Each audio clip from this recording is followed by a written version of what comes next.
Jack and Jill Chapter 1. The Catastrophe. Clear the Lula, was the general cry on a bright December afternoon, when all the boys and girls of Harmony Village were out enjoying the first good snow of the season. Up and down 3 long coasts they went as fast as legs and sleds could carry them. One smooth path led into the meadow, and here the little folk congregated. One swept across the pond, where skaters were darting about like water bugs, and the third, from the very top of the steep hill, ended abruptly at a rail fence on the high bank above the road. There was a group of lads and lasses sitting or leaning on this fence to rest after an exciting race, and, as they reposed, they amused themselves with criticizing their mates, still absorbed in this most delightful of outdoor sports. "Here comes Frank Minot, looking as solemn as a judge," cried one, as a tall fellow of 16 spun by, with a set look about the mouth and a keen sparkle of the eyes, fixed on the distant goal with a do-or-die expression. "Here's Molly Lou and Little Boo," sang out another, and down came a girl with flying hair, carrying a small boy behind her, so fat that his short legs stuck out from the sides, and his round face looked over her shoulder like a full moon. "There's Gus Burton, doesn't he go it," and such a very long boy whizzed by, that it looked almost as if his heels were at the top of the hill when his head was at the bottom. "Hurrah for Ed Devlin," and a general shout greeted a sweet-faced lad, with a laugh on his lips, a fine color on his brown cheek, and a gay word for every girl he passed. "Laura and Lottie keep to the safe coast into the meadow, and Molly Lou is the only girl that dares to try this long one to the pond. I wouldn't for the world, the ice can't be strong yet, though it is cold enough to freeze one's nose off," said a timid damsel, who sat hugging a post and screaming whenever a mischievous lad shook the fence. "No, she isn't. Here's Jack and Jill going like fury. Clear the track for Jolly Jack," sang the boys, who had rhymes and nicknames for nearly everyone. Down came a gay red sled, bearing a boy who seemed all smile and sunshine, so white were his teeth, so golden was his hair, so bright and happy his whole air. Behind him clung a little gypsy of a girl, with black eyes and hair, cheeks as red as her hood, and a face full of fun and sparkle, as she waved Jack's blue tippet like a banner with one hand, and held on with the other. "Jill goes wherever Jack does, and he lets her. He's such a good-natured chap, he can't say no." To a girl, slyly added one of the boys, who had wished to borrow the red sled, and had been politely refused because Jill wanted it. "He's the nicest boy in the world, for he never gets mad," said the timid young lady, recalling the many times Jack had shielded her from the terrors which beset her path to school, in the shape of cows, dogs, and boys who made faces and called her "'fraid cat." "He doesn't dare to get mad with Jill, for she'd take his head off in 2 minutes if he did," growled Joe Flint, still smarting from the rebuke Jill had given him for robbing the little ones of their safe coast because he fancied it. "She wouldn't. She's a dear. You needn't sniff at her because she is poor. She's ever so much brighter than you are, or she wouldn't always be at the head of your class, old Joe," cried the girls, standing by their friend with a unanimity which proved what a favorite she was. Joe subsided with as scornful a curl to his nose as its chilly state permitted, and Mary Grant introduced a subject of general interest by asking abruptly, "Who is going to the candy scrape tonight?" "All of us. Frank invited the whole set, and we shall have a tip-top time." "We always do at the Minutes," cried Sue, the timid trembler. "Jack said there was a barrel of molasses in the house, so there would be enough for all to eat and some to carry away. They know how to do things handsomely," and the speaker licked his lips, as if already tasting the feast in store for him. "Mrs. Minot is a mother worth having," said Molly Lou, coming up with Boo on the sled, and she knew what it was to need a mother, for she had none, and tried to care for the little brother with maternal love and patience. "She is just as sweet as she can be," declared Mary, enthusiastically. "Especially when she has a candy scrape," said Joe, trying to be amiable, lest he should be left out of the party. Whereat they all laughed, and went gaily away for a farewell frolic, as the sun was setting and the keen wind nipped fingers and toes as well as noses. Down they went, one after another, on the various coasts: solemn Frank, long Gus, gallant Ed, fly-away Molly Lou, pretty Laura and Lottie, grumpy Joe, sweet-faced Mary with Sue shrieking wildly behind her, gay Jack and gypsy Jill, always together one and all bubbling over with the innocent jollity born of healthful exercise. People passing in the road below looked up and smiled involuntarily at the red-cheeked lads and lasses, filling the frosty air with peals of laughter and cries of triumph as they flew by in every conceivable attitude, for the fun was at its height now, and the oldest and gravest observers felt a glow of pleasure as they looked, remembering their own young days. "Jack, take me down that coast." "Joe said I wouldn't dare to do it, so I must," commanded Jill, as they paused for breath after the long trudge uphill. Jill, of course, was not her real name, but had been given because of her friendship with Jack, who so admired Janie Peck's spirit and fun. "I guess I wouldn't. It is very bumpy and ends in a big drift, not half so nice as this one. Hop on and we'll have a good spin across the pond," and Jack brought Thunderbolt round with a skillful swing and an engaging air that would have won obedience from anybody but willful Jill. It is very nice, but I won't be told I don't dare by any boy in the world. If you are afraid, I'll go alone. And, before he could speak, she had snatched the rope from his hand, thrown herself upon the sled, and was off, helter-skelter, down the most dangerous coast on the hillside. She did not get far, however, for, starting in a hurry, she did not guide her steed with care, and the red charger landed her in the snow halfway down, where she lay laughing till Jack came to pick her up. If you will go, I'll take you down all right. I'm not afraid, for I've done it a dozen times with the other fellows, but we gave it up because it is short and bad, he said, still good-natured, though a little hurt at the charge of cowardice, for Jack was as brave as a little lion, and with the best sort of bravery the courage to do right. So it is, but I must do it a few times, or Joe will plague me and spoil my fun tonight, answered Jill, shaking her skirts and rubbing her blue hands, wet and cold with the snow. Here, put these on, I never use them. Keep them if they fit, I only carry them to please mother. And Jack pulled out a pair of red mittens with the air of a boy used to giving away. They are lovely warm, and they do fit.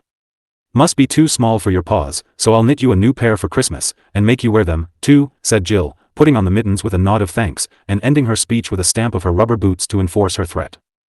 Jack laughed, and up they trudged to the spot whence the three coasts diverged. Now, which will you have? He asked, with a warning look in the honest blue eyes which often unconsciously controlled naughty Jill against her will. That one, and the red mitten pointed firmly to the perilous path just tried. You will do it? Come on, then, and hold tight. Jack's smile was gone now, and he waited without a word while Jill tucked herself up, then took his place in front, and off they went on the brief, breathless trip straight into the drift by the fence below. I don't see anything very awful in that. Come up and have another. Joe is watching us, and I'd like to show him that we aren't afraid of anything, said Jill, with a defiant glance at a distant boy, who had paused to watch the descent. It is a regular go-bang, if that is what you like, answered Jack, as they plowed their way up again. It is. You boys think girls like little mean coasts without any fun or danger in them, as if we couldn't be brave and strong as well as you. Give me 3 go-bangs and then we'll stop. My tumble doesn't count, so give me 2 more and then I'll be good. Jill took her seat as she spoke, and looked up with such a rosy, pleading face that Jack gave in at once, and down they went again, raising a cloud of glittering snowdust as they reined up in fine style with their feet on the fence. It's just splendid.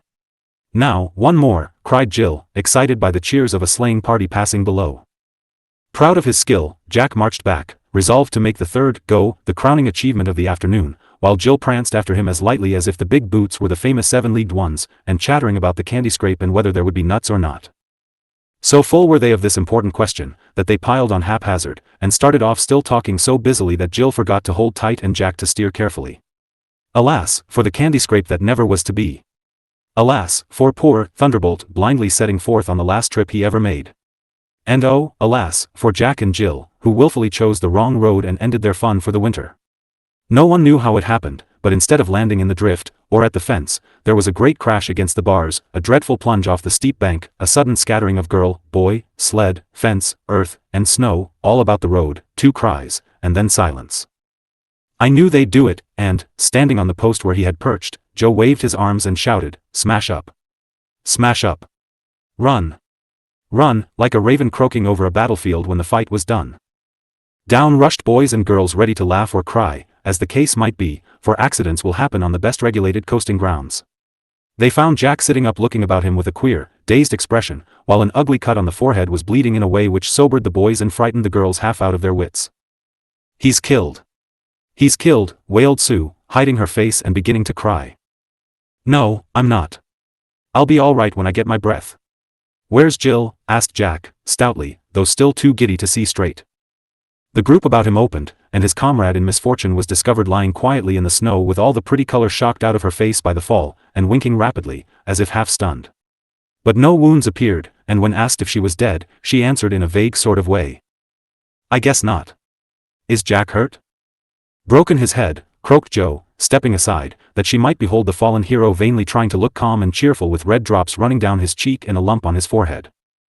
Jill shut her eyes and waved the girls away, saying, faintly, "Never mind me. Go and see to him." "Don't. I'm all right," and Jack tried to get up in order to prove that headers off a bank were mere trifles to him, but at the first movement of the left leg he uttered a sharp cry of pain, and would have fallen if Gus had not caught and gently laid him down. "What is it, old chap?" asked Frank, kneeling beside him, really alarmed now, the hurt seeming worse than mere bumps, which were common affairs among baseball players, and not worth much notice. I lit on my head, but I guess I've broken my leg. Don't frighten mother, and Jack held fast to Frank's arm as he looked into the anxious face bent over him, for, though the elder tyrannized over the younger, the brothers loved one another dearly. Lift his head, Frank, while I tie my handkerchief round to stop the bleeding, said a quiet voice, as Ed Devlin laid a handful of soft snow on the wound, and Jack's face brightened as he turned to thank the one big boy who never was rough with the small ones. Better get him right home, advised Gus, who stood by looking on, with his little sisters Laura and Lottie clinging to him. Take Jill, too, for it's my opinion she has broken her back. She can't stir one bit, announced Molly Lou, with a droll air of triumph, as if rather pleased than otherwise to have her patient hurt the worse, for Jack's wound was very effective, and Molly had a taste for the tragic. This cheerful statement was greeted with a wail from Susan and howls from Boo, who had earned that name from the ease with which, on all occasions, he could burst into a dismal roar without shedding a tear, and stop as suddenly as he began. "Oh, I am so sorry.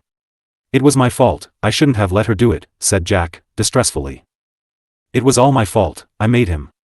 If I'd broken every bone I've got, it would serve me right. Don't help me, anybody, I'm a wicked thing, and I deserve to lie here and freeze and starve and die," cried Jill, piling up punishments in her remorseful anguish of mind and body. "But we want to help you, and we can settle about blame by and by," whispered Mary with a kiss, for she adored dashing Jill, and never would own that she did wrong. "Here come the wood sleds just in time. I'll cut away and tell one of them to hurry up." And, freeing himself from his sisters, Gus went off at a great pace, proving that the long legs carried a sensible head as well as a kind heart. As the first sled approached, an air of relief pervaded the agitated party, for it was driven by Mr. Grant, a big, benevolent-looking farmer, who surveyed the scene with the sympathetic interest of a man and a father. "Had a little accident, have you? Well, that's a pretty likely place for a spill. Tried it once myself and broke the bridge of my nose," he said, tapping that massive feature with a laugh which showed that 50 years of farming had not taken all the boy out of him. "Now then, let's see about this little chore, and lively, too, for it's late, and these parties ought to be housed," he added, throwing down his whip, pushing back his cap, and nodding at the wounded with a reassuring smile. "Jill first, please, sir," said Ed, the gentle squire of dames, spreading his overcoat on the sled as eagerly as ever Raleigh laid down his velvet cloak for a queen to walk upon. "All right. Just lay easy, my dear, and I won't hurt you a mite if I can help it."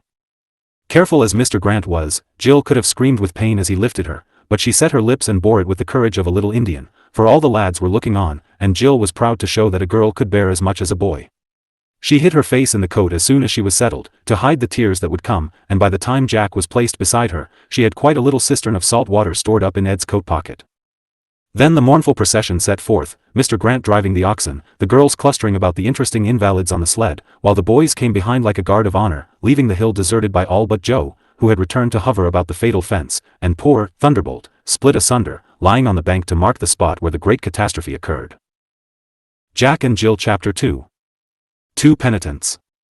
Jack and Jill never cared to say much about the night which followed the first coasting party of the season, for it was the saddest and the hardest their short lives had ever known.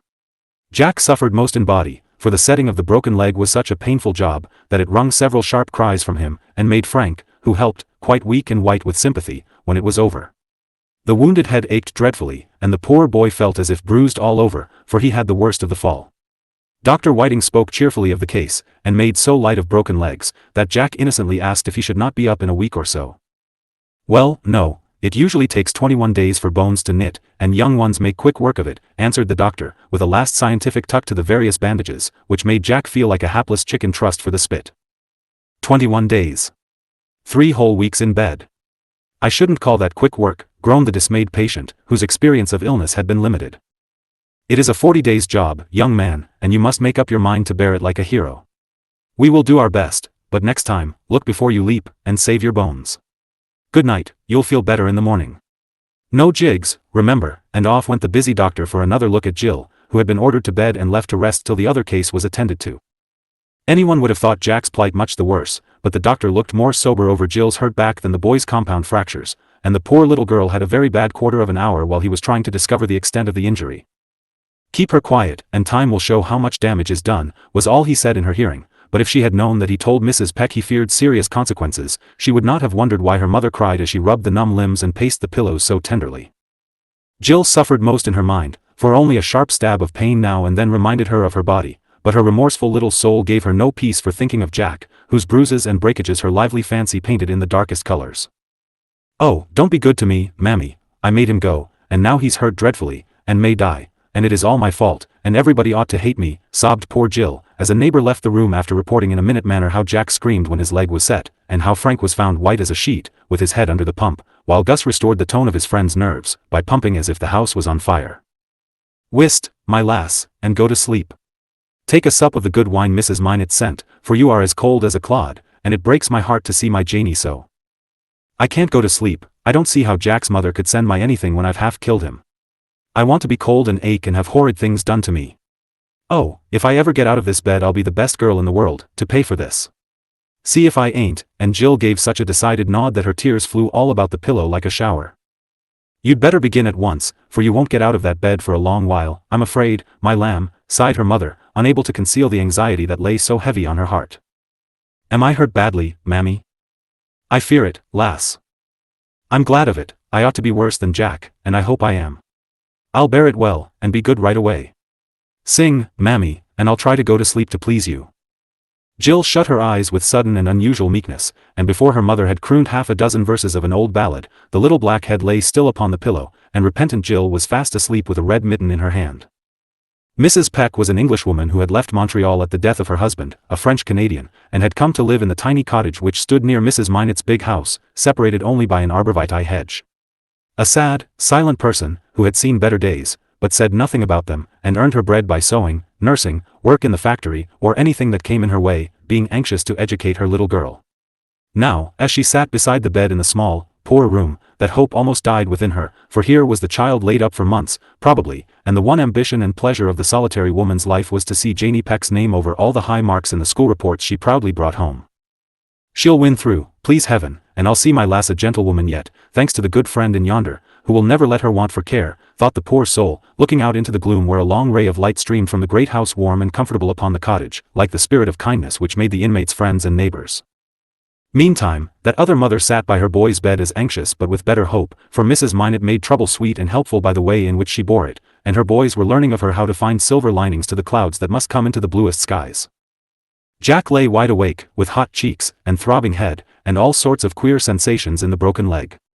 The soothing potion he had taken did not affect him yet, and he tried to beguile the weary time by wondering who came and went below.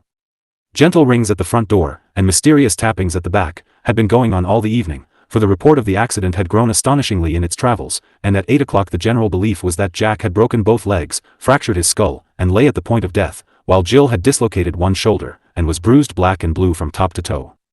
Such being the case, it is no wonder that anxious playmates and neighbors haunted the doorsteps of the two houses, and that offers of help poured in. Frank, having tied up the bell and put a notice in the lighted side window, saying, "Go to the back door," sat in the parlor, supported by his chum, Gus, while Ed played softly on the piano, hoping to lull Jack to sleep. It did soothe him, for a very sweet friendship existed between the tall youth and the lad of 13. Ed went with the big fellows, but always had a kind word for the smaller boys, and affectionate Jack, never ashamed to show his love, was often seen with his arm round Ed's shoulder, as they sat together in the pleasant red parlors, where all the young people were welcome and Frank was king. "Is the pain any easier, my darling?" asked Mrs. Minot, leaning over the pillow, where the golden head lay quiet for a moment.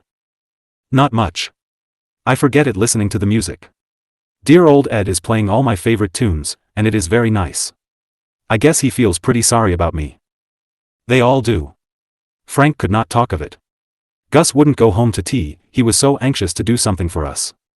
Joe brought back the bits of your poor sled, because he didn't like to leave them lying round for anyone to carry off, he said, and you might like them to remember your fall by." Jack tried to laugh, but it was rather a failure, though he managed to say, cheerfully, "That was good of old Joe. I wouldn't lend him Thunderbolt for fear he'd hurt it. Couldn't have smashed it up better than I did, could he? Don't think I want any pieces to remind me of that fall. I just wish you'd seen us, Mother. It must have been a splendid spill to look at, anyway. No, thank you, I'd rather not even try to imagine my precious boy going heels over head down that dreadful hill. No more pranks of that sort for some time, Jackie," and Mrs. Minot looked rather pleased on the whole to have her venturesome bird safe under her maternal wing. "No coasting till some time in January. What a fool I was to do it. Go-bangs always are dangerous, and that's the fun of the thing. Oh dear." Jack threw his arms about and frowned darkly, but never said a word of the willful little baggage who had led him into mischief. He was too much of a gentleman to tell on a girl, though it cost him an effort to hold his tongue, because Mamma's good opinion was very precious to him, and he longed to explain. She knew all about it, however, for Jill had been carried into the house reviling herself for the mishap, and even in the midst of her own anxiety for her boy, Mrs. Minot understood the state of the case without more words. So she now set his mind at rest by saying, quietly, "Foolish fun, as you see, dear. Another time, stand firm and help Jill to control her headstrong will. When you learn to yield less and she more, there will be no scrapes like this to try us all." "I'll remember, mother. I hate not to be obliging, but I guess it would have saved us lots of trouble if I'd said no in the beginning. I tried to, but she would go. Poor Jill. I'll take better care of her next time." "Is she very ill, Mama?" "I can tell you better tomorrow. She does not suffer much, and we hope there is no great harm done. I wish she had a nice place like this to be sick in." "It must be very poky in those little rooms," said Jack, as his eye roved round the large chamber where he lay so cozy, warm, and pleasant, with the gay chintz curtains draping doors and windows, the rosy carpet, comfortable chairs, and a fire glowing in the grate. "I shall see that she suffers for nothing, so don't trouble your kind heart about her tonight, but try to sleep, that's what you need," answered his mother, wetting the bandage on his forehead, and putting a cool hand on the flushed cheeks. Jack obediently closed his eyes and listened while the boys sang, "The Sweet By and By," softening their rough young voices for his sake till the music was as soft as a lullaby. He lay so still his mother thought he was off, but presently a tear slipped out and rolled down the red cheek, wetting her hand as it passed. "My blessed boy, what is it?" she whispered, with a touch and a tone that only mothers have. The blue eyes opened wide, and Jack's own sunshiny smile broke through the tears that filled them as he said with a sniff, "Everybody is so good to me I can't help making a noodle of myself." "You are not a noodle," cried Mama, resenting the epithet. "One of the sweet things about pain and sorrow is that they show us how well we are loved, how much kindness there is in the world, and how easily we can make others happy in the same way when they need help and sympathy. Don't forget that, little son. Don't see how I can, with you to show me how nice it is. Kiss me good night, and then, I'll be good, as Jill says." Nestling his head upon his mother's arm, Jack lay quiet till, lulled by the music of his mates, he drowsed away into the dreamless sleep which is Nurse Nature's healthiest soothing syrup for weary souls and bodies. Jack and Jill Chapter 3. Ward No. I. For some days, nothing was seen and little was heard of the "dear sufferers," as the old ladies called them. But they were not forgotten. The first words uttered when any of the young people met were, "How is Jack? Seen Jill yet?" and all waited with impatience for the moment when they could be admitted to their favorite mates, more than ever objects of interest now. Meantime, the captives spent the first few days in sleep, pain, and trying to accept the hard fact that school and play were done with for months perhaps. But young spirits are wonderfully elastic and soon cheer up, and healthy young bodies heal fast, or easily adapt themselves to new conditions. So our invalids began to mend on the fourth day, and to drive their nurses distracted with efforts to amuse them, before the first week was over. The most successful attempt originated in Ward No.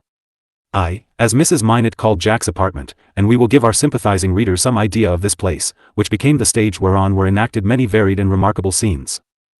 Each of the Minot boys had his own room, and there collected his own treasures and trophies, arranged to suit his convenience and taste. Frank's was full of books, maps, machinery, chemical messes, and geometrical drawings, which adorned the walls like intricate cobwebs. A big chair, where he read and studied with his heels higher than his head, a basket of apples for refreshment at all hours of the day or night, and an immense inkstand, in which several pens were always apparently bathing their feet, were the principal ornaments of his scholastic retreat. Jack's hobby was athletic sports, for he was bent on having a strong and active body for his happy little soul to live and enjoy itself in. So a severe simplicity reigned in his apartment, in summer, especially, for then his floor was bare, his windows were uncurtained, and the chairs uncushioned, the bed being as narrow and hard as Napoleon's. The only ornaments were dumbbells, whips, bats, rods, skates, boxing gloves, a big bath pan and a small library, consisting chiefly of books on games, horses, health, hunting, and travels. In winter his mother made things more comfortable by introducing rugs, curtains, and a fire. Jack, also, relented slightly in the severity of his training, occasionally indulging in the national buckwheat cake, instead of the prescribed oatmeal porridge, for breakfast, omitting his cold bath when the thermometer was below zero, and dancing at night, instead of running a given distance by day. Now, however, he was a helpless captive, given over to all sorts of coddling, laziness, and luxury, and there was a droll mixture of mirth and melancholy in his face, as he lay trussed up in bed, watching the comforts which had suddenly robbed his room of its Spartan simplicity. A delicious couch was there, with Frank reposing in its depths, half hidden under several folios which he was consulting for a history of the steam engine, the subject of his next composition. A white-covered table stood near, with all manner of dainties set forth in a way to tempt the sternest principles. Vases of flowers bloomed on the chimney-piece, gifts from anxious young ladies, left with their love. Frivolous storybooks and picture papers strewed the bed, now shrouded in effeminate chintz curtains, beneath which Jack lay like a wounded warrior in his tent. But the saddest sight for our crippled athlete was a glimpse, through a half-open door, at the beloved dumbbells, bats, balls, boxing gloves, and snowshoes, all piled ignominiously away in the bath pan, mournfully recalling the fact that their day was over, now, at least for some time. He was about to groan dismally, when his eye fell on a sight which made him swallow the groan, and cough instead, as if it choked him a little. The sight was his mother's face, as she sat in a low chair rolling bandages, with a basket beside her in which were piles of old linen, lint, plaster, and other matters, needed for the dressing of wounds. As he looked, Jack remembered how steadily and tenderly she had stood by him all through the hard times just past, and how carefully she had bathed and dressed his wound each day in spite of the effort it cost her to give him pain or even see him suffer. "That's a better sort of strength than swinging 20-pound dumbbells or running races. I guess I'll try for that kind, too, and not howl or let her see me squirm when the doctor hurts," thought the boy, as he saw that gentle face so pale and tired with much watching and anxiety, yet so patient, serene, and cheerful, that it was like sunshine. "Lie down and take a good nap, mother dear. I feel first-rate, and Frank can see to me if I want anything. Do, now," he added, with a persuasive nod toward the couch, and a boyish relish in stirring up his lazy brother. After some urging, Mama consented to go to her room for 40 winks, leaving Jack in the care of Frank, begging him to be as quiet as possible if the dear boy wished to sleep, and to amuse him if he did not. Being worn out, Mrs. Minot lengthened her 40 winks into a 3 hours nap, and as the dear boy scorned repose, Mr. Frank had his hands full while on guard. "I'll read to you. Here's what, Arkwright, Fulton, and a lot of capital fellows, with pictures that will do your heart good." "Have a bit, will you?" asked the new nurse, flapping the leaves invitingly, for Frank had a passion for such things, and drew steam engines all over his slate, as Tommy Traddles drew hosts of skeletons when low in his spirits. "I don't want any of your old boilers and stokers and whirligigs. I'm tired of reading, and want something regularly jolly," answered Jack, who had been chasing white buffaloes with the Hunters of the West, till he was a trifle tired and fractious. "Play cribbage, euchre, anything you like," and Frank obligingly disinterred himself from under the folios, feeling that it was hard for a fellow to lie flat a whole week. "No fun, just 2 of us. Wish school was over, so the boys would come in. Doctor said I might see them now. They'll be along by and by, and I'll hail them. Till then, what shall we do? I'm your man for anything, only put a name to it. Just wish I had a telegraph or a telephone, so I could talk to Jill. Wouldn't it be fun to pipe across and get an answer? I'll make either, you say," and Frank looked as if trifles of that sort were to be had for the asking. "Could you, really?" "We'll start the telegraph first, then you can send things over if you like," said Frank, prudently proposing the surest experiment. "Go ahead, then. I'd like that, and so would Jill, for I know she wants to hear from me. There's one trouble, though. I shall have to leave you alone for a few minutes while I rig up the ropes," and Frank looked sober, for he was a faithful boy, and did not want to desert his post. "Oh, never mind, I won't want anything. If I do, I can pound for Anne. And wake mother. I'll fix you a better way than that," and, full of inventive genius, our young Edison spliced the poker to part of a fishing rod in a jiffy, making a long-handled hook which reached across the room. "There's an arm for you, now hook away, and let's see how it works," he said, handing over the instrument to Jack, who proceeded to show its unexpected capabilities by hooking the cloth off the table in attempting to get his handkerchief, catching Frank by the hair when fishing for a book, and breaking a pane of glass in trying to draw down the curtain. "It's so everlasting long, I can't manage it," laughed Jack, as it finally caught in his bed hangings, and nearly pulled them, ring and all, down upon his head. "Let it alone, unless you need something very much, and don't bother about the glass. It's just what we want for the telegraph wire or rope to go through. Keep still, and I'll have the thing running in 10 minutes, and, delighted with the job, Frank hurried away, leaving Jack to compose a message to send as soon as it was possible. "What in the world is that flying across the Minot's yard, a brown hen or a boy's kite?" exclaimed old Miss Hopkins, peering out of her window at the singular performances going on in her opposite neighbor's garden. First, Frank appeared with a hatchet and chopped a clear space in the hedge between his own house and the cottage. Next, a clothes line was passed through this aperture and fastened somewhere on the other side. Lastly, a small covered basket, slung on this rope, was seen hitching along, drawn either way by a set of strings. Then, as if satisfied with his job, Frank retired, whistling "Hail Columbia." "It's those children at their pranks again. I thought broken bones wouldn't keep them out of mischief long," said the old lady, watching with great interest the mysterious basket traveling up and down the rope from the big house to the cottage. If she had seen what came and went over the wires of the great international telegraph, she would have laughed till her spectacles flew off her Roman nose. A letter from Jack, with a large orange, went first, explaining the new enterprise. Dear Jill, it's too bad you can't come over to see me. I am pretty well, but awful tired of keeping still. I want to see you ever so much. Frank has fixed us a telegraph, so we can write and send things. Won't it be jolly? I can't look out to see him do it, but, when you pull your string, my little bell rings, and I know a message is coming. I send you an orange. Do you like Gorver jelly? People send in lots of goodies, and we will go halves. Goodbye. Jack. Away went the basket, and in 15 minutes it came back from the cottage with nothing in it but the orange. Hello. Is she mad? Asked Jack, as Frank brought the dispatch for him to examine.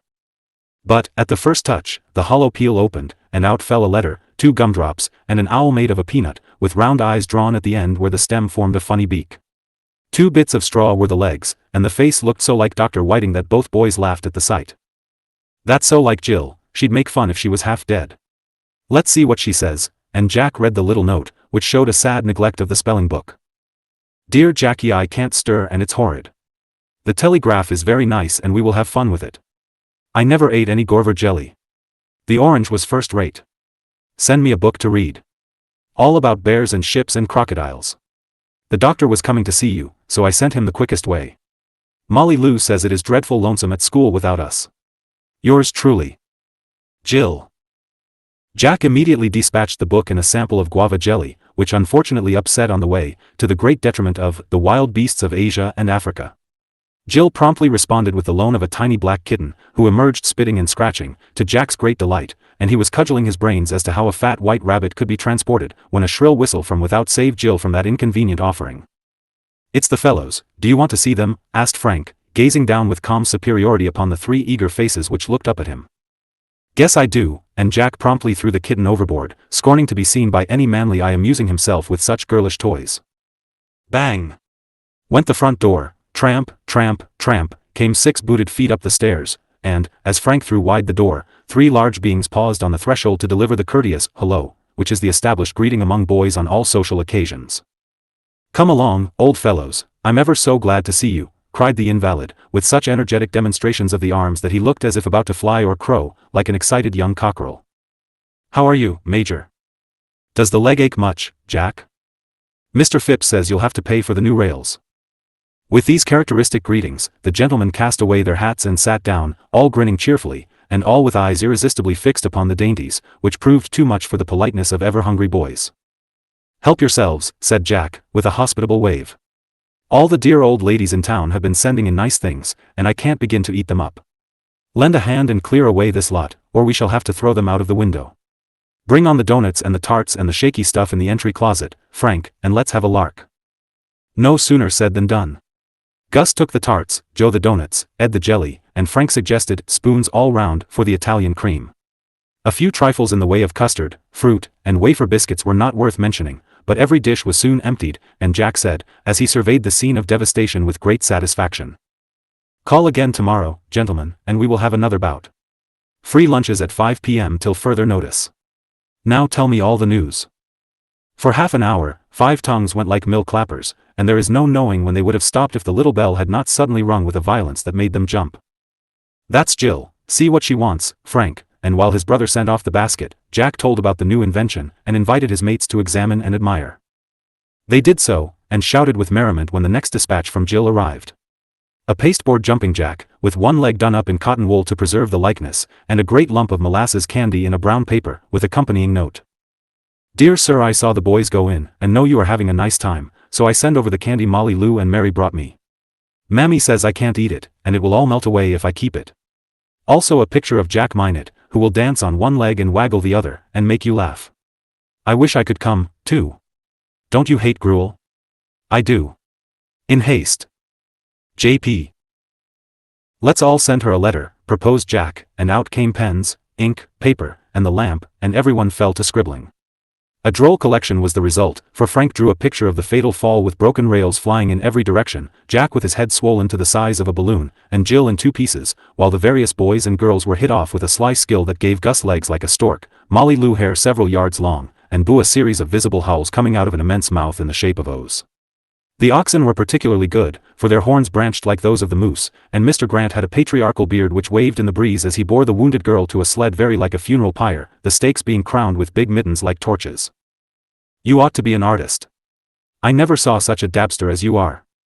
That's the very moral of Joe, all in a bunch on the fence, with a blot to show how purple his nose was, said Gus, holding up the sketch for general criticism and admiration. I'd rather have a red nose than legs like a grasshopper, so you needn't twit, Daddy, growled Joe, quite unconscious that a blot actually did adorn his nose, as he labored over a brief dispatch. The boys enjoyed the joke, and one after the other read out his message to the captive lady. Dear Jill, sorry you ain't here. Great fun. Jack, pretty lively. Laura and Lot would send love if they knew of the chance. Fly round and get well. Gus. Dear Jillyflower, hope you are pretty comfortable in your dungeon cell. Would you like a serenade when the moon comes? Hope you will soon be up again, for we miss you very much. Shall be very happy to help in any way I can. Love to your mother. Your true friend. E.D. Miss Peck.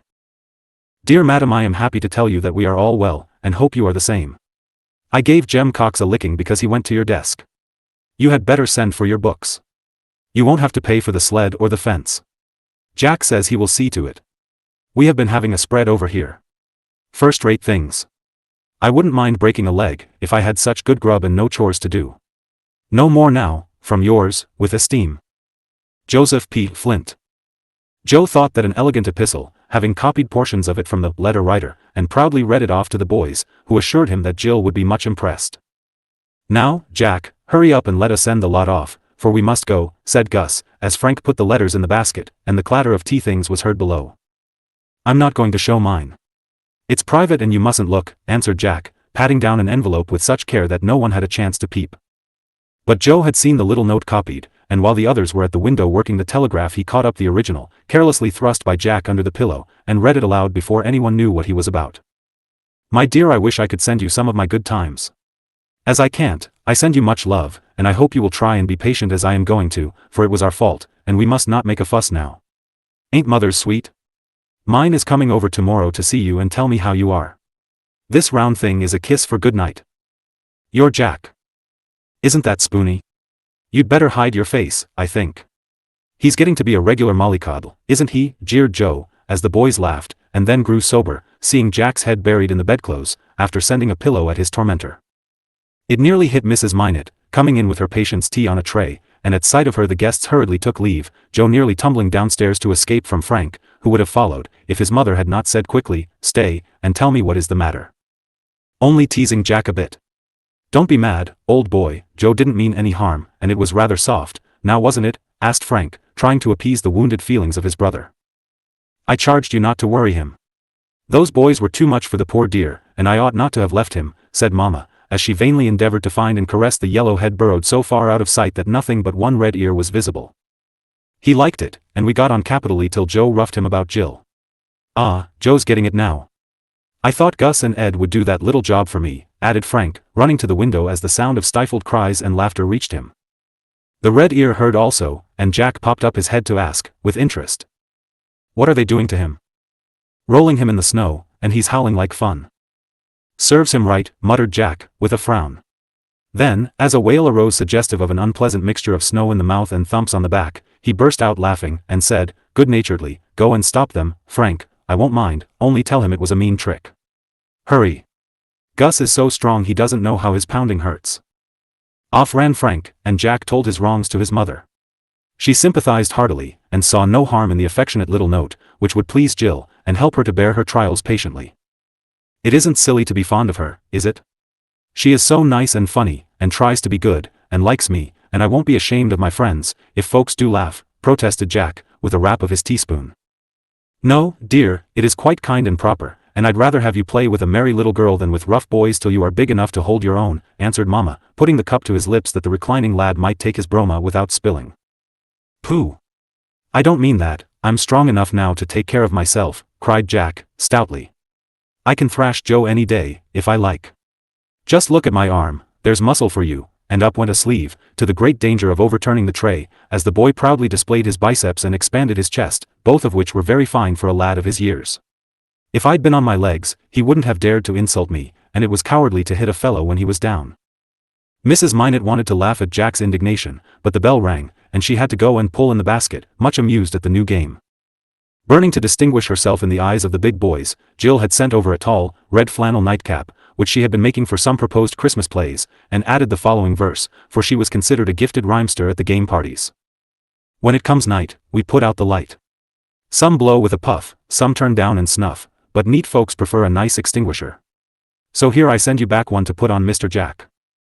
Now, I call that regularly smart, not one of us could do it, and I just wish Joe was here to see it. I want to send once more, something good for tea, she hates gruel so, and the last dispatch which the great international telegraph carried that day was a baked apple and a warm muffin, with J.M.'s best regards. Jack and Jill Chapter 4. Ward number 2. I do believe the child will fret herself into a fever, and I'm clean distraught to know what to do for her. She never used to mind trifles, but now she frets about the oddest things, and I can't change them. This wallpaper is well enough, but she has taken a fancy that the spots on it look like spiders, and it makes her nervous. I've no other warm place to put her, and no money for a new paper. Poor lass. There are hard times before her, I'm fearing. Mrs. Peck said this in a low voice to Mrs. Minot, who came in as often as she could, to see what her neighbor needed, for both mothers were anxious, and sympathy drew them to one another. While one woman talked, the other looked about the little room, not wondering in the least that Jill found it hard to be contented there. It was very neat, but so plain that there was not even a picture on the walls, nor an ornament upon the mantel, except the necessary clock, lamp, and matchbox. The paper was ugly, being a deep buff with a brown figure that did look very like spiders sprawling over it, and might well make one nervous to look at day after day. Jill was asleep in the folding chair Dr. Whiting had sent, with a mattress to make it soft. The back could be raised or lowered at will, but only a few inches had been gained as yet, and the thin hair pillow was all she could bear. She looked very pretty as she lay, with dark lashes against the feverish cheeks, lips apart, and a cloud of curly black locks all about the face pillowed on one arm. She seemed like a brilliant little flower in that dull place, for the French blood in her veins gave her a color, warmth, and grace which were very charming. Her natural love of beauty showed itself in many ways. A red ribbon had tied up her hair, a gay but faded shawl was thrown over the bed, and the gifts sent her were arranged with care upon the table by her side among her own few toys and treasures. There was something pathetic in this childish attempt to beautify the poor place, and Mrs. Minot's eyes were full as she looked at the tired woman, whose one joy and comfort lay there in such sad plight. "My dear soul, cheer up, and we will help one another through the hard times," she said, with a soft hand on the rough one, and a look that promised much. "Please God, we will, With such good friends, I never should complain. I try not to do it, but it breaks my heart to see my little lass spoiled for life, most like," and Mrs. Peck pressed the kind hand with a despondent sigh. "We won't say, or even think, that, yet. Everything is possible to youth and health like Janie's. We must keep her happy, and time will do the rest, I'm sure. Let us begin at once, and have a surprise for her when she wakes." As she spoke, Mrs. Minot moved quietly about the room, pinning the pages of several illustrated papers against the wall at the foot of the bed, and placing to the best advantage the other comforts she had brought. "Keep up your heart, neighbor. I have an idea in my head which I think will help us all, if I can carry it out," she said, cheerily, as she went, leaving Mrs. Peck to sew on Jack's new nightgowns, with swift fingers, and the grateful wish that she might work for these good friends forever. As if the whispering and rustling had disturbed her, Jill soon began to stir, and slowly opened the eyes which had closed so wearily on the dull December afternoon. The bare wall with its brown spiders no longer confronted her, but the colored print of a little girl dancing to the tune her father was playing on a guitar, while a stately lady, with satin dress, ruff, and powder, stood looking on, well pleased. The quaint figure, in its beliced frock, quilted petticoat, and red-heeled shoes, seemed to come tripping toward her in such a lifelike way, that she almost saw the curls blow back, heard the rustle of the rich brocade, and caught the sparkle of the little maid's bright eyes. "Oh, how pretty! Who sent them?" asked Jill eagerly, as her eye glanced along the wall, seeing other new and interesting things beyond, an elephant hunt, a ship in full sail, a horse race, and a ballroom. "The good fairy who never comes empty-handed. Look round a bit and you will see more pretties all for you, my dearie," and her mother pointed to a bunch of purple grapes in a green leaf plate, a knot of bright flowers pinned on the white curtain, and a gay little double gown across the foot of the bed. Jill clapped her hands, and was enjoying her new pleasures, when in came Mary and Molly Lou, with Boo, of course, trotting after her like a fat and amiable puppy. Then the good times began, the gown was put on, the fruit tasted, and the pictures were studied like famous works of art. "It's a splendid plan to cover up that hateful wall. I'd stick pictures all round and have a gallery. That reminds me. Up in the garret at our house is a box full of old-fashioned books my aunt left. I often look at them on rainy days, and they are very funny. I'll go this minute and get everyone. We can pin them up, or make paper dolls," and away rushed Molly Lou, with the small brother waddling behind, for, when he lost sight of her, he was desolate indeed. The girls had fits of laughter over the queer costumes of years gone by, and put up a splendid procession of ladies in full skirts, towering hats, pointed slippers, powdered hair, simpering faces, and impossible waists. "I do think this bride is perfectly splendid, the long train and veil are so sweet," said Jill, reveling in fine clothes as she turned from one plate to another. "I like the elephants best, and I'd give anything to go on a hunt like that," cried Molly Lou, who rode cows, drove any horse she could get, had 9 cats, and was not afraid of the biggest dog that ever barked. "I fancy the dancing lesson, it is so sort of splendid, with the great windows, gold chairs, and fine folks. Oh, I would like to live in a castle with a father and mother like that," said Mary, who was romantic, and found the old farmhouse on the hill a sad trial to her high-flown ideas of elegance. "Now, that ship, setting out for some faraway place, is more to my mind. I weary for home now and then, and mean to see it again some day," and Mrs. Peck looked longingly at the English ship, though it was evidently outward bound. Then, as if reproaching herself for discontent, she added, "It looks like those I used to see going off to India with a load of missionaries. I came near going myself once, with a lady bound for Siam, but I went to Canada with her sister, and here I am. I'd like to be a missionary and go where folks throw their babies to the crocodiles. I'd watch and fish them out, and have a school, and bring them up, and convert all the people till they knew better," said warm-hearted Molly Lou, who befriended every abused animal and forlorn child she met. "We needn't go to Africa to be missionaries, they have nearer home and need too. In all the big cities there are a many, and they have their hands full with the poor, the wicked, and the helpless. One can find that sort of work anywhere, if one has a mind," said Mrs. Peck. "I wish we had some to do here. I'd so like to go round with baskets of tea and rice, and give out tracts and talk to people." "Wouldn't you, girls?" asked Molly, much taken with the new idea. "It would be rather nice to have a society all to ourselves, and have meetings and resolutions and things," answered Mary, who was fond of little ceremonies, and always went to the sewing circle with her mother. "We wouldn't let the boys come in. We'd have it a secret society, as they do their temperance lodge, and we'd have badges and passwords and grips. It would be fun if we can only get some heathen to work at," cried Jill, ready for fresh enterprises of every sort. "I can tell you someone to begin on right away," said her mother, nodding at her. "As wild a little savage as I'd wish to see. Take her in hand, and make a pretty-mannered lady of her. Begin at home, my lass, and you'll find missionary work enough for a while." "Now, mammy, you mean me. Well, I will begin, and I'll be so good, folks won't know me. Being sick makes naughty children behave in storybooks, I'll see if live ones can't," and Jill put on such a sanctified face that the girls laughed and asked for their missions also, thinking they would be the same. "You, Mary, might do a deal at home helping mother, and setting the big brothers a good example. One little girl in a house can do pretty much as she will, especially if she has a mind to make plain things nice and comfortable, and not long for castles before she knows how to do her own tasks well," was the first unexpected reply. Mary colored, but took the reproof sweetly, resolving to do what she could, and surprised to find how many ways seemed open to her after a few minutes' thought. "Where shall I begin? I'm not afraid of a dozen crocodiles after Miss Bat," and Molly Lou looked about her with a fierce air, having had practice in battles with the old lady who kept her father's house. "Well, dear, you haven't far to look for as nice a little heathen as you'd wish," and Mrs. Peck glanced at Boo, who sat on the floor staring hard at them, attracted by the dread word, crocodile. He had a cold and no handkerchief, his little hands were red with chilblains, his clothes shabby, he had untidy darns in the knees of his stockings, and a head of tight curls that evidently had not been combed for some time. "Yes, I know he is, and I try to keep him decent, but I forget, and he hates to be fixed, and Miss Bat doesn't care, and father laughs when I talk about it."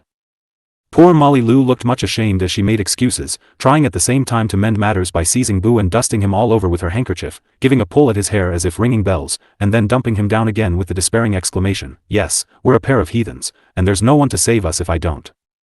That was true enough, for Molly's father was a busy man, careless of everything but his mills. Miss Bat was old and lazy, and felt as if she might take life easy after serving the motherless children for many years as well as she knew how. Molly was beginning to see how much amiss things were at home, and old enough to feel mortified, though, as yet, she had done nothing to mend the matter except be kind to the little boy. "You will, my dear," answered Mrs. Peck, encouragingly, for she knew all about it. "Now you've each got a mission, let us see how well you will get on. Keep it secret, if you like, and report once a week. I'll be a member, and we'll do great things yet. We won't begin till after Christmas, there is so much to do, we never shall have time for any more. Don't tell, and we'll start fair at New Year's, if not before," said Jill, taking the lead as usual. Then they went on with the gay ladies, who certainly were heathen enough in dress to be in sad need of conversion to common sense at least. "I feel as if I was at a party," said Jill, after a pause occupied in surveying her gallery with great satisfaction, for dress was her delight, and here she had every conceivable style and color. "Talking of parties, isn't it too bad that we must give up our Christmas fun? Can't get on without you and Jack, so we are not going to do a thing, but just have our presents," said Mary, sadly, as they began to fit different heads and bodies together, to try droll effects. "I shall be all well in a fortnight, I know, but Jack won't, for it will take more than a month to mend his poor leg." "Maybe, they will have a dance in the boys' big room, and he can look on," suggested Jill, with a glance at the dancing damsel on the wall, for she dearly loved it, and never guessed how long it would be before her light feet would keep time to music again. "You'd better give Jack a hint about the party. Send over some smart ladies, and say they have come to his Christmas ball," proposed audacious Molly Lou, always ready for fun. So they put a preposterous green bonnet, top-heavy with plumes, on a little lady in yellow, who sat in a carriage. The lady beside her, in winter costume of velvet pelisse and ermine boa, was fitted to a bride's head with its orange flowers and veil, and these works of art were sent over to Jack, labeled "Miss Laura and Lottie Burton going to the Minutes Christmas Ball," a piece of naughtiness on Jill's part, for she knew Jack liked the pretty sisters, whose gentle manners made her own wild ways seem all the more blamable. No answer came for a long time, and the girls had almost forgotten their joke in a game of letters, when, tingle, tangle, went the bell, and the basket came in heavily laden. A roll of colored papers was tied outside, and within was a box that rattled, a green and silver horn, a roll of narrow ribbons, a spool of strong thread, some large needles, and a note from Mrs. Minot. "Dear Jill, I think of having a Christmas tree so that our invalids can enjoy it, and all your elegant friends are cordially invited. Knowing that you would like to help, I send some paper for sugar plum horns and some beads for necklaces. They will brighten the tree and please the girls for themselves or their dolls. Jack sends you a horn for a pattern, and will you make a ladder necklace to show him how? Let me know if you need anything. Yours in haste, Anna Minot." She knew what the child would like, bless her kind heart, said Mrs. Peck to herself, and something brighter than the most silvery bead shone on Jack's shirt sleeve, as she saw the rapture of Jill over the new work and the promised pleasure. Joyful cries greeted the opening of the box, 4 bunches of splendid large bugles appeared in all colors, and a lively discussion went on as to the best contrasts. Jill could not refuse to let her friends share the pretty work, and soon 3 necklaces glittered on 3 necks, as each admired her own choice. "I'd be willing to hurt my back dreadfully, if I could lie and do such lovely things all day," said Mary, as she reluctantly put down her needle at last, for home duties waited to be done, and looked more than ever distasteful after this new pleasure. "So would I. Oh, do you think Mrs. Minot will let you fill the horns when they are done? I'd love to help you then." "Be sure you send for me," cried Molly Lou, arching her neck like a proud pigeon to watch the glitter of her purple and gold necklace on her brown gown. "I'm afraid you couldn't be trusted, you love sweeties so, and I'm sure Boo couldn't." "But I'll see about it," replied Jill, with a responsible air. The mention of the boy recalled him to their minds, and looking round they found him peacefully absorbed in polishing up the floor with Molly's pocket handkerchief and oil from the little machine can. Being torn from this congenial labor, he was carried off shining with grease and roaring lustily. But Jill did not mind her loneliness now, and sang like a happy canary while she threaded her sparkling beads, or hung the gay horns to dry, ready for their cargoes of sweets. So Mrs. Minot's recipe for sunshine proved successful, and Mother Wit made the wintry day a bright and happy one for both the little prisoners. Jack and Jill Chapter 5. Secrets. There were a great many clubs in Harmony Village, but as we intend to interest ourselves with the affairs of the young folks only, we need not dwell upon the intellectual amusements of the elders. In summer, the boys devoted themselves to baseball, the girls to boating, and all got rosy, stout, and strong, in these healthful exercises. In winter, the lads had their debating club, the lasses a dramatic ditto. At the former, astonishing bursts of oratory were heard; at the latter, everything was boldly attempted, from Romeo and Juliet to Mother Goose's immortal melodies. The 2 clubs frequently met and mingled their attractions in a really entertaining manner, for the speakers made good actors, and the young actresses were most appreciative listeners to the eloquence of each budding Demosthenes. Great plans had been afoot for Christmas or New Year, but when the grand catastrophe put an end to the career of one of the best spooters, and caused the retirement of the favorite singing chambermaid, the affair was postponed till February, when Washington's birthday was always celebrated by the patriotic town, where the father of his country once put on his nightcap, or took off his boots, as that ubiquitous hero appears to have done in every part of the United States. Meantime the boys were studying revolutionary characters, and the girls rehearsing such dramatic scenes as they thought most appropriate and effective for the 22d. In both of these attempts they were much helped by the sense and spirit of Ralph Evans, a youth of 19, who was a great favorite with the young folks, not only because he was a good, industrious fellow, who supported his grandmother, but also full of talent, fun, and ingenuity. It was no wonder everyone who really knew him liked him, for he could turn his hand to anything, and loved to do it. If the girls were in despair about a fireplace when acting The Cricket on the Hearth, he painted one, and put a gas log in it that made the kettle really boil, to their great delight. If the boys found the interest of their club flagging, Ralph would convulse them by imitations of the member from Cranberry Centre, or fire them with speeches of famous statesmen. Charity fairs could not get on without him, and in the store where he worked he did many an ingenious job, which made him valued for his mechanical skill, as well as for his energy and integrity. Mrs. Minot liked to have him with her sons, because they also were to paddle their own canoes by and by, and she believed that, rich or poor, boys make better men for learning to use the talents they possess, not merely as ornaments, but tools with which to carve their own fortunes, and the best help toward this end is an example of faithful work, high aims, and honest living. So Ralph came often, and in times of trouble was a real rainy-day friend. Jack grew very fond of him during his imprisonment, for the good youth ran in every evening to get commissions, amuse the boy with droll accounts of the day's adventures, or invent lifts, bed tables, and footrests for the impatient invalid. Frank found him a sure guide through the mechanical mysteries which he loved, and spent many a useful half-hour discussing cylinders, pistons, valves, and balance wheels.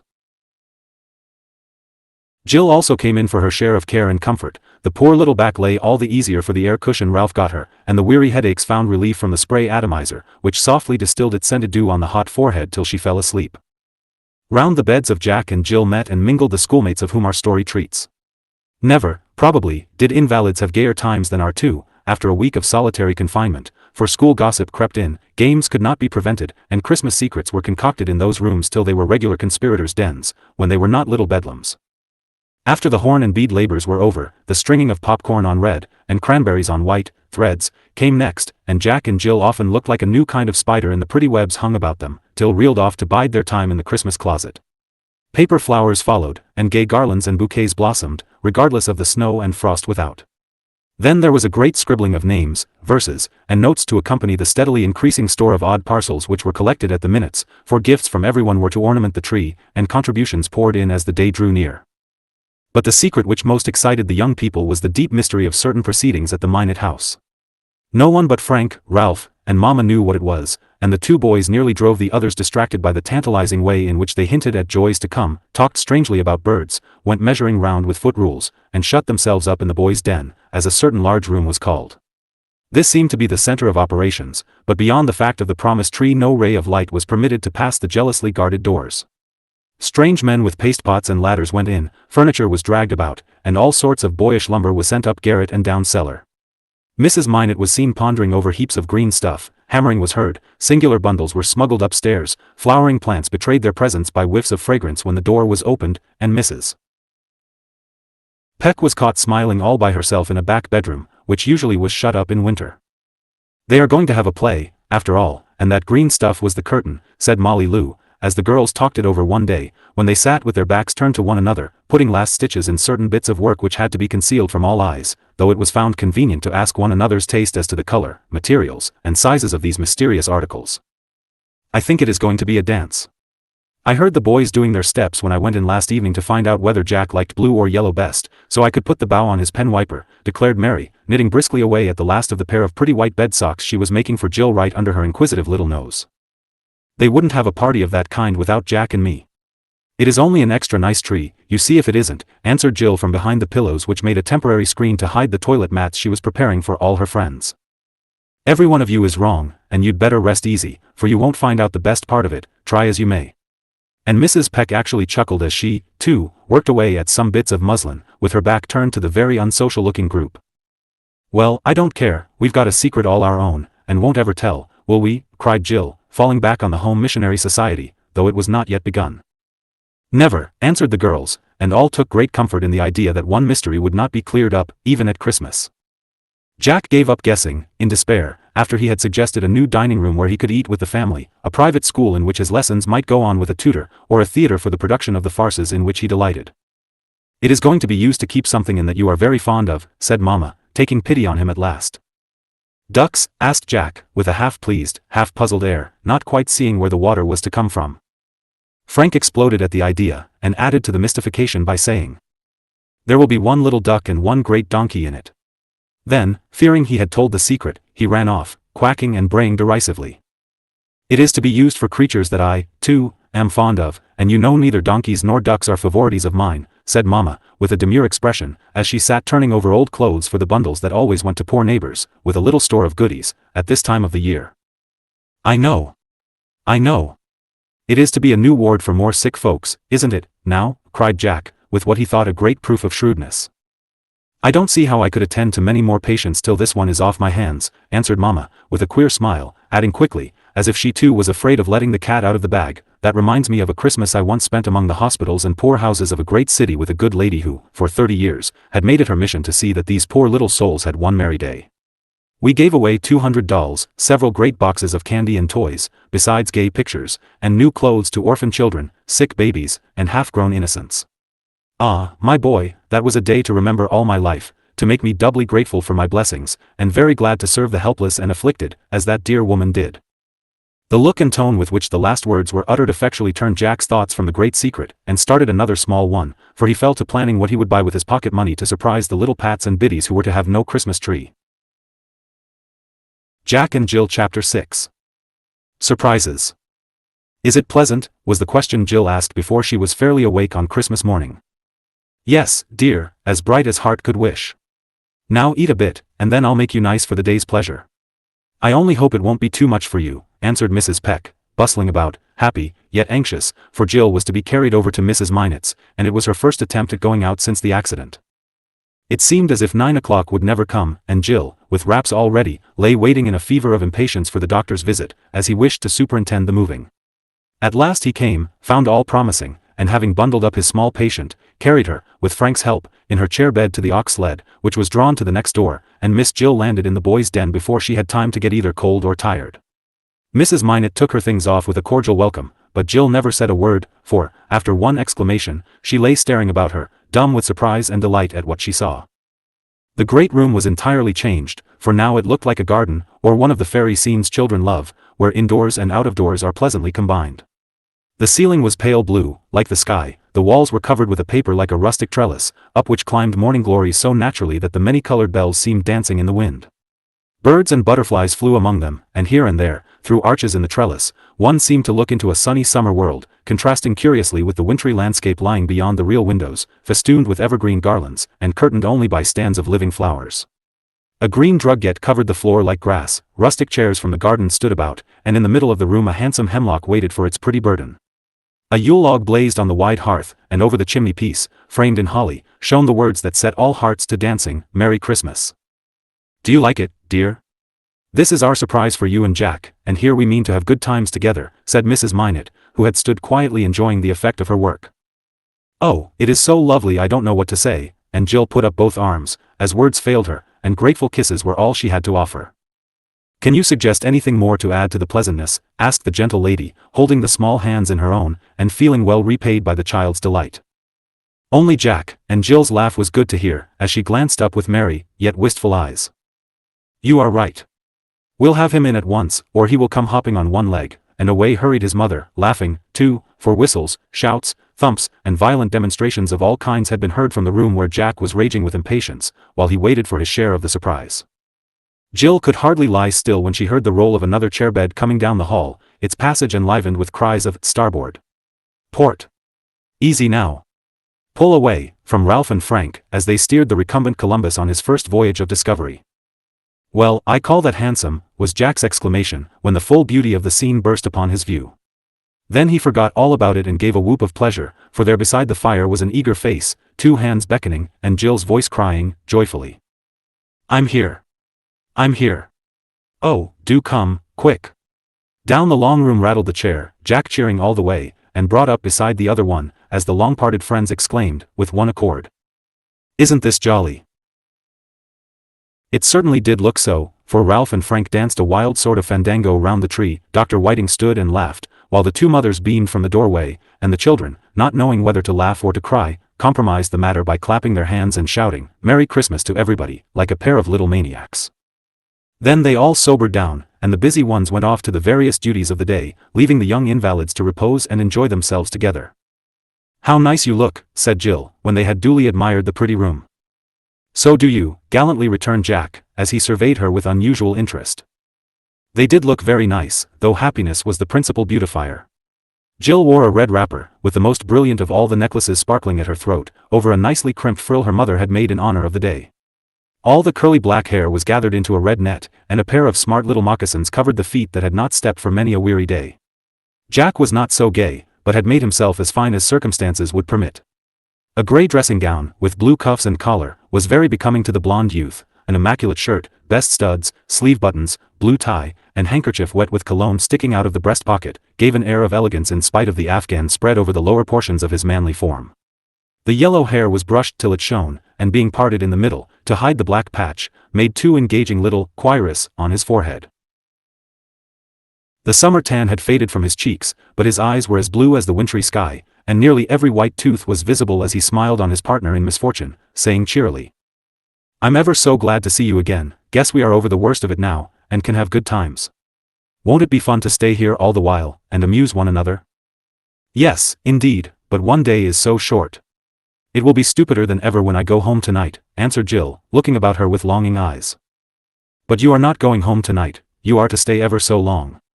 Didn't Mama tell you?" "No." "Oh, how splendid." "Am I really? Where will I sleep? What will Mammy do without me?" And Jill almost sat up, she was so delighted with the new surprise. "That room in there is all fixed for you. I made Frank tell me so much. Mama said I might tell you, but I didn't think she would be able to hold in if she saw you first. Your mother is coming, too, and we are all going to have larks together till we are well." The splendor of this arrangement took Jill's breath away, and before she got it again, in came Frank and Ralph with 2 clothes baskets of treasures to be hung upon the tree. While they wired on the candles, the children asked questions, and found out all they wanted to know about the new plans and pleasures. "Who fixed all this?" "Mama thought of it, and Ralph and I did it. He's the man for this sort of thing, you know. He proposed cutting out the arches and sticking on birds and butterflies just where they looked best. I put those canaries over there, they looked so well against the blue," and Frank proudly pointed out some queer orange-colored fowls, looking as if they were having fits in the air, but very effective, nevertheless. "Your mother said you might call this the bird room. We caught a scarlet tanager for you to begin with, didn't we, Jack?" and Ralph threw a hon-hon at Jill, who looked very like a bright little bird in a warm nest. "Good for you." "Yes, and we are going to keep her in this pretty cage till we can both fly off together. I say, Jill, where shall we be in our classes when we do get back?" and Jack's merry face fell at the thought. "At the foot, if we don't study and keep up. Doctor said I might study sometimes, if I'd lie still as long as he thought best, and Molly brought home my books, and Mary says she will come in every day and tell me where the lessons are. I don't mean to fall behind, if my backbone is cracked," said Jill, with a decided nod that made several black rings fly out of the net to dance on her forehead. "Frank said he'd pull me along in my Latin, but I've been lazy and haven't done a thing." "Let's go at it and start fair for New Year," proposed Jack, who did not love study as the bright girl did, but was ashamed to fall behind her in anything. "All right. They've been reviewing, so we can keep up when they begin, if we work next week, while the rest have a holiday. Oh, dear, I do miss school dreadfully," and Jill sighed for the old desk, every blot and notch of which was dear to her. "There come our things, and pretty nice they look, too," said Jack, and his mother began to dress the tree, hanging up the gay horns, the gilded nuts, red and yellow apples and oranges, and festooning long strings of popcorn and scarlet cranberries from bough to bough, with the glittering necklaces hung where the light would show their colors best. "I never saw such a splendid tree before. I'm glad we could help, though we were ill." "Is it all done now?" asked Jill, when the last parcel was tied on and everybody stood back to admire the pretty sight. "One thing more. Hand me that box, Frank, and be very careful that you fasten this up firmly, Ralph," answered Mrs. Minot, as she took from its wrappings the waxen figure of a little child. The rosy limbs were very lifelike, so was the smiling face under the locks of shining hair. Both plump arms were outspread as if to scatter blessings over all, and downy wings seemed to flutter from the dimpled shoulders, making an angel of the baby. "Is it St. Nicholas?" asked Jill, who had never seen that famous personage, and knew but little of Christmas festivities. "It is the Christ child, whose birthday we are celebrating. I got the best I could find, for I like the idea better than old Santa Claus, though we may have him, too," said Mama, holding the little image so that both could see it well.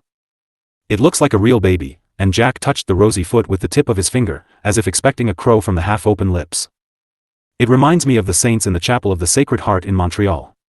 One little St. John looked like this, only he had a lamb instead of wings," said Jill, stroking the flaxen hair, and wishing she dared ask for it to play with. "He is the children's saint to pray to, love, and imitate, for he never forgot them, but blessed and healed and taught them all his life." This is only a poor image of the holiest baby ever born, but I hope it will keep his memory in your minds all day, because this is the day for good resolutions, happy thoughts, and humble prayers, as well as play and gifts and feasting." While she spoke, Mrs. Minot, touching the little figure as tenderly as if it were alive, had tied a broad white ribbon round it, and, handing it to Ralph, bade him fasten it to the hook above the tree top, where it seemed to float as if the downy wings supported it. Jack and Jill lay silently watching, with a sweet sort of soberness in their young faces, and for a moment the room was very still as all eyes looked up at the blessed child. The sunshine seemed to grow more golden as it flickered on the little head, the flames glanced about the glittering tree as if trying to climb and kiss the baby feet, and, without, a chime of bells rang sweetly, calling people to hear again the lovely story of the life begun on Christmas Day. Only a minute, but it did them good, and presently, when the pleasant work was over, and the workers gone, the boys to church, and Mama to see about lunch for the invalids, Jack said, gravely, to Jill, "I think we ought to be extra good, everyone is so kind to us, and we are getting well, and going to have such capital times. Don't see how we can do anything else to show we are grateful."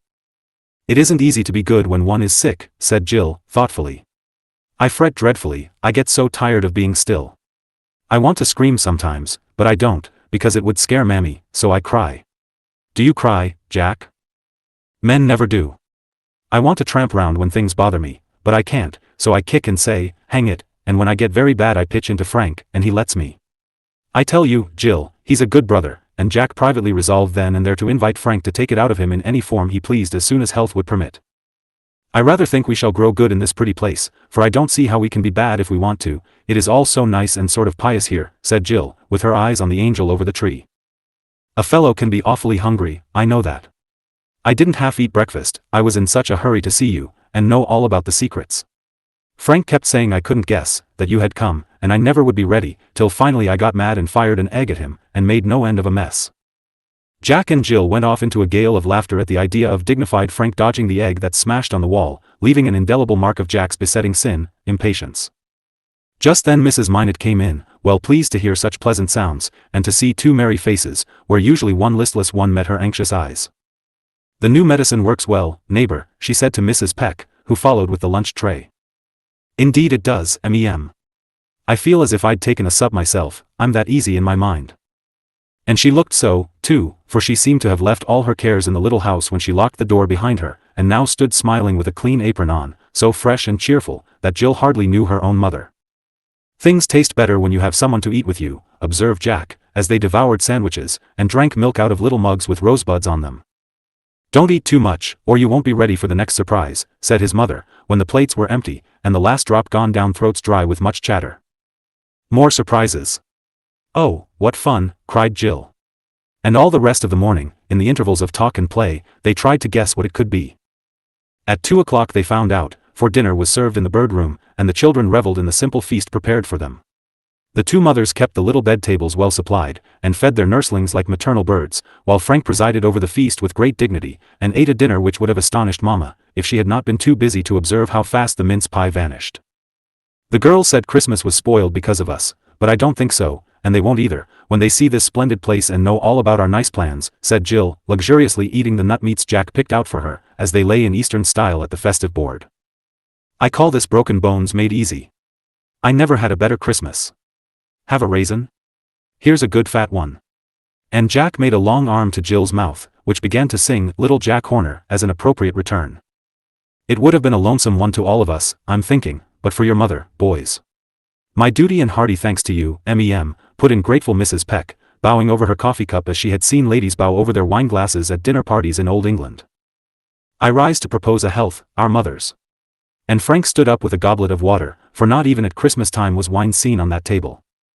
"Hip, hip, hurrah," called Jack, baptizing himself with a good sprinkle, as he waved his glass and drank the toast with a look that made his mother's eyes fill with happy tears. Jill threw her mother a kiss, feeling very grown up and elegant to be dining out in such style. Then they drank everyone's health with much merriment, till Frank declared that Jack would float off on the deluge of water he splashed about in his enthusiasm, and Mama proposed a rest after the merry-making.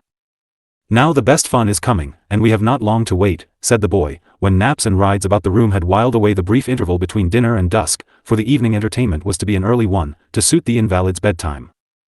"I hope the girls will like their things. I help to choose them, and each has a nice present. I don't know mine, though, and I'm in a twitter to see it," said Jill, as they lay waiting for the fun to begin. I do, I chose it, so I know you will like one of them, anyway. Have I got more than one? I guess you'll think so when they are handed down. The bell was going all day yesterday, and the girls kept bringing in bundles for you. I see 7 now, and Jack rolled his eyes from one mysterious parcel to another hanging on the laden boughs. I know something, too. That square bundle is what you want ever so much. I told Frank, and he got it for his present. It is all red and gold outside, and every sort of color inside. You'll hurrah when you see it. That roundish one is yours too. I made them, cried Jill, pointing to a flat package tied to the stem of the tree, and a neat little roll in which were the blue mittens that she had knit for him. I can wait, but the boy's eyes shone with eagerness, and he could not resist firing 2 or 3 popcorns at it to see whether it was hard or soft. That barking dog is for Boo, and the little yellow sled, so Molly can drag him to school. He always tumbles down so when it is slippery, continued Jill, proud of her superior knowledge, as she showed a small spotted animal hanging by its tail, with a red tongue displayed as if about to taste the sweeties in the horn below. Don't talk about sleds, for mercy's sake. I never want to see another, and you wouldn't either, if you had to lie with a flat iron tied to your ankle, as I do, said Jack, with a kick of the well leg and an ireful glance at the weight attached to the other that it might not contract while healing. Well, I think plasters, and liniment, and rubbing, as bad as flat irons any day. I don't believe you have ached half so much as I have, though it sounds worse to break legs than to sprain your back, protested Jill, eager to prove herself the greater sufferer, as invalids are apt to be. I guess you wouldn't think so if you'd been pulled round as I was when they set my leg. Caesar, how it did hurt, and Jack squirmed at the recollection of it. You didn't faint away as I did when the doctor was finding out if my vertebrums were hurt, so now, cried Jill, bound to carry her point, though not at all clear what vertebrae were. Pooh! Girls always faint. Men are braver, and I didn't faint a bit in spite of all that horrid agony. You howled, Frank told me so. Doctor said I was a brave girl, so you needn't brag, for you'll have to go on a crutch for a while. I know that. You may have to use 2 of them for years, maybe. I heard the doctor tell my mother so. I shall be up and about long before you will. Now then. Both children were getting excited, for the various pleasures of the day had been rather too much for them, and there is no knowing but they would have added the sad surprise of a quarrel to the pleasant ones of the day, if a cheerful whistle had not been heard, as Ralph came in to light the candles and give the last artistic touches to the room. Well, young folks, how goes it? Had a merry time so far? He asked, as he fixed the steps and ran up with a lighted match in his hand. Very nice, thank you, answered a prim little voice from the dusk below, for only the glow of the fire filled the room just then. Jack said nothing, and 2 red sulky faces were hidden in the dark, watching candle after candle sputter, brighten, and twinkle, till the trembling shadows began to flit away like imps afraid of the light. Now he will see my face, and I know it is cross, thought Jill, as Ralph went round the last circle, leaving another line of sparks among the hemlock boughs. Jack thought the same, and had just got the frown smoothed out of his forehead, when Frank brought a fresh log, and a glorious blaze sprung up, filling every corner of the room, and dancing over the figures in the long chairs till they had to brighten whether they liked it or not. Presently the bell began to ring and gave voices to sound below, then Jill smiled in spite of herself as Molly Lou's usual cry of, "Oh, dear, where is that child?" reached her, and Jack could not help keeping time to the march Ed played, while Frank and Gus marshaled the procession. "Ready," cried Mrs. Minot, at last, and up came the troop of eager lads and lasses, brave in holiday suits, with faces to match. A unanimous, "Oh, oh, oh," burst from 20 tongues, as the full splendor of the tree, the room, and its inmates, dawned upon them, for not only did the pretty Christ-child hover above, but Santa Claus himself stood below, fur-clad, white-bearded, and powdered with snow from the dredging box. Ralph was a good actor, and, when the first raptures were over he distributed the presents with such droll speeches, jokes, and gambols, that the room rang with merriment, and passers-by paused to listen, sure that here, at least, Christmas was merry. It would be impossible to tell about all the gifts or the joy of the receivers, but everyone was satisfied, and the king and queen of the revel so overwhelmed with little tokens of goodwill, that their beds looked like booths at a fair. Jack beamed over the handsome postage stamp book which had long been the desire of his heart, and Jill felt like a millionaire, with a silver fruit knife, a pretty workbasket, and coals of fire on her head, a ring from Jack. A simple little thing enough, with one tiny turquoise forget-me-not, but something like a dewdrop fell on it when no one was looking, and she longed to say, "I'm sorry I was cross, forgive me, Jack." But it could not be done then, so she turned to admire Mary's bed shoes, the pots of pansies, hyacinths, and geranium which Gus and his sisters sent for her window garden, Molly's queer Christmas pie, and the zither Ed promised to teach her how to play upon. The tree was soon stripped, and popcorn strewed the floor as the children stood about picking them off the red threads when candy gave out, with an occasional cranberry by way of relish. Boo insisted on trying the new sled at once, and enlivened the trip by the squeaking of the spotted dog, the toot of a tin trumpet, and shouts of joy at the splendor of the turnout. The girls all put on their necklaces, and danced about like fine ladies at a ball. The boys fell to comparing skates, balls, and cuff buttons on the spot, while the little ones devoted all their energies to eating everything eatable they could lay their hands on. Games were played till 9 o'clock, and then the party broke up, after they had taken hands round the tree and sung a song written by one whom you all know, so faithfully and beautifully does she love and labor for children the world over. The Blessed Day. What shall little children bring on Christmas Day, on Christmas Day? What shall little children bring on Christmas Day in the morning? This shall little children bring on Christmas Day, love and joy to Christ their King, on Christmas Day in the morning. What shall little children sing on Christmas Day, on Christmas Day? What shall little children sing on Christmas Day in the morning? The grand old carols shall they sing on Christmas Day, with all their hearts, their offerings bring on Christmas Day in the morning. Jack was carried off to bed in such haste that he had only time to call out, "Good night," before he was rolled away, gaping as he went. Jill soon found herself tucked up in the great white bed she was to share with her mother, and lay looking about the pleasant chamber, while Mrs. Peck ran home for a minute to see that all was safe there for the night. After the merry din the house seemed very still, with only a light step now and then, the murmur of voices not far away, or the jingle of sleigh bells from without, and the little girl rested easily among the pillows, thinking over the pleasures of the day, too wide awake for sleep. There was no lamp in the chamber, but she could look into the pretty bird room, where the firelight still shone on flowery walls, deserted tree, and Christ-child floating above the green. Jill's eyes wandered there and lingered till they were full of regretful tears, because the sight of the little angel recalled the words spoken when it was hung up, the good resolution she had taken then, and how soon it was broken. "I said I couldn't be bad in that lovely place, and I was a cross, ungrateful girl after all they've done for Mammy and me." Poor Jack was hurt the worst, and he was brave, though he did scream. "I wish I could go and tell him so, and hear him say, 'All right.' Oh, me, I've spoiled the day." A great sob choked more words, and Jill was about to have a comfortable cry, when someone entered the other room, and she saw Frank doing something with a long cord and a thing that looked like a tiny drum. Quiet as a bright-eyed mouse, Jill peeped out wondering what it was, and suspecting mischief, for the boy was laughing to himself as he stretched the cord, and now and then bent over the little object in his hand, touching it with great care. "Maybe it's a torpedo to blow up and scare me. Jack likes to play tricks. Well, I'll scream loud when it goes off, so he will be satisfied that I'm dreadfully frightened," thought Jill, little dreaming what the last surprise of the day was to be. Presently a voice whispered, "Are you awake?" "Yes." "Anyone there but you?" "No." "Catch this, then. Hold it to your ear and see what you'll get." The little drum came flying in, and, catching it, Jill, with some hesitation, obeyed Frank's order. Judge of her amazement when she caught in broken whispers these touching words. "Sorry I was cross. Forgive and forget. Start fair tomorrow. All right. Jack." Jill was so delighted with this handsome apology, that she could not reply for a moment, then steadied her voice, and answered back in her sweetest tone. "I'm sorry, too. Never, will again. Feel much better now. Good night, you dear old thing." Satisfied with the success of his telephone, Frank twitched back the drum and vanished, leaving Jill to lay her cheek upon the hand that wore the little ring and fall asleep, saying to herself, with a farewell glance at the children's saint, dimly seen in the soft gloom, "I will not forget. I will be good." Jack and Jill Chapter 7. Jill's Mission.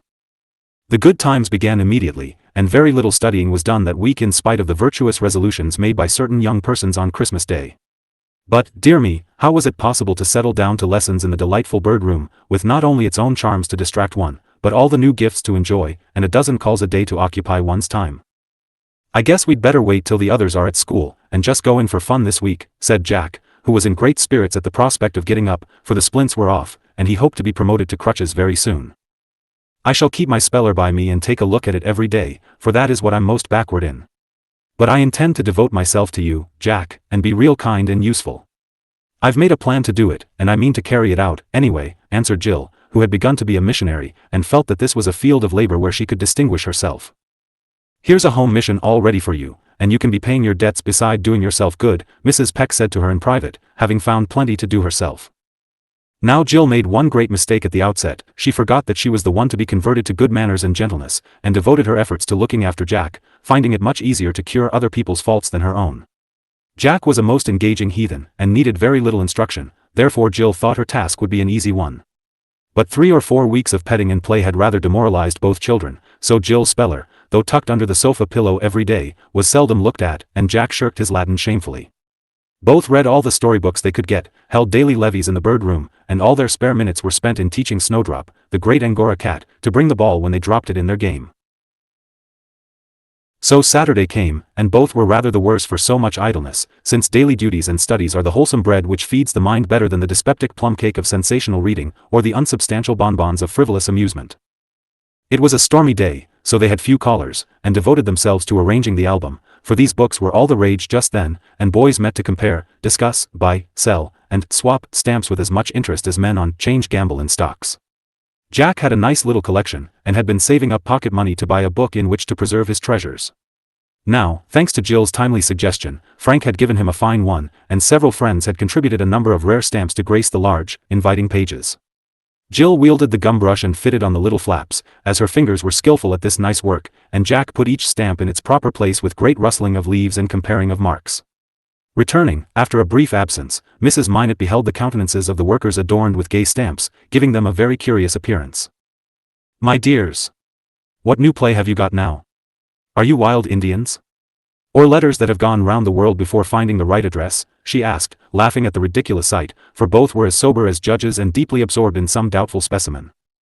"Oh, we just stuck them there to keep them safe. They get lost if we leave them lying round.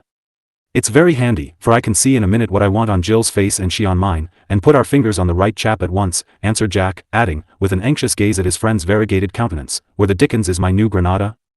It's rare, and I wouldn't lose it for $1. "Why, there it is on your own nose. Don't you remember you put it there because you said mine was not big enough to hold it?" laughed Jill, tweaking a large orange square off the round nose of her neighbor, causing it to wrinkle up in a droll way, as the gum made the operation slightly painful. "So I did, and gave you little Bolivar on yours. Now I'll have Alsace and Lorraine, 1870. There are 7 of them, so hold still and see how you like it," returned Jack, picking the large, pale stamps one by one from Jill's forehead, which they crossed like a band. She bore it without flinching, saying to herself with a secret smile, as she glanced at the hot fire, which scorched her if she kept near enough to Jack to help him, "This really is being like a missionary, with a tattooed savage to look after. I have to suffer a little, as the good folks did who got speared and roasted sometimes, but I won't complain a bit, though my forehead smarts, my arms are tired, and one cheek is as red as fire." "The Roman states make a handsome page, don't they?" asked Jack, little dreaming of the part he was playing in Jill's mind. "Oh, I say, isn't Korea a beauty? I'm ever so proud of that," and he gazed fondly on a big blue stamp, the sole ornament of one page. "I don't see why the Cape of Good Hope has pyramids. They ought to go in Egypt. The Sandwich Islands are all right, with heads of the black kings and queens on them," said Jill, feeling that they were very appropriate to her private play. "Turkey has crescents, Australia swans, and Spain women's heads, with black bars across them. Frank says it is because they keep women shut up so, but that was only his fun. I'd rather have a good, honest green United States, with Washington on it, or a blue one center with old Franklin, than all their eagles and lions and kings and queens put together," added the Democratic boy, with a disrespectful slap on a crowned head as he settled Heligoland in its place. "Why does Austria have Mercury on the stamp, I wonder? Do they wear helmets like that?" asked Jill, with the brush handle in her mouth as she cut a fresh batch of flaps. "Maybe he was postman to the gods, so he is put on stamps now. The Prussians wear helmets, but they have spikes like the old Roman fellows. I like Prussians ever so much, they fight splendidly, and always beat. Austrians have a handsome uniform, though. Talking of Romans reminds me that I have not heard your Latin for 2 days. Come, lazybones, brace up, and let us have it now. I've done my compo, and shall have just time before I go out for a tramp with Gus," said Frank, putting by a neat page to dry, for he studied every day like a conscientious lad as he was. "Don't know it. Not going to try till next week. Grind away over your old Greek as much as you like, but don't bother me," answered Jack, frowning at the mere thought of the detested lesson.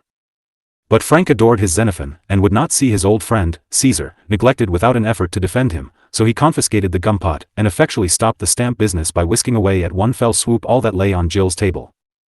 "Now then, young man, you will quit this sort of nonsense and do your lesson, or you won't see these fellows again in a hurry. You asked me to hear you, and I'm going to do it. Here's the book." Frank's tone was the dictatorial one, which Jack hated and always found hard to obey, especially when he knew he ought to do it.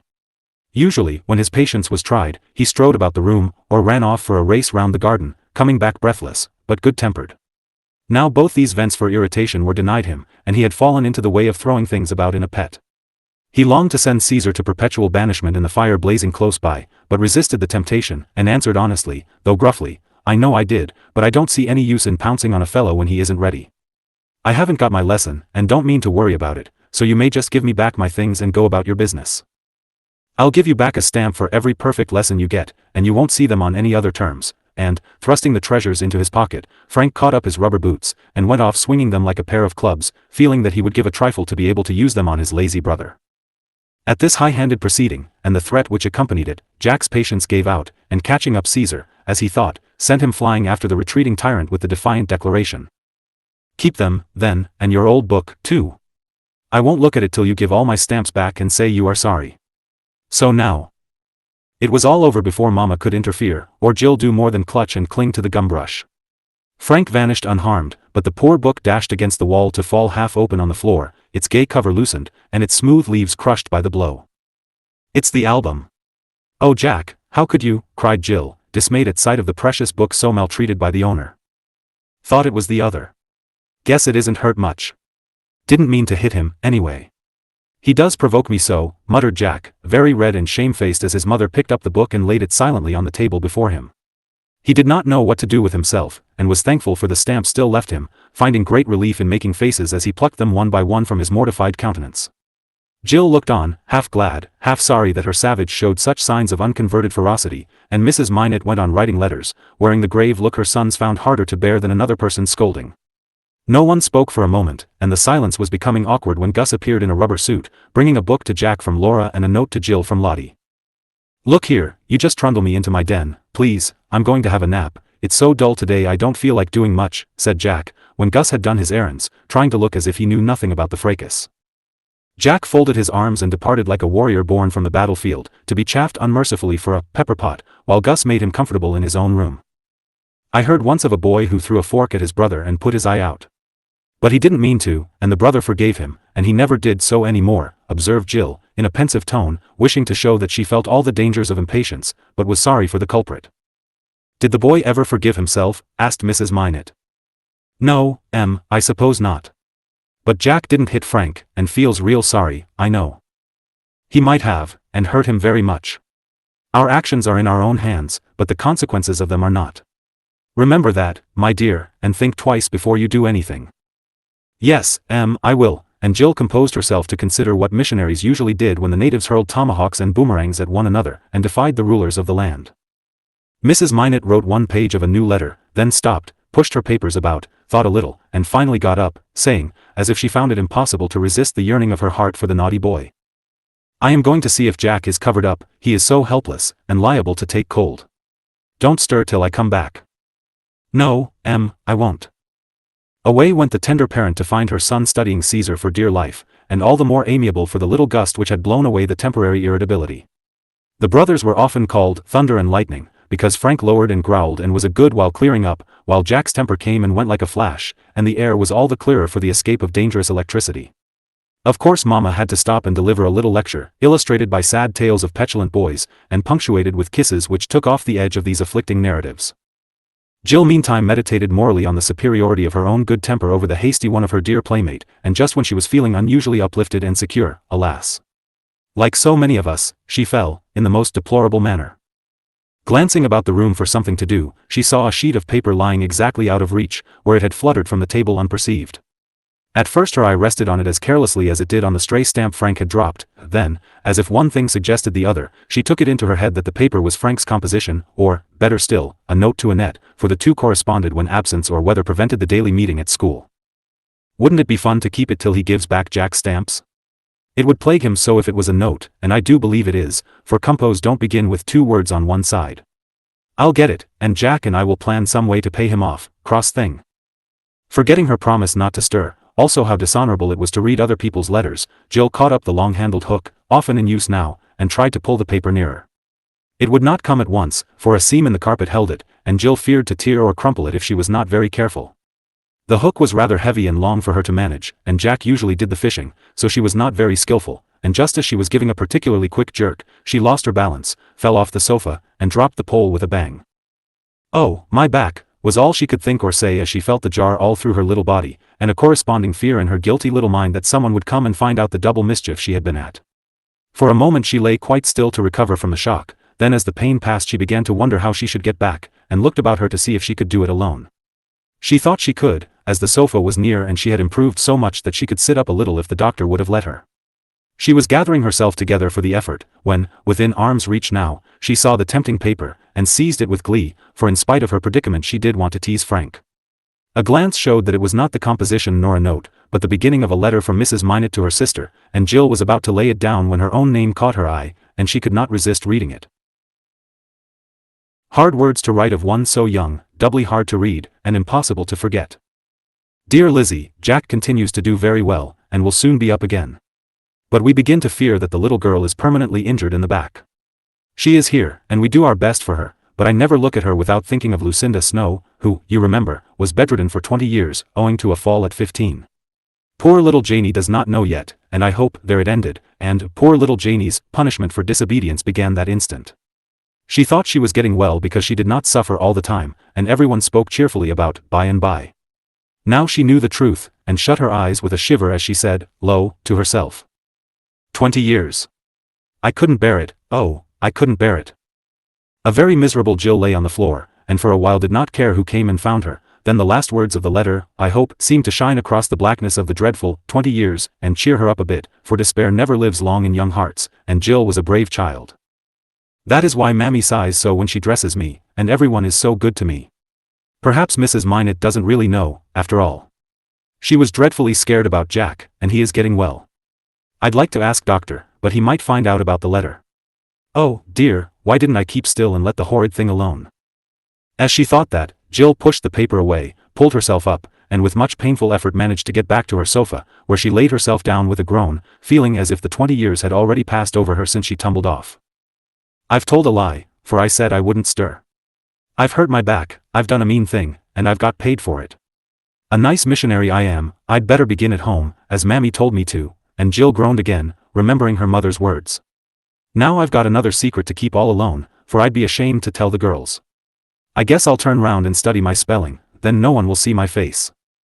Jill looked the picture of a good, industrious child as she lay with her back to the large table, her book held so that nothing was to be seen but one cheek and a pair of lips moving busily.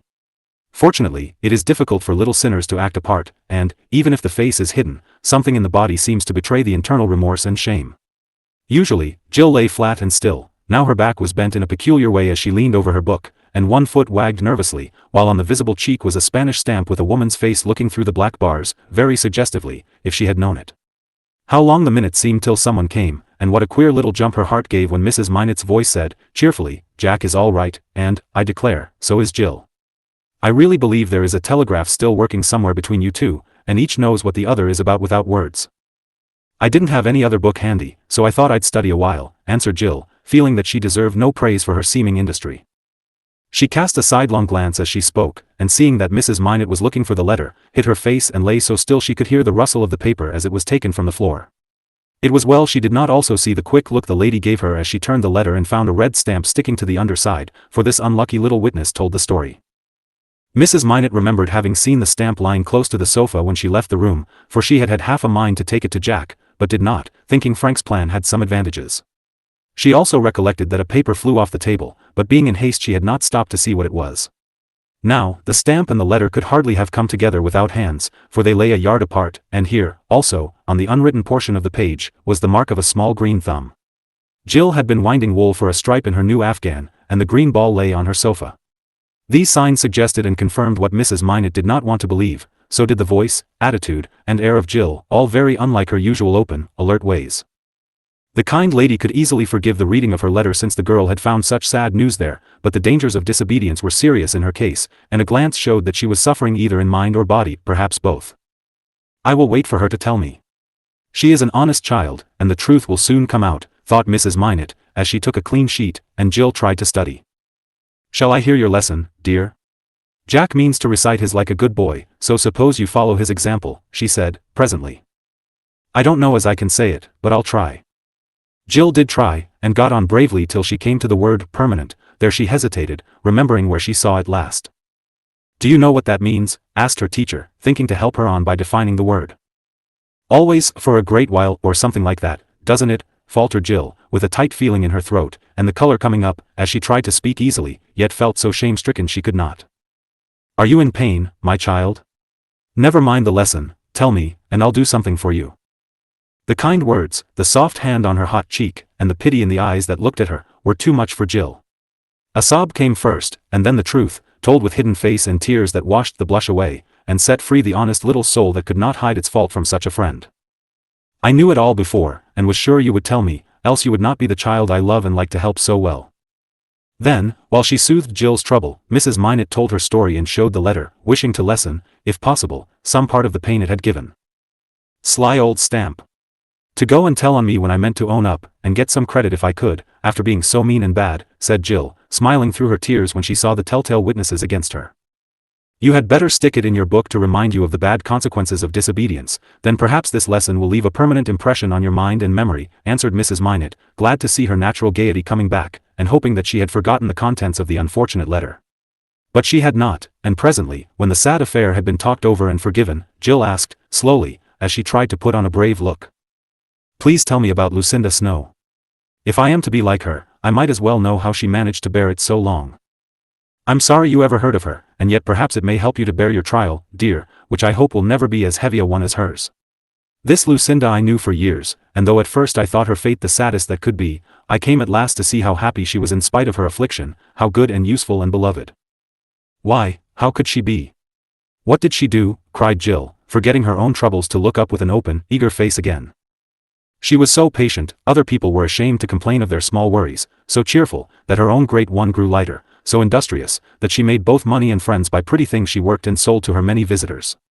And, best of all, so wise and sweet that she seemed to get good out of everything, and make her poor room a sort of chapel where people went for comfort, counsel, and an example of a pious life. So, you see, Lucinda was not so very miserable after all. Well, if I could not be as I was, I'd like to be a woman like that. Only, I hope I shall not," answered Jill, thoughtfully at first, then coming out so decidedly with the last words that it was evident the life of a bedridden saint was not at all to her mind. "So do I, and I mean to believe that you will not. Meantime, we can try to make the waiting as useful and pleasant as possible. This painful little back will be a sort of conscience to remind you of what you ought to do and leave undone, and so you can be learning obedience. Then, when the body is strong, it will have formed a good habit to make duty easier, and my Lucinda can be a sweet example, even while lying here, if she chooses. Can I?" And Jill's eyes were full of softer tears as the comfortable, cheering words sank into her heart, to blossom slowly by and by into her life, for this was to be a long lesson, hard to learn, but very useful in the years to come.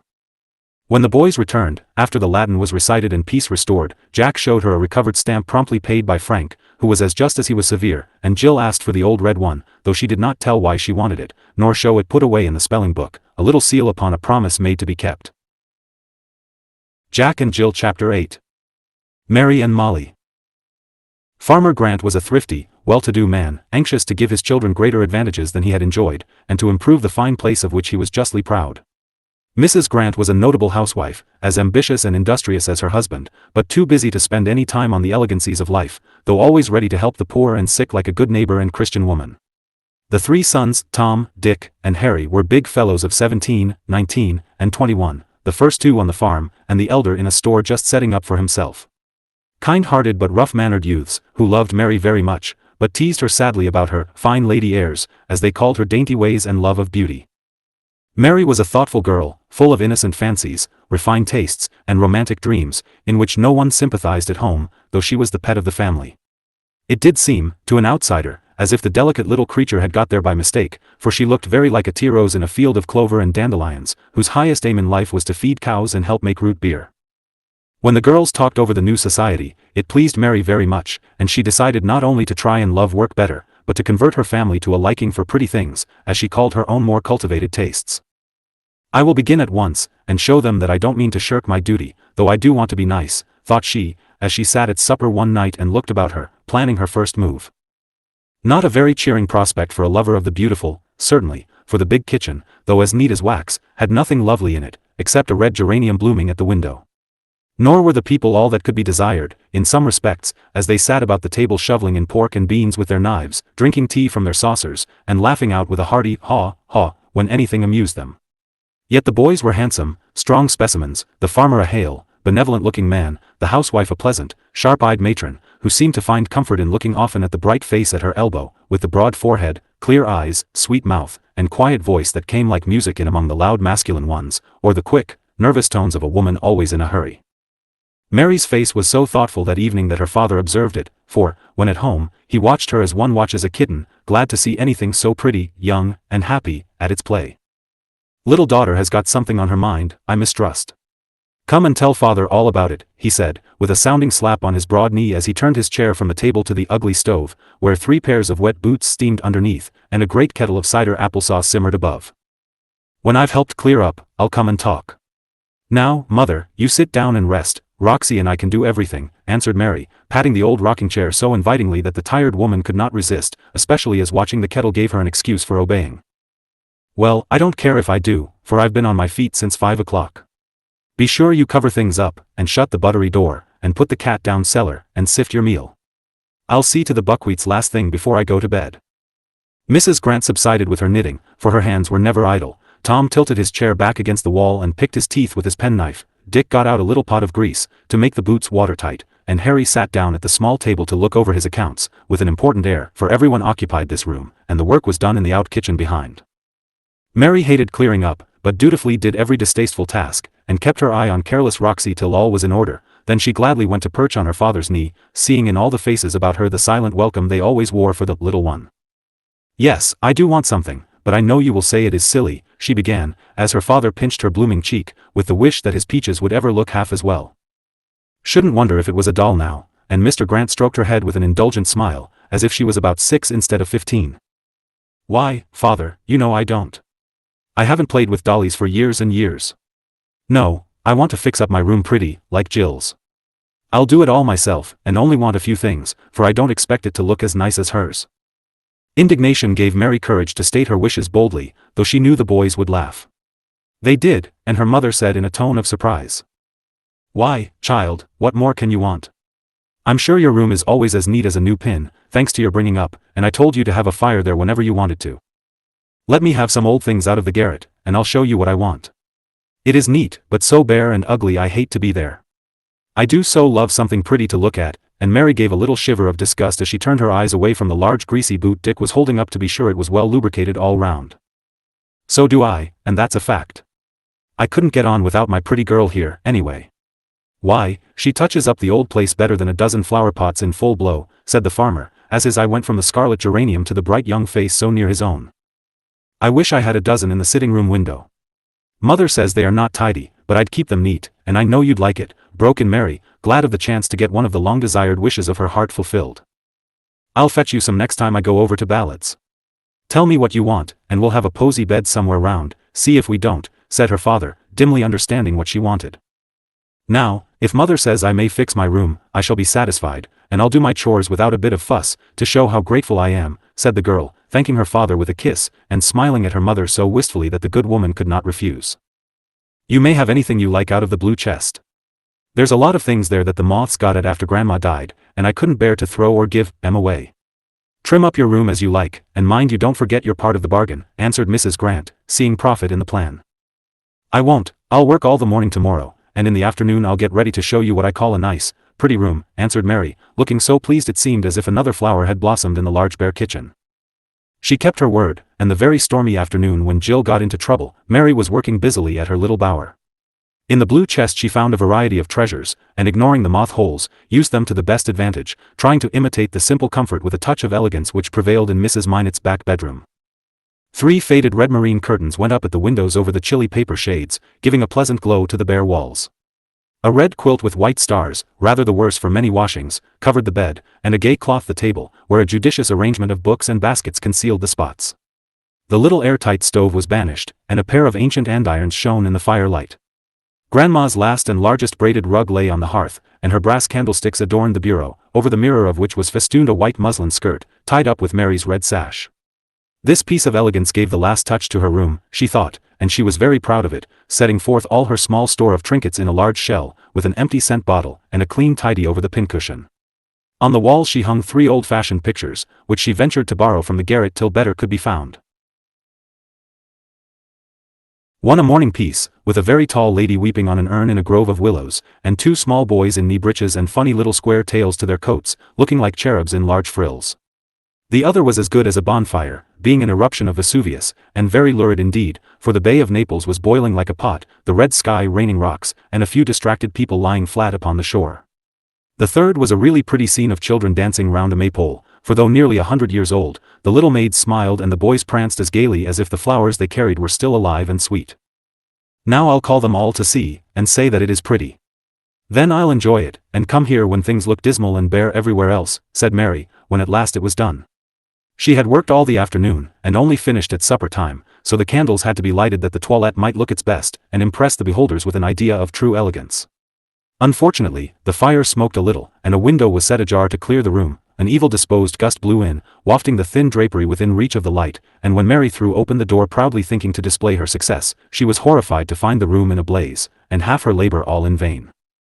The conflagration was over in a minute, however, for the boys tore down the muslin and stamped out the fire with much laughter, while Mrs. Grant bewailed the damage to her carpet, and poor Mary took refuge in her father's arms, refusing to be comforted in spite of his kind commendation of Grandma's fixins. The third little missionary had the hardest time of all, and her first efforts were not much more satisfactory nor successful than the others. Her father was away from morning till night, and then had his paper to read, books to keep, or a man to see downtown, so that, after a hasty word at tea, he saw no more of the children till another evening, as they were seldom up at his early breakfast. He thought they were well taken care of, for Miss Bathsheba Dawes was an energetic, middle-aged spinster when she came into the family, and had been there 15 years, so he did not observe, what a woman would have seen at once, that Miss Bat was getting old and careless, and everything about the house was at 6s and 7s. She took good care of him, and thought she had done her duty if she got 3 comfortable meals, nursed the children when they were ill, and saw that the house did not burn up. So Maria Louisa and Napoleon Bonaparte got on as they could, without the tender cares of a mother.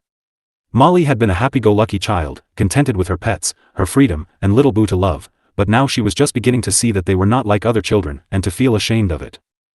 Papa is busy, but Miss Bat ought to see to us, she is paid for it, and goodness knows she has an easy time now, for if I ask her to do anything, she groans over her bones, and tells me young folks should wait on themselves. I take all the care of Boo off her hands, but I can't wash my own things, and he hasn't a decent trouser to his blessed little legs. I'd tell Papa, but it wouldn't do any good, he'd only say, yes, child, yes, I'll attend to it, and never do a thing. This used to be Molly's lament, when some especially trying event occurred, and if the girls were not there to condole with her, she would retire to the shed chamber, call her 9 cats about her, and, sitting in the old bushel basket, pull her hair about her ears, and scold all alone. The cats learned to understand this habit, and nobly did their best to dispel the gloom which now and then obscured the sunshine of their little mistress.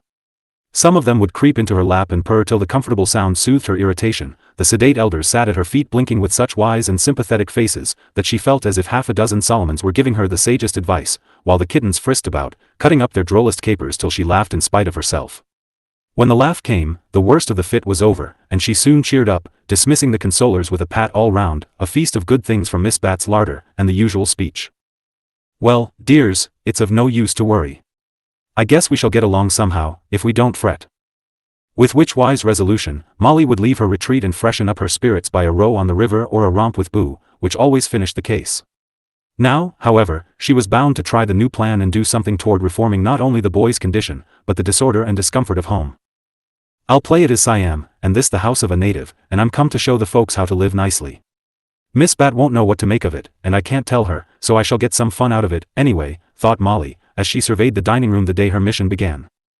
The prospect was not cheering, and, if the natives of Siam live in such confusion, it is high time they were attended to.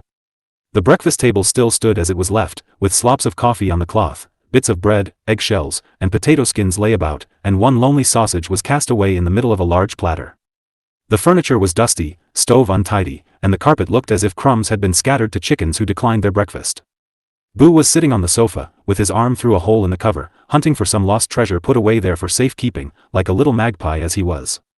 Molly fancied she washed and dressed him well enough, but today she seemed to see more dearly, and sighed as she thought of the hard job in store for her if she gave him the thorough washing he needed, and combed out that curly mop of hair.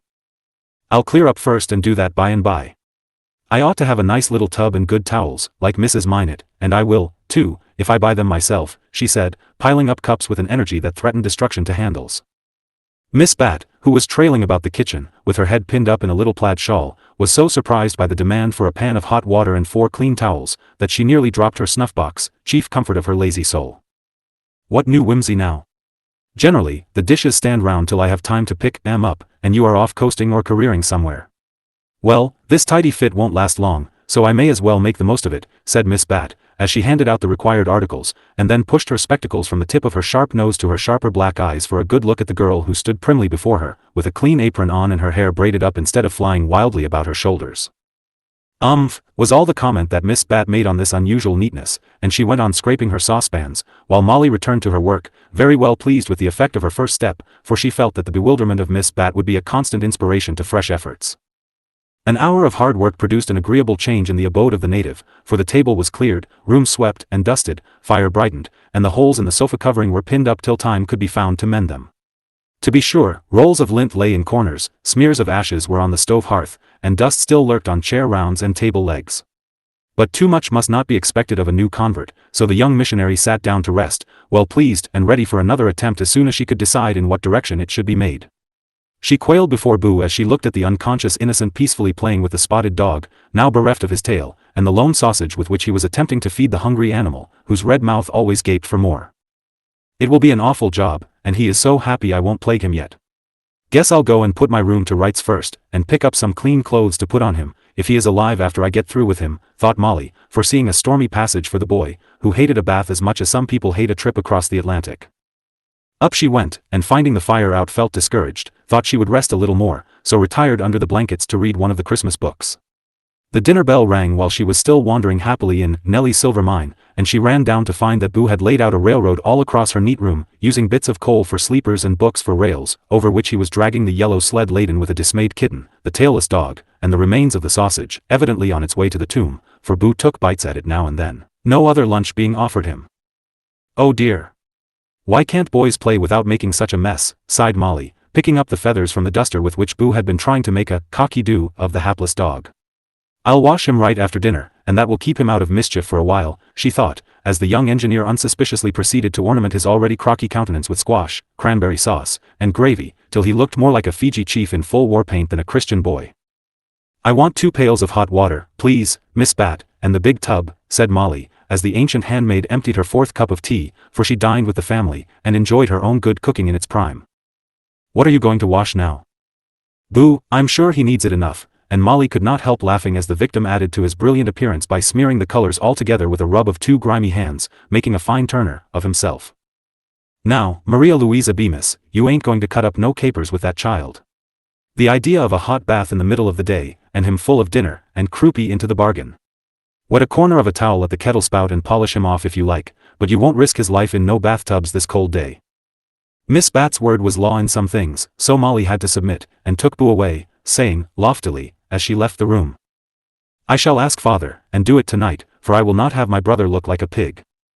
My patience! How the Siamese do leave their things round, she exclaimed, as she surveyed her room after making up the fire and polishing off Boo. I'll put things in order, and then mend up my rags, if I can find my thimble. Now, let me see, and she went to exploring her closet, bureau, and table, finding such disorder everywhere that her courage nearly gave out. She had clothes enough, but all needed care, even her best dress had 2 buttons off, and her Sunday hat but 1 string.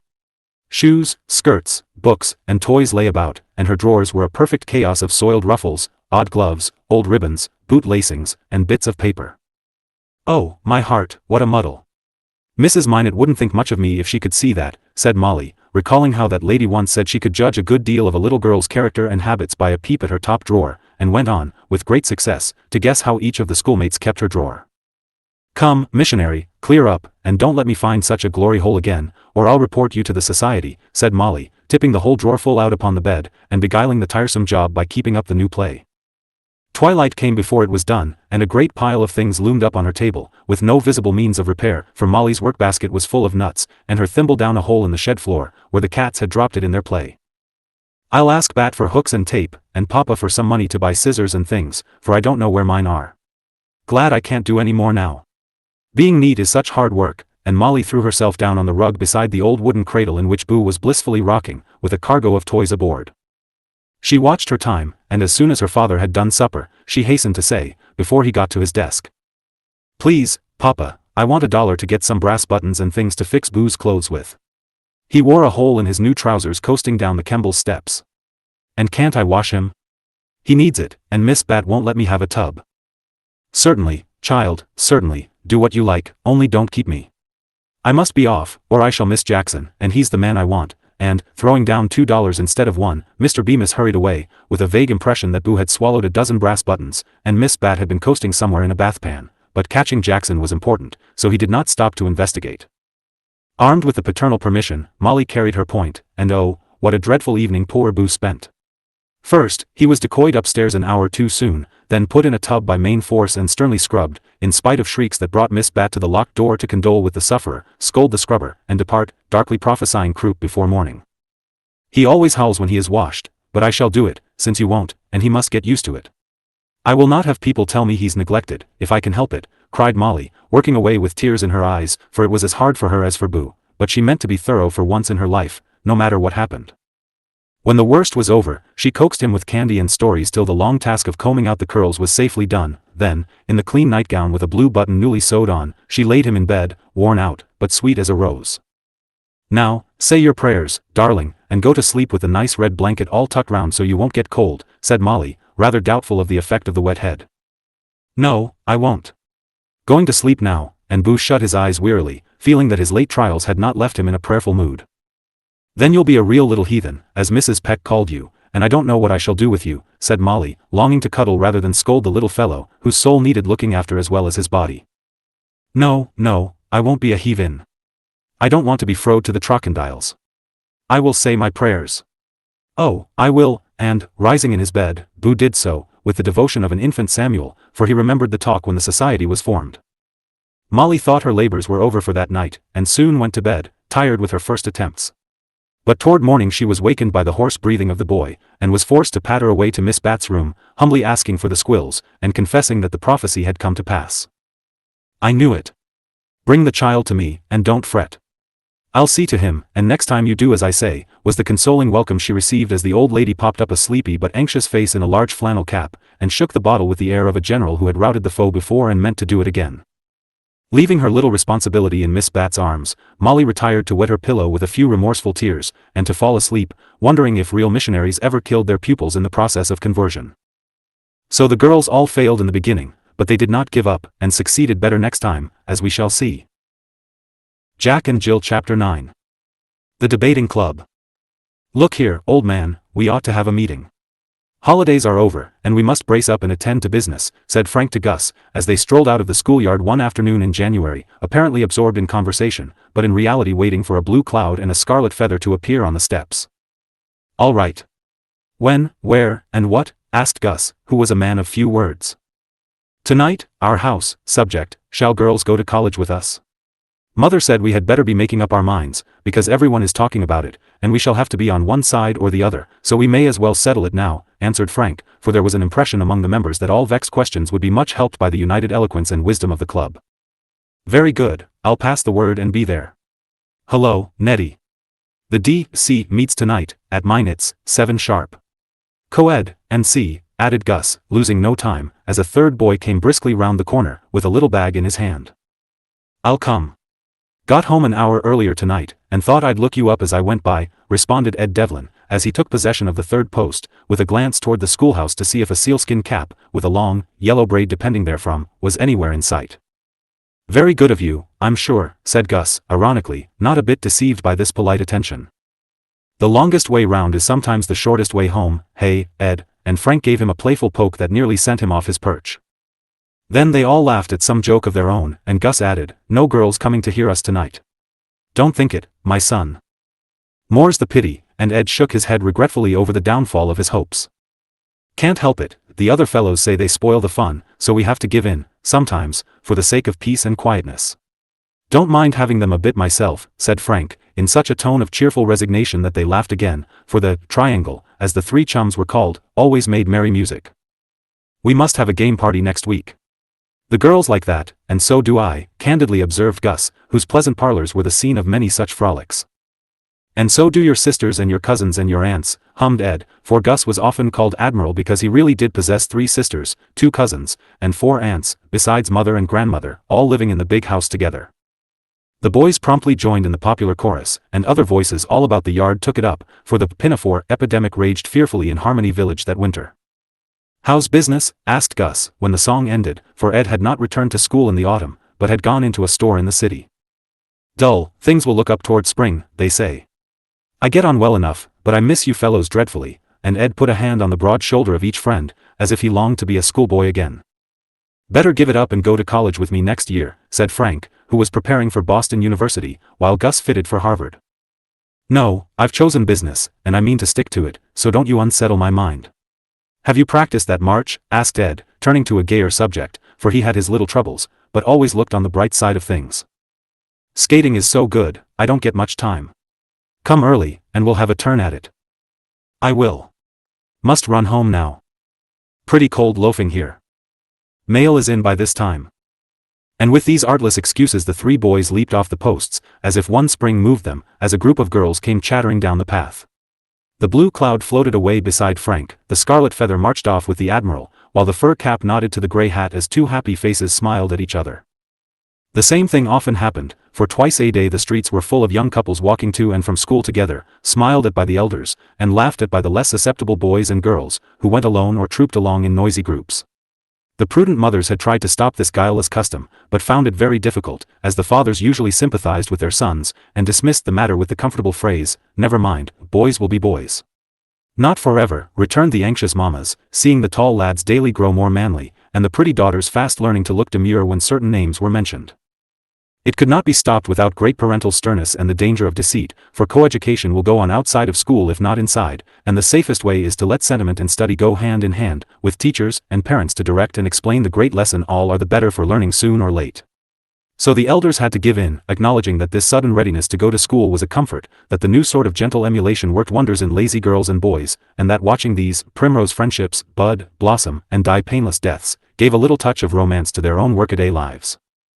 "On the whole I'd rather have my sons walking, playing, and studying with bright, well-mannered girls, than always knocking about with rough boys," said Mrs. Minot at one of the mothers' meetings, where the good ladies met to talk over their children, and help one another to do their duty by them.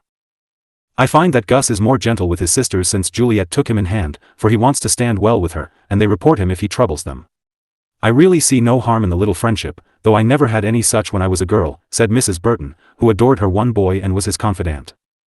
"My Mary seems to be contented with her brothers so far, but I shouldn't wonder if I had my hands full by and by," added Mrs. Grant, who already foresaw that her sweet little daughter would be sought after as soon as she should lengthen her skirts and turn up her bonny brown hair.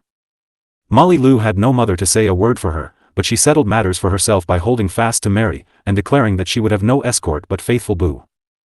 It is necessary to dwell a moment upon this new amusement, because it was not peculiar to Harmony Village, but appears everywhere as naturally as the game parties and croquet which have taken the place of the husking frolics and Applebees of olden times, and it is impossible to dodge the subject if one attempts to write of boys and girls as they really are nowadays.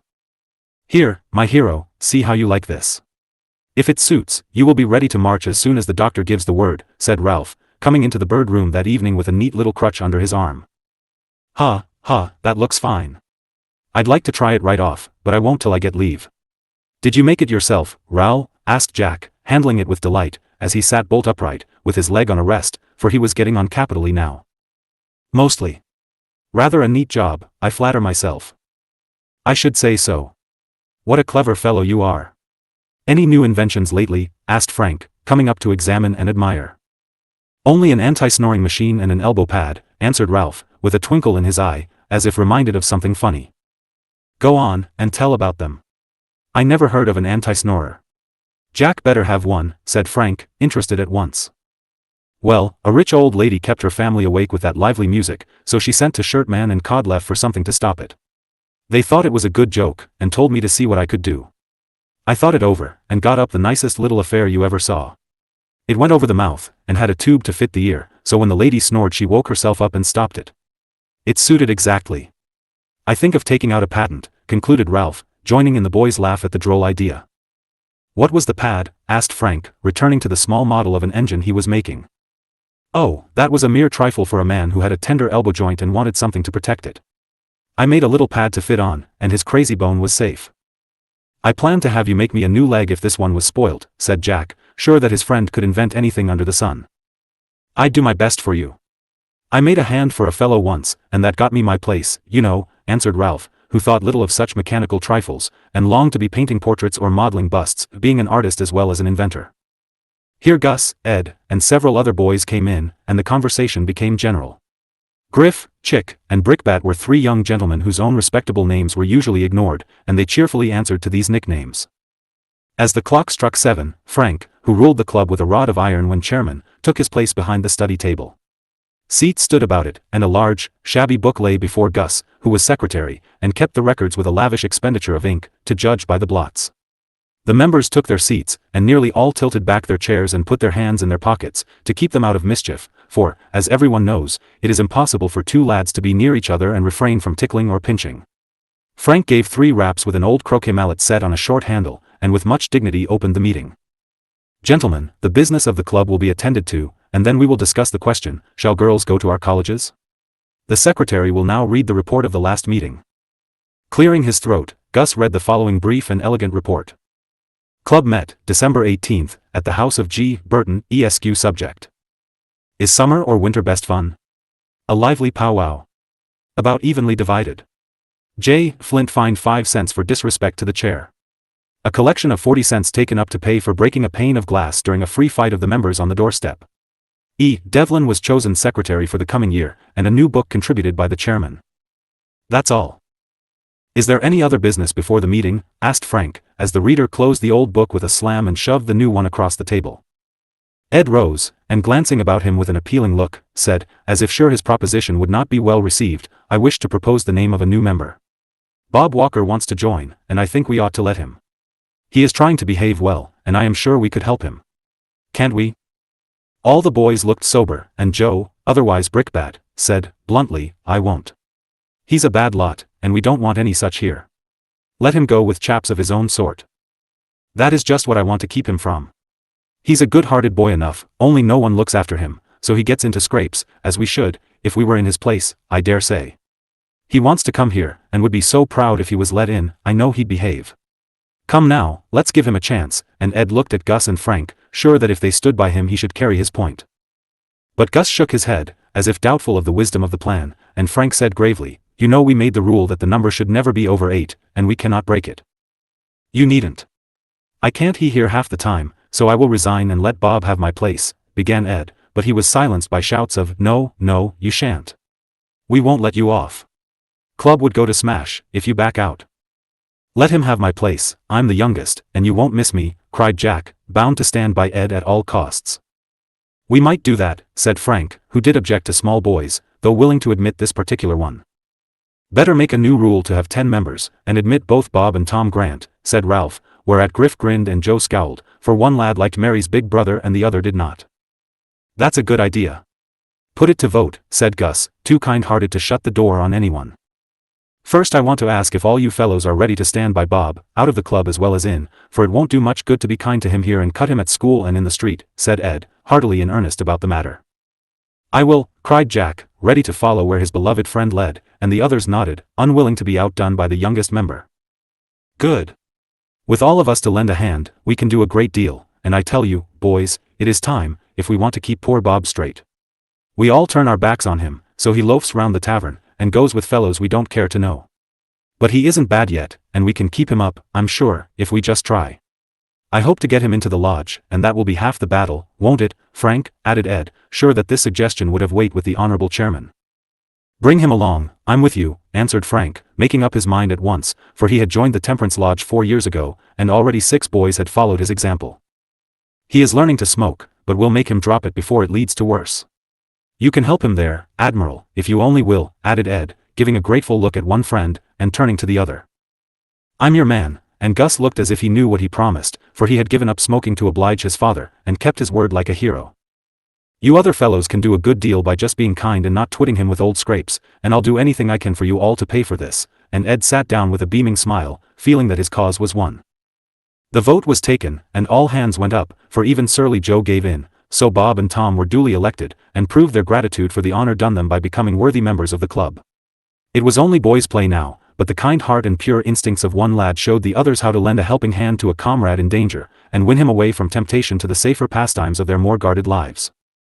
Well pleased with themselves, for every genuine act or word, no matter how trifling it seems, leaves a sweet and strengthening influence behind, the members settled down to the debate, which was never very long, and often only an excuse for fun of all sorts. Ralph, Gus, and Ed are for, and Brickbat, Griff, and Chick against, I suppose, said Frank, surveying his company like a general preparing for battle. No, sir. I believe in everything, cried Chick, a mild youth, who loyally escorted a chosen damsel home from school every day. A laugh greeted this bold declaration, and Chick sat down, red but firm. I'll speak for two since the chairman can't, and Jack won't go against those who pet him most to death, said Joe, who, not being a favorite with the girls, considered them a nuisance and lost no opportunity of telling them so. Fire away, then, since you are up, commanded Frank. Well, began Joe, feeling too late how much he had undertaken, I don't know a great deal about it, and I don't care, but I do not believe in having girls at college. They don't belong there, nobody wants them, and they'd better be at home darning their stockings. Yours, too, put in Ralph, who had heard that argument so often he was tired of it. Of course, that's what girls are for. I don't mind them at school, but I'd just as soon they had a room to themselves. We should get on better. You would if Mabel wasn't in your class and always ahead of you, observed Ed, whose friend was a fine scholar, and he very proud of the fact. Look here, if you fellows keep interrupting, I won't sit down for half an hour, said Joe, well knowing that eloquence was not his gift, but bound to have his say out. Deep silence reigned, for that threat quelled the most impatient member, and Joe prosed on, using all the arguments he had ever heard, and paying off several old scores by 6 hits of a personal nature, as older orators often do. It is clear to my mind that boys would get on better without any girls fooling round. As for their being as smart as we are, it is all nonsense, for some of 'em cry over their lessons every day, or go home with headaches, or get mad and scold all recess, because something isn't fair. No, sir, girls ain't meant to know much, and they can't.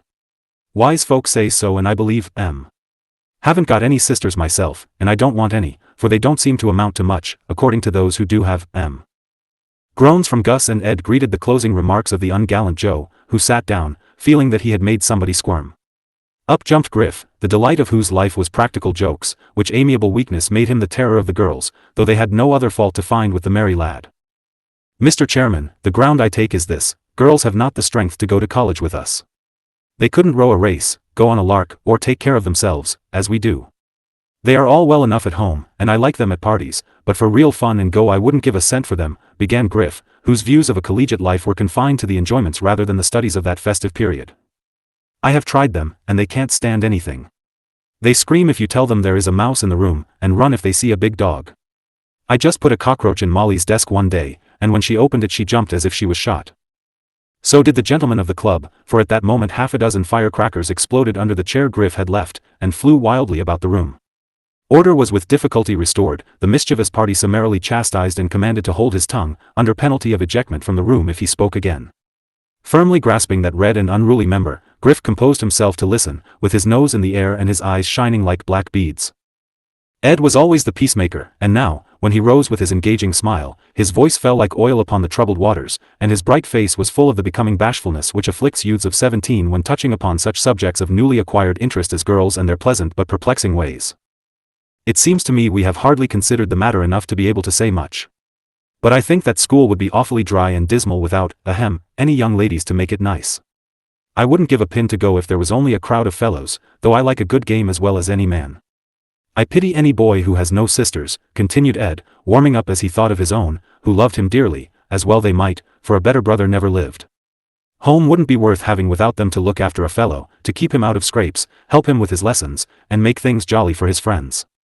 I tell you we can't do without girls, and I'm not ashamed to say that I think the more we see of them, and try to be like them in many ways, the better men we shall be by and by.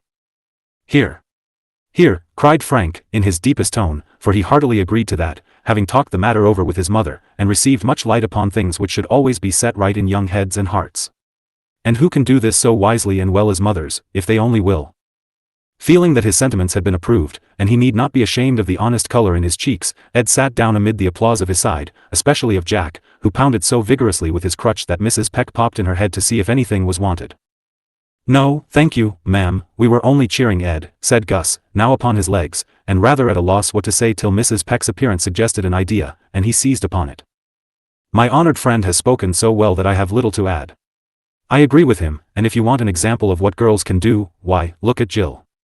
She's young, I know, but a first-rate scholar for her age. As for pluck, she is as brave as a boy, and almost as smart at running, rowing, and so on. Of course, she can't play ball, and no girl can. Their arms are not made right to throw, but she can catch remarkably well. I'll say that for her. Now, if she and Mabel, and some others I could name, are so clever and strong at the beginning, I don't see why they shouldn't keep up and go along with us all through. I'm willing, and will do what I can to help other fellow sisters as I'd like to have them help mine. And I'll punch their heads if they don't, and Gus subsided, assured, by a burst of applause, that his manly way of stating the case met with general approval. We shall be happy to hear from our senior member if he will honor us with a few remarks, said Frank, with a bow to Ralph. No one ever knew whom he would choose to personate, for he never spoke in his own character. Now he rose slowly, put one hand in his bosom, and fixing his eye sternly on Griff, who was doing something suspicious with a pin, gave them a touch of Sergeant Buzzfoo's, from the Pickwick trial, thinking that the debate was not likely to throw much light on the subject under discussion. In the midst of this appeal to me lud and gentlemen of the jury, he suddenly paused, smoothed his hair down upon his forehead, rolled up his eyes, and folding his hands, droned out Mr. Chadband's sermon on peace, delivered over poor Joe, and ending with the famous lines. Oh, running stream of sparkling joy, to be a glorious human boy. Then, setting his hair erect with one comprehensive sweep, he caught up his coat skirts over his arm, and, assuming a parliamentary attitude, burst into a comical medley, composed of extracts from Jefferson Brick's and Lafayette Kettle's speeches, and Elijah Pogram's Defiance, from Martin Chuzzlewit.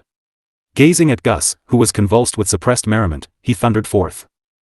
In the name of our common country, sir, in the name of that righteous cause in which we are joined, and in the name of the Star-Spangled Banner, I thank you for your eloquent and categorical remarks.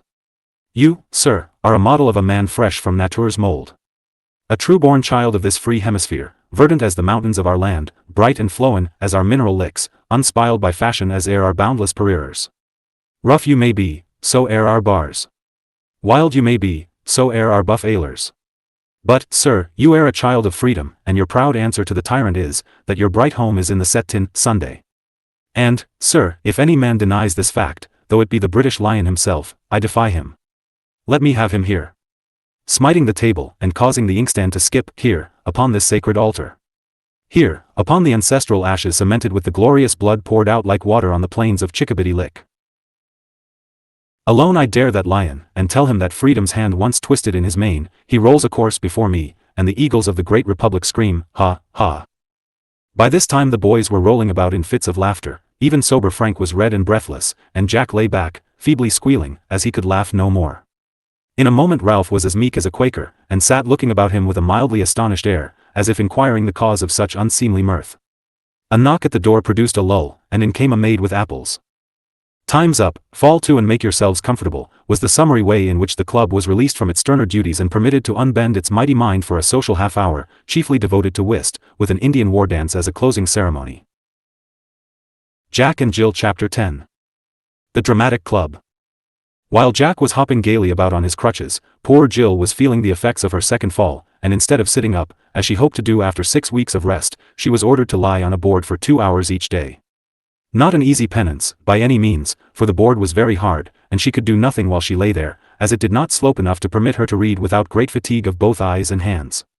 So the little martyr spent her first hour of trial in sobbing, the second in singing, for just as her mother and Mrs. Minot were deciding in despair that neither she nor they could bear it, Jill suddenly broke out into a merry chorus she used to hear her father sing. Fo joer le merleton, fo joer le mirletir, fo joer le mirleader, mir, li, ton. The sound of the brave little voice was very comforting to the two mothers hovering about her, and Jack said, with a look of mingled pity and admiration, as he brandished his crutch over the imaginary foes. That's right. Sing away, and we'll play you are an Indian captive being tormented by your enemies, and too proud to complain. I'll watch the clock, and the minute time is up I'll rush in and rescue you. Jill laughed, but the fancy pleased her, and she straightened herself out under the gay Afghan, while she sang, in a plaintive voice, another little French song her father taught her. Je vais un Colombie blanche, je vais un blanc petit pigeon, tout du volant, de branche en branche, jusqu'au fait de mon dognon, mais comme un coup de vent d'automne, c'est abattu là, l'épervier, et ma Colombie si mignon ne revient plus au Colombier. My poor Jean had a fine voice, and always hoped the child would take after him. It would break his heart to see her lying there trying to cheer her pain with the songs he used to sing her to sleep with, said Mrs. Peck, sadly. She really has a great deal of talent, and when she is able she shall have some lessons, for music is a comfort and a pleasure, sick or well," answered Mrs. Minot, who had often admired the fresh voice, with its pretty accent. Here Jill began the Canadian boat song, with great vigor, as if bound to play her part of Indian victim with spirit, and not disgrace herself by any more crying. All knew the air, and joined in, especially Jack, who came out strong on the "Row, brothers, row," but ended in a squeak on a high note, so drolly, that the rest broke down. So the hour that began with tears ended with music and laughter, and a new pleasure to think of for the future. After that day Jill exerted all her fortitude, for she liked to have the boys call her brave and admire the cheerful way in which she endured 2 hours of discomfort. She found she could use her zither as it lay upon her breast, and every day the pretty music began at a certain hour, and all in the house soon learned to love and listen for it. Even the old cook set open her kitchen door, saying pitifully, "Poor darlint, hear how putty she's singin', with the pain, on that cruel board. It's a little saint, she is. May her bed above be AC." Frank would lift her gently on and off, with a kind word that comforted her immensely, and gentle Ed would come and teach her new bits of music, while the other fellows were frolicking below. Ralph added his share to her amusement, for he asked leave to model her head in clay, and set up his work in a corner, coming to pat, scrape, and mold whenever he had a spare minute, amusing her by his lively chat, and showing her how to shape birds, rabbits, and queer faces in the soft clay, when the songs were all sung and her fingers tired of the zither. The girl sympathized very heartily with her new trial, and brought all manner of gifts to cheer her captivity. Mary and Molly made a gay screen by pasting pictures on the black cambric which covered the folding frame that stood before her to keep the draughts from her as she lay on her board. Bright birds and flowers, figures and animals, covered one side, and on the other they put mottos, bits of poetry, anecdotes, and short stories, so that Jill could lie and look or read without the trouble of holding a book. It was not all done at once, but grew slowly, and was a source of instruction as well as amusement to them all, as they read carefully, that they might make good selections. But the thing that pleased Jill most was something Jack did, for he gave up going to school, and stayed at home nearly a fortnight after he might have gone, all for her sake. The day the doctor said he might try it if he would be very careful, he was in great spirits, and limped about, looking up his books, and planning how he would astonish his mates by the rapidity of his recovery. When he sat down to rest he remembered Jill, who had been lying quietly behind the screen, while he talked with his mother, busy putting fresh covers on the books. "She is so still, I guess she is asleep," thought Jack, peeping round the corner. No, not asleep, but lying with her eyes fixed on the sunny window, beyond which the bright winter world sparkled after a fresh snowfall. The jingle of sleigh bells could be heard, the laughter of boys and girls on their way to school, all the pleasant stir of a new day of happy work and play for the rest of the world, more lonely, quiet, and wearisome than ever to her since her friend and fellow prisoner was set free and going to leave her. Jack understood that patient, wistful look, and, without a word, went back to his seat, staring at the fire so soberly, that his mother presently asked, "What are you thinking of so busily, with that pucker in your forehead?" "I've about made up my mind that I won't go to school just yet," answered Jack, slowly lifting his head, for it cost him something to give up the long-expected pleasure. "Why not?" and Mrs. Minot looked much surprised, till Jack pointed to the screen, and, making a sad face to express Jill's anguish, answered in a cheerful tone, "Well, I'm not sure that it is best. Doctor did not want me to go, but said I might because I teased. I shall be sure to come to grief, and then everyone will say, 'I told you so,' and that is so provoking. I'd rather keep still a week longer. Hadn't I better?" His mother smiled and nodded as she said, sewing away at much abused old Caesar, as if she loved him, "Do as you think best, dear. I always want you at home, but I don't wonder you are rather tired of it after this long confinement. I say, Jill, should I be in your way if I didn't go to school till the 1st of February, called Jack, laughing to himself at the absurdity of the question. "Not much," answered a glad voice from behind the screen, and he knew the sorrowful eyes were shining with delight, though he could not see them. "Well, I guess I may as well, and get quite firm on my legs before I start. Another week or so will bring me up if I study hard, so I shall not lose my time. I'll tackle my Latin as soon as it's ready, mother." Jack got a hearty kiss with the neatly covered book, and Mama loved him for the little sacrifice more than if he had won a prize at school. He did get a reward, for, in 5 minutes from the time he decided, Jill was singing like a bobolink, and such a medley of merry music came from behind the screen, that it was a regular morning concert. She did not know then that he stayed for her sake, but she found it out soon after, and when the time came did as much for him, as we shall see.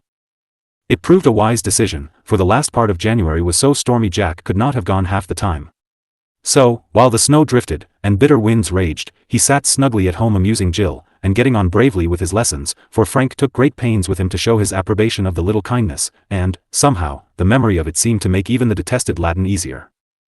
With February fair weather set in, and Jack marched happily away to school, with Jill's new mittens on his hands, Mama nodding from the doorstep, and Frank ready to give him a lift on the new sled, if the way proved too long or too rough. I shall not have time to miss him now, for we are to be very busy getting ready for the 22nd.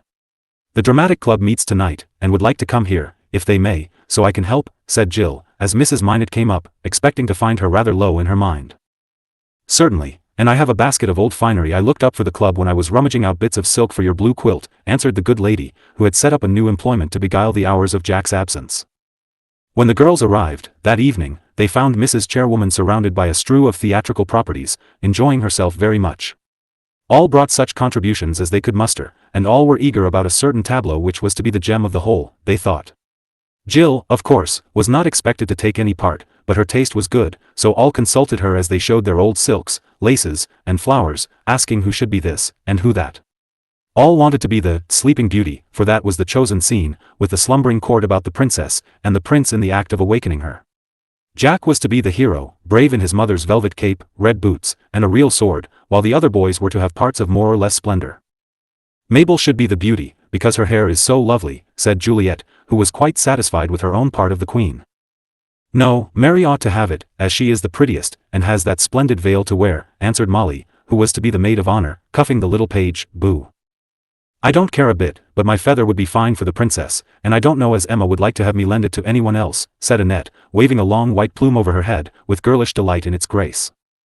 I should think the white silk dress, the veil, and the feather ought to go together, with the scarlet crepe shawl and these pearls. That would be sweet, and just what princesses really wear, advised Jill, who was stringing a quantity of old Roman pearls. We all want to wear the nice things, so let us draw lots.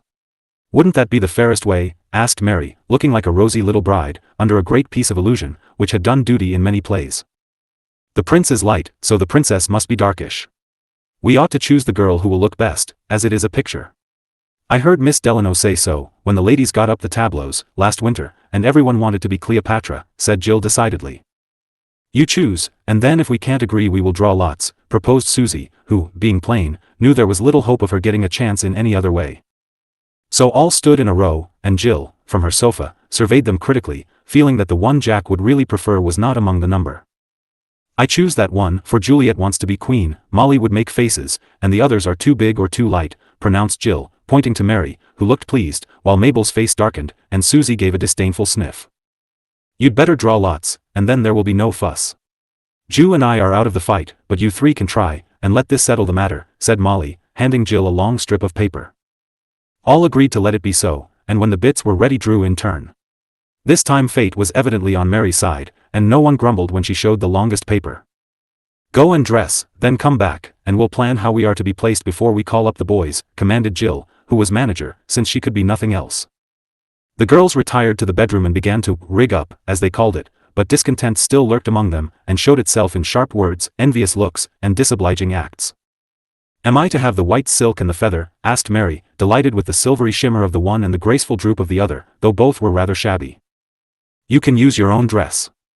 I don't see why you should have everything, answered Susie, who was at the mirror, putting a wreath of scarlet flowers on her red head, bound to be gay since she could not be pretty. I think I'd better keep the plume, as I haven't anything else that is nice, and I'm afraid Emma wouldn't like me to lend it, added Annette, who was disappointed that Mabel was not to be the beauty. I don't intend to act at all, declared Mabel, beginning to braid up her hair with a jerk, out of humor with the whole affair. I think you are a set of cross, selfish girls to back out and keep your nice things just because you can't all have the best part.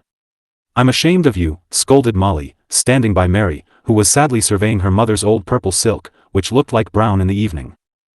I'm going to have Miss Delano's red brocade for the queen, and I shall ask her for the yellow satin dress for Mary when I go to get mine, and tell her how mean you are, said Juliet, frowning under her gilt paper crown as she swept about in a red tablecloth for train till the brocade arrived. Perhaps you'd like to have Mabel cut her hair off, so Mary can have that, too, cried Susie, with whom hair was a tender point.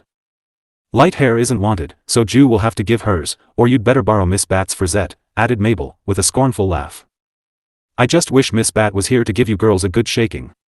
Do let someone else have a chance at the glass, you peacock, exclaimed Molly Lou, pushing Susie aside to arrange her own blue turban, out of which she plucked the pink pompon to give Mary. Don't quarrel about me. I shall do well enough, and the scarlet shawl will hide my ugly dress, said Mary, from the corner, where she sat waiting for her turn at the mirror. As she spoke of the shawl her eye went in search of it, and something that she saw in the other room put her own disappointment out of her head. Jill lay there all alone, rather tired with the lively chatter, and the effort it cost her not to repine at being shut out from the great delight of dressing up and acting. Her eyes were closed, her net was off, and all the pretty black curls lay about her shoulders as one hand idly pulled them out, while the other rested on the red shawl, as if she loved its glowing color and soft texture. She was humming to herself the little song of the dove and the dungeon, and something in the plaintive voice, the solitary figure, went straight to Mary's gentle heart.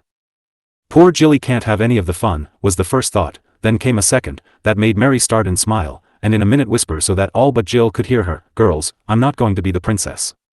But I've thought of a splendid one." "Who?" asked the rest, staring at one another, much surprised by this sudden announcement. "Hush! Speak low, or you will spoil it all. Look in the bird room, and tell me if that isn't a prettier princess than I could make." They all looked, but no one spoke, and Mary added, with sweet eagerness, "It is the only thing poor Jill can be, and it would make her so happy. Jack would like it, and it would please everyone, I know. Perhaps she will never walk again, so we ought to be very good to her, poor dear." The last words, whispered with a little quiver in the voice, settled the matter better than hours of talking, for girls are tender-hearted creatures, and not one of these but would have gladly given all the pretty things she owned to see Jill dancing about well and strong again. Like a ray of sunshine the kind thought touched and brightened every face. Envy, impatience, vanity, and discontent flew away like imps at the coming of the good fairy, and with one accord they all cried, "It will be lovely, let us go and tell her." Forgetting their own adornment, out they trooped after Mary, who ran to the sofa, saying, with a smile which was reflected in all the other faces, "Jill, dear, we have chosen another princess, and I know you'll like her." "Who is it?" asked Jill, languidly, opening her eyes without the least suspicion of the truth. "I'll show you," and taking the cherished veil from her own head, Mary dropped it like a soft cloud over Jill. Annette added the long plume, Susie laid the white silk dress about her, while Juliet and Mabel lifted the scarlet shawl to spread it over the foot of the sofa, and Molly tore the last ornament from her turban, a silver star, to shine on Jill's breast. Then they all took hands and danced round the couch, singing, as they laughed at her astonishment, "There she is! There she is! Princess Jill as fine as you please! Do you really mean it? But can I? Is it fair? How sweet of you! Come here and let me hug you all," cried Jill, in a rapture at the surprise, and the pretty way in which it was done. The grand scene on the 22nd was very fine, indeed, but the little tableau of that minute was infinitely better, though no one saw it, as Jill tried to gather them all in her arms, for that nosegay of girlish faces was the sweeter, because each one bad sacrificed her own little vanity to please a friend, and her joy was reflected in the eyes that sparkled round the happy princess. "Oh, you dear, kind things, to think of me and give me all your best clothes. I never shall forget it, and I'll do anything for you. Yes. I'll write and ask Mrs. Piper to lend us her ermine cloak for the king. See if I don't." Shrieks of delight hailed this noble offer, for no one had dared to borrow the much-coveted mantle, but all agreed that the old lady would not refuse Jill. It was astonishing how smoothly everything went after this, for each was eager to help, admire, and suggest, in the friendliest way, and when all were dressed, the boys found a party of very gay ladies waiting for them round the couch, where lay the brightest little princess ever seen. "Oh, Jack, I'm to act. Wasn't it dear of the girls to choose me? Don't they look lovely? Aren't you glad?" cried Jill, as the lads stared and the lasses blushed and smiled, well pleased at the frank admiration the boyish faces showed. "I guess I am. You are a set of trumps, and we'll give you a first-class spread after the play to pay for it." "Won't we, fellows?" answered Jack, much gratified, and feeling that now he could act his own part capitally. "We will. It was a handsome thing to do, and we think well of you for it. Hey, Gus," and Frank nodded approvingly at all, though he looked only at Annette. "As king of this crowd, I call it to order," said Gus, retiring to the throne, where Juliet sat laughing in her red tablecloth. "We'll have the fair one with golden locks next time, I promise you that," whispered Ed to Mabel, whose shining hair streamed over her blue dress like a mantle of gold-colored silk. "Girls are pretty nice things, aren't they? Kind of to take Jill in. Don't Molly look fine, though?" and Griff's black eyes twinkled as he planned to pin her skirts to Mary's at the first opportunity. "Susie looks as gay as a feather duster. I like her. She never snubs a fellow," said Joe, much impressed with the splendor of the court ladies. The boys' costumes were not yet ready, but they posed well, and all had a merry time, ending with a game of blind man's buff, in which everyone caught the right person in the most singular way, and all agreed as they went home in the moonlight that it had been an unusually jolly meeting. So the fairy play woke the sleeping beauty that lies in all of us, and makes us lovely when we rouse it with a kiss of unselfish goodwill, for, though the girls did not know it then, they had adorned themselves with pearls more precious than the waxen ones they decked their princess in. Jack and Jill Chapter 11. Down breaks. The greatest people have their weak points, and the best-behaved boys now and then yield to temptation and get into trouble, as everybody knows. Frank was considered a remarkably well-bred and proper lad, and rather prided himself on his good reputation, for he never got into scrapes like the other fellows. Well, hardly ever, for we must confess that at rare intervals his besetting sin overcame his prudence, and he proved himself an erring, human boy. Steam engines had been his idols for years, and they alone could lure him from the path of virtue. Once, in trying to investigate the mechanism of a toy specimen, which had its little boiler and ran about whistling and puffing in the most delightful way, he nearly set the house afire by the sparks that dropped on the straw carpet. Another time, in trying experiments with the kitchen tea kettle, he blew himself up, and the scars of that explosion he still carried on his hands. He was long past such childish amusements now, but his favorite haunt was the engine house of the new railroad, where he observed the habits of his pets with never-failing interest, and cultivated the goodwill of stokers and brakemen till they allowed him many liberties, and were rather flattered by the admiration expressed for their iron horses by a young gentleman who liked them better even than his Greek and Latin. There was not much business doing on this road as yet, and the two cars of the passenger trains were often nearly empty, though full freight trains rolled from the factory to the main road, of which this was only a branch. So things went on in a leisurely manner, which gave Frank many opportunities of pursuing his favorite pastime. He soon knew all about No. 2, his pet engine, and had several rides on it with Bill, the engineer, so that he felt at home there, and privately resolved that when he was a rich man he would have a road of his own, and run trains as often as he liked. Gus took less interest than his friend in the study of steam, but usually accompanied him when he went over after school to disport himself in the engine house, interview the stoker, or see if there was anything new in the way of brakes. One afternoon they found No. 11 on the sidetrack, puffing away as if enjoying a quiet smoke before starting. No cars were attached, and no driver was to be seen, for Bill was off with the other men behind the station house, helping the expressman, whose horse had backed down a bank and upset the wagon. "Good chance for a look at the old lady," said Frank, speaking of the engine as Bill did, and jumping aboard with great satisfaction, followed by Gus. "I'd give $10 if I could run her up to the bend and back," he added, fondly touching the bright brass knobs and glancing at the fire with a critical eye. "You couldn't do it alone," answered Gus, sitting down on the grimy little perch, willing to indulge his mate's amiable weakness. "Give me leave to try. Steam is up, and I could do it as easy as not," and Frank put his hand on the throttle valve, as if daring Gus to give the word. "Fire up and make her hum," laughed Gus, quoting Bill's frequent order to his mate, but with no idea of being obeyed. "All right, I'll just roll her up to the switch and back again. I've often done it with Bill," and Frank cautiously opened the throttle valve, threw back the lever, and the great thing moved with a throb and a puff. "Steady, old fellow, or you'll come to grief." "Here, don't open that," shouted Gus, for just at that moment Joe appeared at the switch, looking ready for mischief. "Wish he would, no train for 20 minutes, and we could run up to the bend as well as not," said Frank, getting excited with the sense of power, as the monster obeyed his hand so entirely that it was impossible to resist prolonging the delight. "By George, he has. Stop her. Back her. Hold on, Frank," cried Gus, as Joe, only catching the words, "open that," obeyed, without the least idea that they would dare to leave the siding. But they did, for Frank rather lost his head for a minute, and out upon the main track rolled No. 11 as quietly as a well-trained horse taking a familiar road. "Now you've done it. I'll give you a good thrashing when I get back," roared Gus, shaking his fist at Joe, who stood staring, half pleased, half scared, at what he had done. "Are you really going to try it?" asked Gus, as they glided on with increasing speed, and he, too, felt the charm of such a novel adventure, though the consequences bid fair to be serious. "Yes, I am," answered Frank, with the grim look he always wore when his strong will got the upper hand. "Bill will give it to us, anyway, so we may as well have our fun out. If you are afraid, I'll slow down and you can jump off," and his brown eyes sparkled with the double delight of getting his heart's desire and astonishing his friend at the same time by his skill and coolness. "Go ahead. I'll jump when you do," and Gus calmly sat down again, bound in honor to stand by his mate till the smash came, though rather dismayed at the audacity of the prank. "Don't you call this just splendid?" exclaimed Frank, as they rolled along over the crossing, past the bridge, toward the curve, a mile from the station. "Not bad. They are yelling like mad after us. Better go back, if you can," said Gus, who was anxiously peering out, and, in spite of his efforts to seem at ease, not enjoying the trip a particle. "Let them yell. I started to go to the curve, and I'll do it if it costs me $100. No danger, there's no train under 20 minutes, I tell you," and Frank pulled out his watch. But the sun was in his eyes, and he did not see clearly, or he would have discovered that it was later than he thought. On they went, and were just rounding the bend when a shrill whistle in front startled both boys, and drove the color out of their cheeks.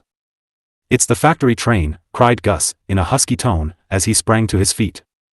"No, it's the 5:40 on the other road," answered Frank, with a queer thrill all through him at the thought of what might happen if it was not. Both looked straight ahead as the last tree glided by, and the long track lay before them, with the freight train slowly coming down. For an instant, the boys stood as if paralyzed.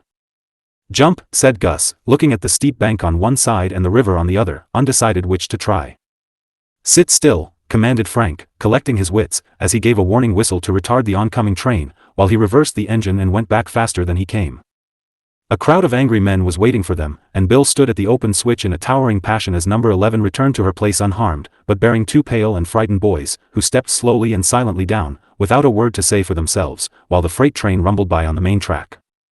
Frank and Gus never had a very clear idea as to what occurred during the next few minutes, but vaguely remembered being well shaken, sworn at, questioned, threatened with direful penalties, and finally ordered off the premises forever by the wrathful depot master.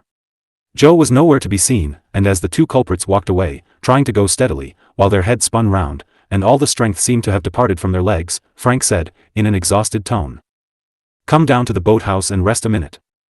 Both were glad to get out of sight, and dropped upon the steps red, rumpled, and breathless, after the late exciting scene. Gus generously forbore to speak, though he felt that he was the least to blame, and Frank, after eating a bit of snow to moisten his dry lips, said, handsomely, "Now, don't you worry, old man. I'll pay the damages, for it was my fault. Joe will dodge, but I won't, so make your mind easy."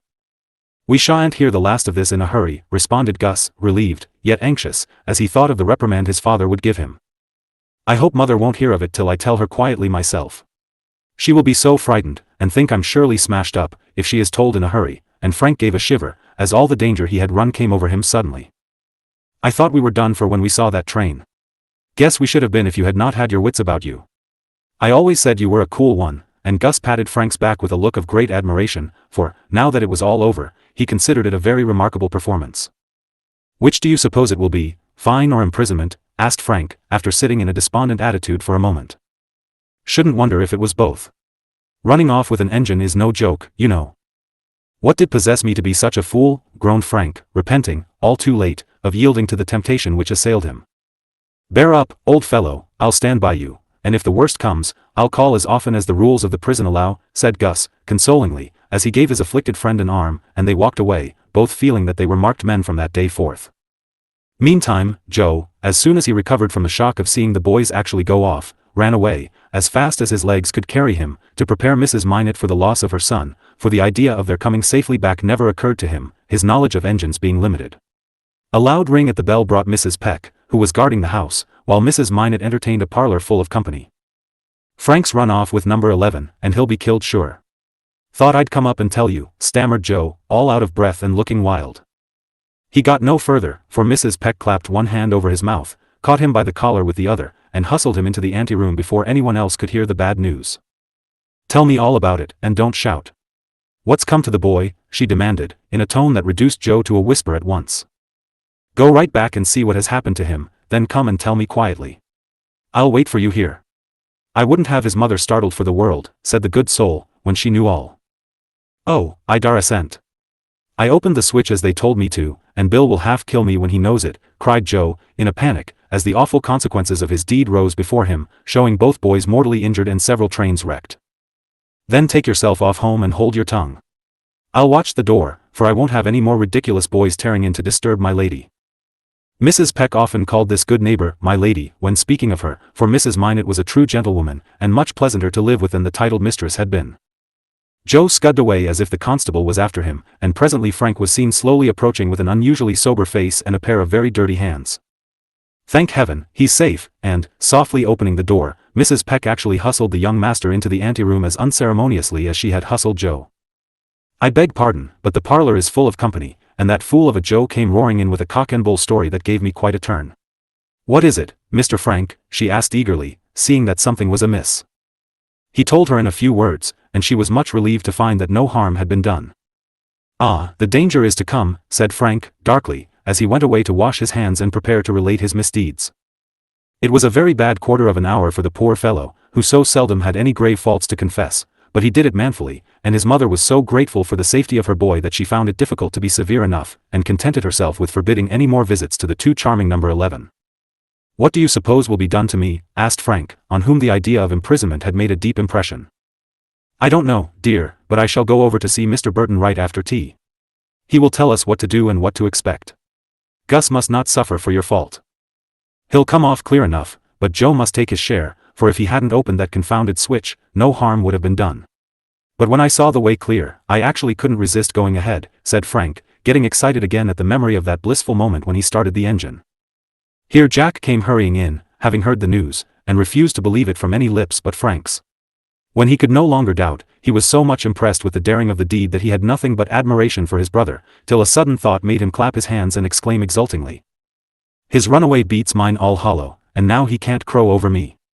Won't that be a comfort? The good boy has got into a scrape. Hooray!"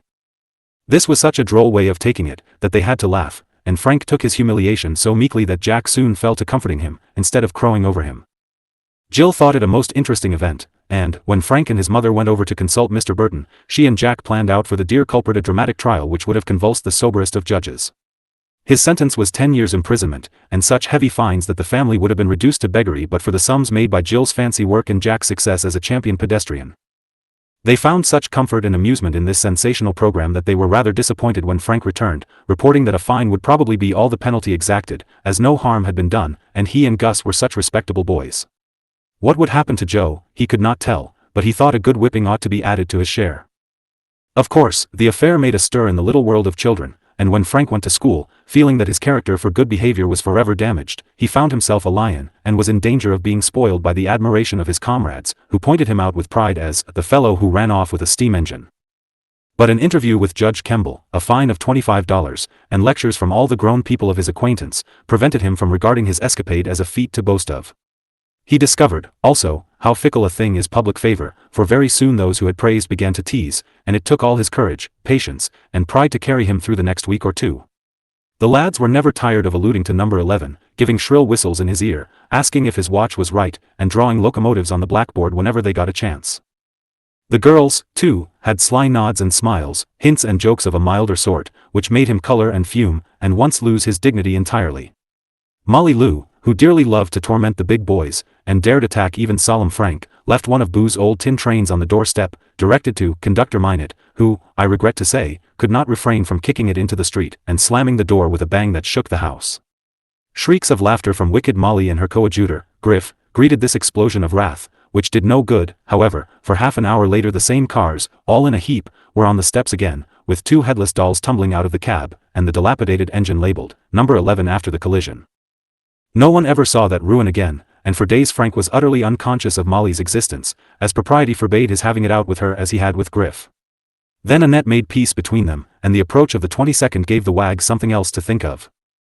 But it was long before Frank forgot that costly prank, for he was a thoughtful boy, who honestly wanted to be good, so he remembered this episode humbly, and whenever he felt the approach of temptation he made the strong will master it, saying to himself, down brakes, thus saving the precious freight he carried from many of the accidents which befall us when we try to run our trains without orders, and so often wreck ourselves as well as others. Jack and Jill Chapter 12. The 22nd of February. Of course, the young ladies and gentlemen had a ball on the evening of that day, but the boys and girls were full of excitement about their scenes from the life of Washington and other brilliant tableaux, as the program announced. The Bird Room was the theater, being very large, with 4 doors conveniently placed. Ralph was in his element, putting up a little stage, drilling boys, arranging groups, and uniting in himself carpenter, scene painter, manager, and gas man. Mrs. Minot permitted the house to be turned topsy-turvy, and Mrs. Peck flew about, lending a hand everywhere. Jill was costumer, with help from Miss Delano, who did not care for balls, and kindly took charge of the girls. Jack printed tickets, programs, and placards of the most imposing sort, and the work went gaily on till all was ready. When the evening came, the Bird Room presented a fine appearance. One end was curtained off with red drapery, and real footlights, with tin shades, gave a truly theatrical air to the little stage. Rows of chairs, filled with mammas and little people, occupied the rest of the space. The hall and Frank's room were full of Amusedpas, uncles, and old gentlemen whose patriotism brought them out in spite of rheumatism. There was a great rustling of skirts, fluttering of fans, and much lively chat, till a bell rang and the orchestra struck up. Yes, there really was an orchestra, for Ed declared that the national airs must be played, or the whole thing would be a failure. So he had exerted himself to collect all the musical talent he could find, a horn, a fiddle, and a flute, with drum and fife for the martial scenes. Ed looked more beaming than ever, as he waved his baton and led off with Yankee Doodle as a safe beginning, for everyone knew that. It was fun to see little Johnny Cooper bang away on a big drum, and old Mr. Munson, who had been a fifer all his days, blow till he was as red as a lobster, while everyone kept time to the music which put them all in good spirits for the opening scene. Up went the curtain and several trees in tubs appeared, then a stately gentleman in small clothes, cocked hat, grey wig, and an imposing cane, came slowly walking in. It was Gus, who had been unanimously chosen not only for Washington but for the father of the hero also, that the family traits of long legs and a somewhat massive nose might be preserved. Ahem. My trees are doing finely, observed Mr. W., Sr., strolling along with his hands behind him, casting satisfied glances at the dwarf orange, oleander, abutilon, and little pine that represented his orchard. Suddenly he starts, pauses, frowns, and, after examining the latter shrub, which displayed several hacks in its stem and a broken limb with 6 red velvet cherries hanging on it, he gave a thump with his cane that made the little ones jump, and cried out. "Can it have been my son?" He evidently thought it was, for he called, in tones of thunder, "George! George Washington, come hither this moment." Great suspense on the part of the audience, then a general burst of laughter as Boo trotted in, a perfect miniature of his honored parent, knee breeches, cocked hat, shoe buckles and all. He was so fat that the little tails of his coat stuck out in the drollest way, his chubby legs could hardly carry the big buckles, and the rosy face displayed, when he took his hat off with a dutiful bow, was so solemn, the real George could not have looked more anxious when he gave the immortal answer. "Sarah, did you cut that tree?" demanded the papa, with another rap of the cane, and such a frown that poor Boo looked dismayed, till Molly whispered, "Put your hand up, dear." Then he remembered his part, and, putting one finger in his mouth, looked down at his square-toed shoes, the image of a shame-stricken boy. "My son, do not deceive me. If you have done this deed I shall chastise you, for it is my duty not to spare the rod, lest I spoil the child. But if you lie about it you disgrace the name of Washington forever." This appeal seemed to convulse George with inward agony, for he squirmed most effectively as he drew from his pocket a toy hatchet, which would not have cut a straw, then looking straight up into the awe-inspiring countenance of his parent, he bravely lisped.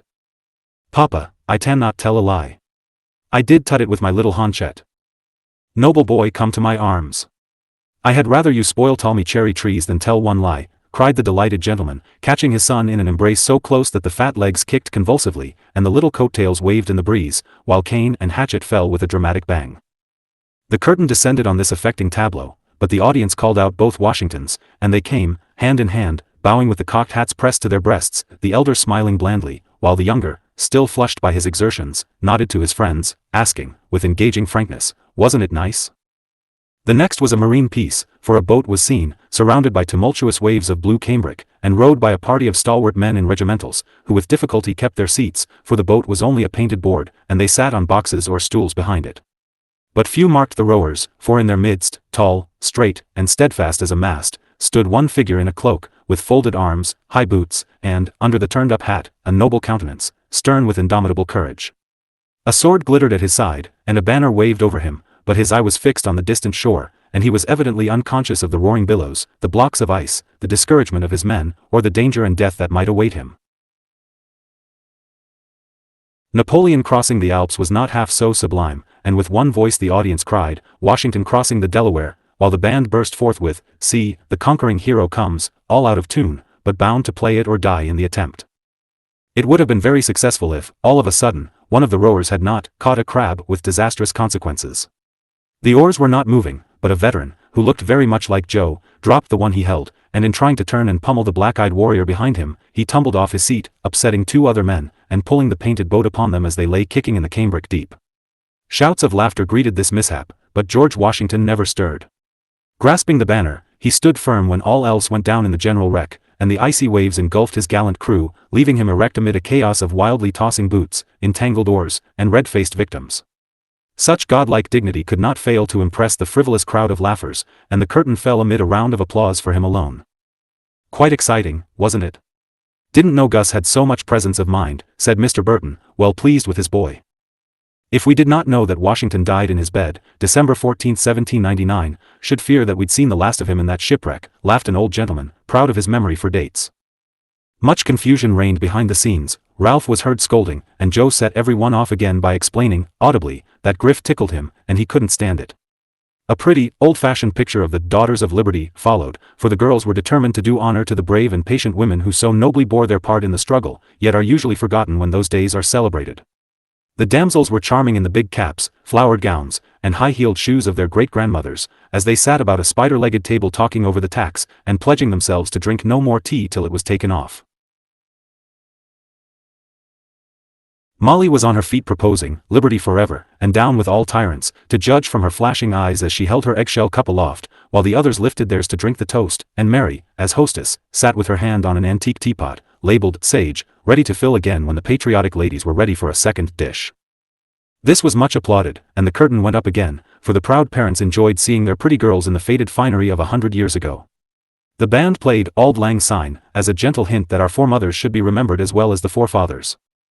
It was evident that something very martial was to follow, for a great tramping, clashing, and flying about took place behind the scenes while the tea party was going on. After some delay, the surrender of Cornwallis was presented in the most superb manner, as you can believe when I tell you that the stage was actually lined with a glittering array of Washington and his generals, Lafayette, Kosciuszko, Rochambeau and the rest, all in astonishing uniforms, with swords which were evidently the pride of their lives.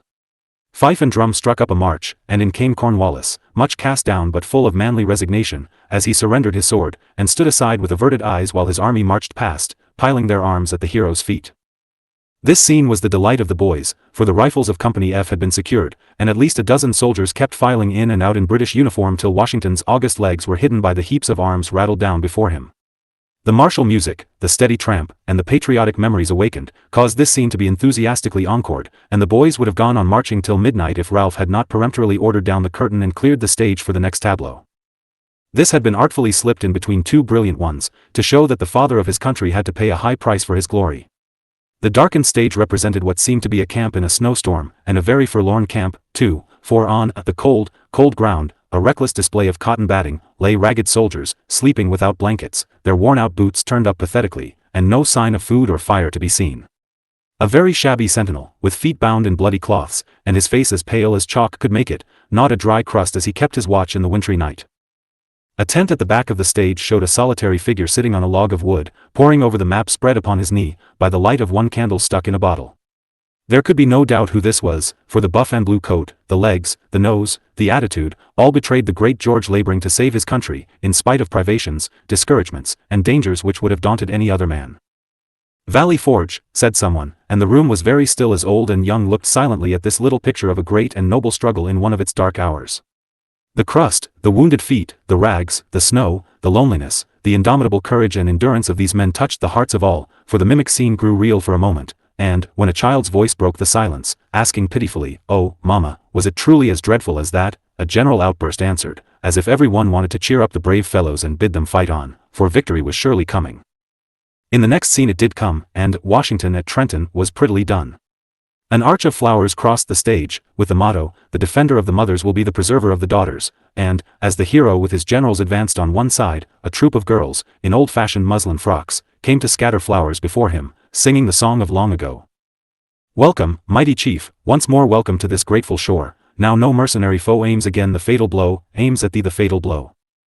Virgins fair and matrons grave, those thy conquering arm did save, build for thee triumphal bowers, strew, ye fair, his way with flowers, strew your hero's way with flowers."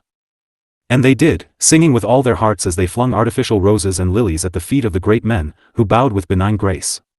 Jack, who did Lafayette with a limp, covered himself with glory by picking up one of the bouquets and pressing it to his heart with all the gallantry of a Frenchman, and when Washington lifted the smallest of the maids and kissed her, the audience cheered. Couldn't help it, you know, it was so pretty and inspiring. The Washington family, after the famous picture, came next, with Annette as the serene and sensible Martha, in a very becoming cap. The general was in uniform, there being no time to change, but his attitude was quite correct, and the Custis boy and girl displayed the wide sash and ruffled collar with historic fidelity. The band played "Home," and every one agreed that it was "sweet." "Now I don't see what more they can have except the deathbed, and that would be rather out of place in this gay company," said the old gentleman to Mr. Burton, as he mopped his heated face after pounding so heartily he nearly knocked the ferrule off his cane. "No, they gave that up, for my boy wouldn't wear a nightgown in public. I can't tell secrets, but I think they have got a very clever little finale for the first part, a pretty compliment to one person and a pleasant surprise to all," answered Mr. Burton, who was in great spirits, being fond of theatricals and very justly proud of his children, for the little girls had been among the Trenton maids, and the mimic general had kissed his own small sister, Nellie, very tenderly. A great deal of interest was felt as to what this surprise was to be, and a general "Oh" greeted the minute man, standing motionless upon his pedestal. It was Frank, and Ralph had done his best to have the figure as perfect as possible, for the maker of the original had been a good friend to him, and, while the young sculptor was dancing gaily at the ball, this copy of his work was doing him honor among the children. Frank looked it very well, for his firm-set mouth was full of resolution, his eyes shone keen and courageous under the three-cornered hat, and the muscles stood out upon the bare arm that clutched the old gun. Even the buttons on the gaiters seemed to flash defiance, as the sturdy legs took the first step from the furrow toward the bridge where the young farmer became a hero when he fired the shot heard round the world. "That is splendid. As like to the original as flesh can be to bronze. How still he stands. He'll fight when the time comes, and die hard, won't he? Hush. You make the statue blush." These very audible remarks certainly did, for the color rose visibly as the modest lad heard himself praised, though he saw but one face in all the crowd, his mother's, far back, but full of love and pride, as she looked up at her young minute-man waiting for the battle which often calls us when we least expect it, and for which she had done her best to make him ready. If there had been any danger of Frank being puffed up by the success of his statue, it was counteracted by irrepressible Griff, who, just at the most interesting moment, when all were gazing silently, gave a whistle, followed by a "choo, choo, choo," and "all aboard," so naturally that no one could mistake the joke, especially as another laughing voice added, "Now, then, number 11, which brought down the house and the curtain too." Frank was so angry, it was very difficult to keep him on his perch for the last scene of all. He submitted, however, rather than spoil the grand finale, hoping that its beauty would efface that ill-timed pleasantry from the public mind.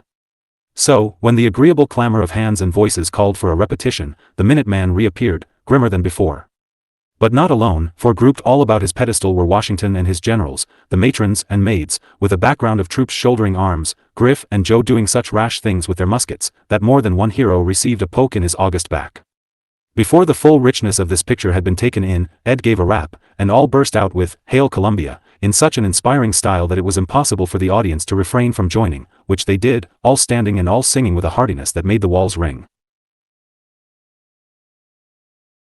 The fife shrilled, the horn blew sweet and clear, the fiddle was nearly drowned by the energetic boom of the drum, and out into the starry night, through open windows, rolled the song that stirs the coldest heart with patriotic warmth and tunes every voice to music.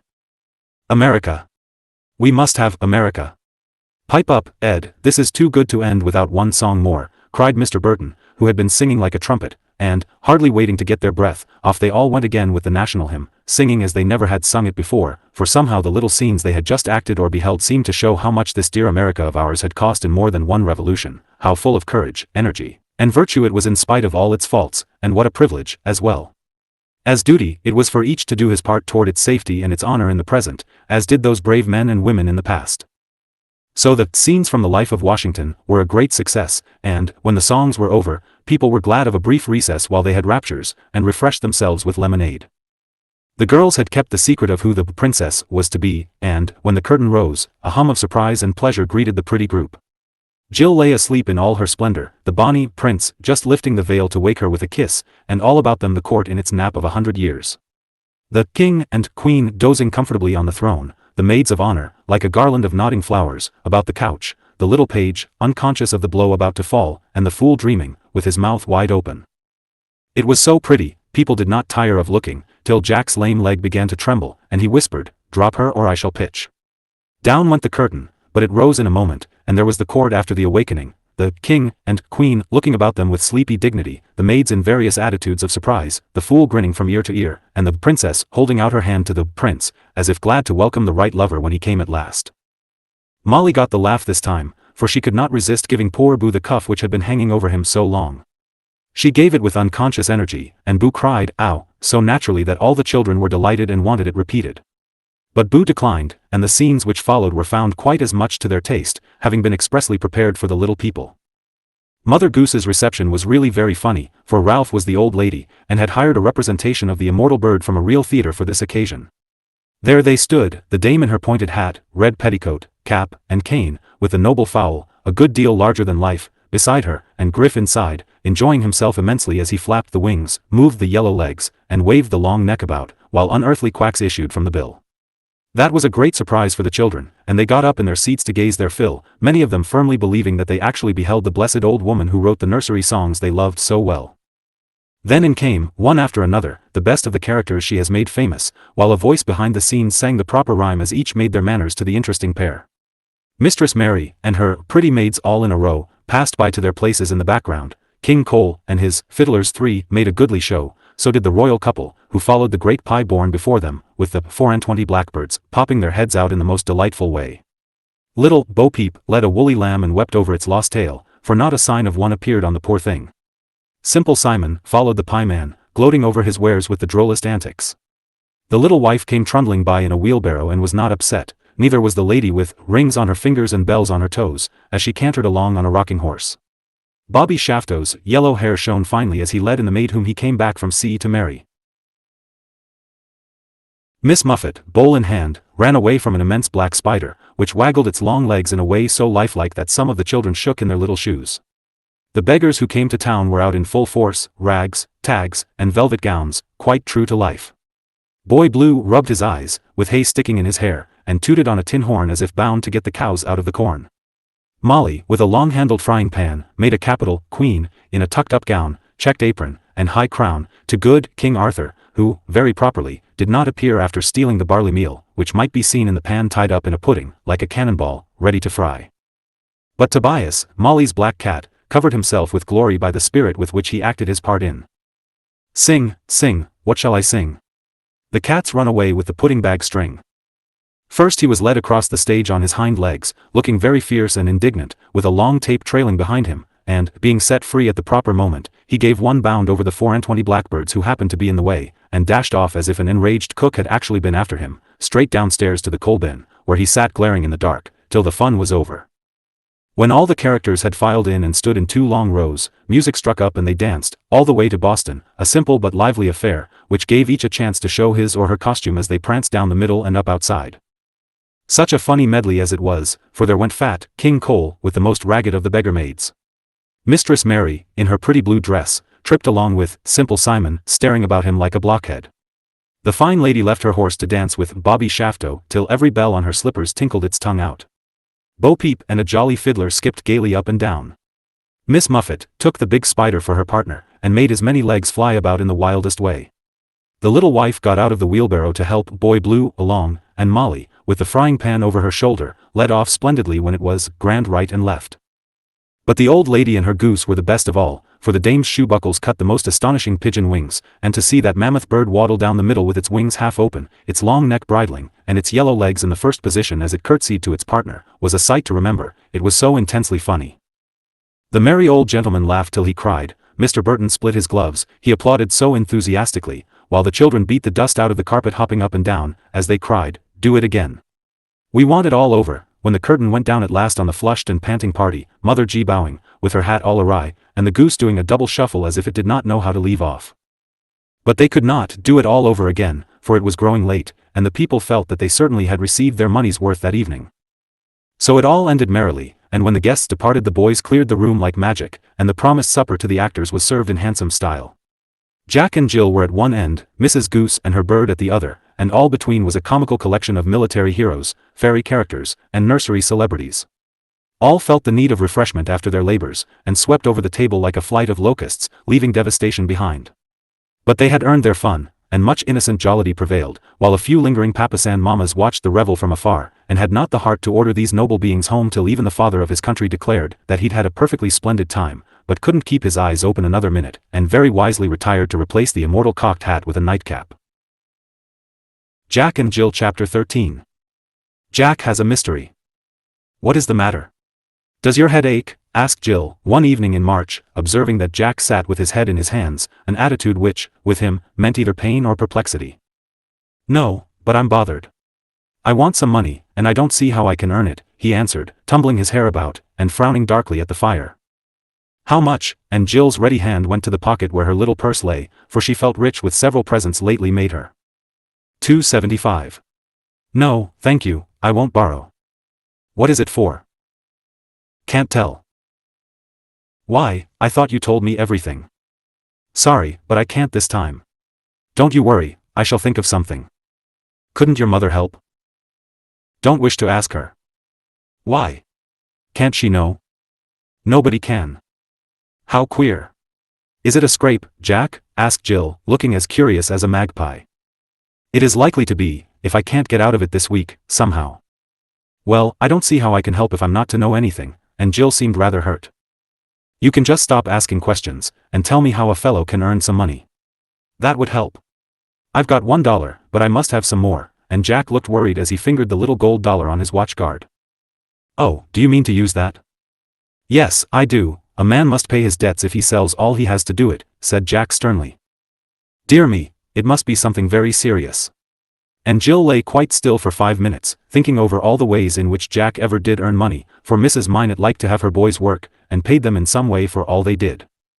Is there any wood to saw? She asked presently, being very anxious to help.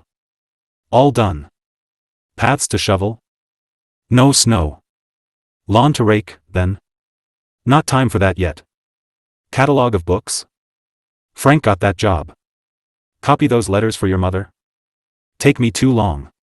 Must have my money Friday, if possible. I don't see what we can do, then. It is too early or too late for everything, and you won't borrow.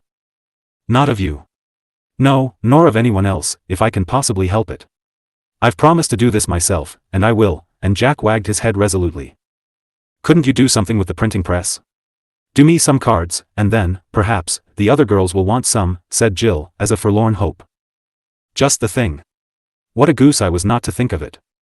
I'll rig the old machine up at once. And, starting from his seat, Jack dived into the big closet, dragged out the little press, and fell to oiling, dusting, and putting it in order, like one relieved of a great anxiety. Give me the types, I'll sort them and set up my name, so you can begin as soon as you are ready. You know what a help I was when we did the programs. I'm almost sure the girls will want cards, and I know your mother would like some more tags, said Jill, briskly rattling the letters into the different compartments, while Jack inked the rollers and hunted up his big apron, whistling the while with recovered spirits. A dozen neat cards were soon printed, and Jill insisted on paying 6 cents for them, as earning was not borrowing. A few odd tags were found and done for Mama, who immediately ordered 4 dozen at 6 cents a dozen, though she was not told why there was such a pressing call for money. Jack's monthly $50 had been spent the first week, 25 cents for a concert, 10 paid a fine for keeping a book too long from the library, 10 more to have his knife ground, and 5 in candy, for he dearly loved sweeties, and was under bonds to Mama not to spend more than 5 cents a month on these unwholesome temptations. She never asked the boys what they did with their money, but expected them to keep account in the little books she gave them, and, now and then, they showed the neat pages with pardonable pride, though she often laughed at the queer items. All that evening Jack and company worked busily, for when Frank came in he good-naturedly ordered some pale pink cards for Annette, and ran to the store to choose the right shade, and buy some packages for the young printer also. What do you suppose he is in such a pucker for? Whispered Jill, as she set up the new name, to Frank, who sat close by, with one eye on his book and one on her. Oh, some notion. He's a queer chap, but I guess it isn't much of a scrape, or I should know it. He's so good-natured he's always promising to do things for people, and has too much pluck to give up when he finds he can't. Let him alone, and it will all come out soon enough, answered Frank, who laughed at his brother, but loved him none the less for the tender heart that often got the better of his young head. But for once Frank was mistaken, the mystery did not come out, and Jack worked like a beaver all that week, as orders poured in when Jill and Annette showed their elegant cards, for, as everybody knows, if one girl has a new thing all the rest must, whether it is a bow on the top of her head, a peculiar sort of pencil, or the latest kind of chewing gum. Little play did the poor fellow get, for every spare minute was spent at the press, and no invitation could tempt him away, so much in earnest was our honest little Franklin about paying his debt. Jill helped all she could, and cheered his labors with her encouragement, remembering how he stayed at home for her. It is real good of you to lend a hand, and I'm ever so much obliged, said Jack, as the last order was struck off, and the drawer of the typebox held a pile of shining 5 and 10 cent pieces, with 2 or 3 quarters. I love to, only it would be nicer if I knew what we were working for, she said demurely, as she scattered type for the last time, and seeing that Jack was both tired and grateful, hoped to get a hint of the secret. I want to tell you, dreadfully, but I can't, because I've promised. What, never? Never, and Jack looked as firm as a rock. Then I shall find out, for I haven't promised. You can't. See if I don't. You are sharp, but you won't guess this. It's a tremendous secret, and nobody will tell it. You'll tell it yourself. You always do. I won't tell this. It would be mean. Wait and see, I can get anything out of you if I try, and Jill laughed, knowing her power well, for Jack found it very hard to keep a secret from her. Don't try, please don't. It wouldn't be right, and you don't want to make me do a dishonorable thing for your sake, I know. Jack looked so distressed that Jill promised not to make him tell, though she held herself free to find out in other ways, if she could. Thus relieved, Jack trudged off to school on Friday with the $2.75 jingling in his pocket, though the dear gold coin had to be sacrificed to make up the sum.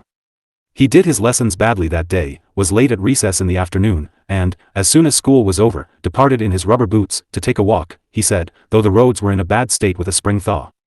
Nothing was seen of him till after tea time, when he came limping in, very dirty and tired, but with a reposeful expression, which betrayed that a load was off his mind. Frank was busy about his own affairs and paid little attention to him, but Jill was on tenterhooks to know where he had been, yet dared not ask the question. Mary's brother wants some cards. He liked hers so much he wishes to make his ladylove a present. Here's the name, and Jill held up the order from Harry Grant, who was to be married in the autumn. Must wait till next week.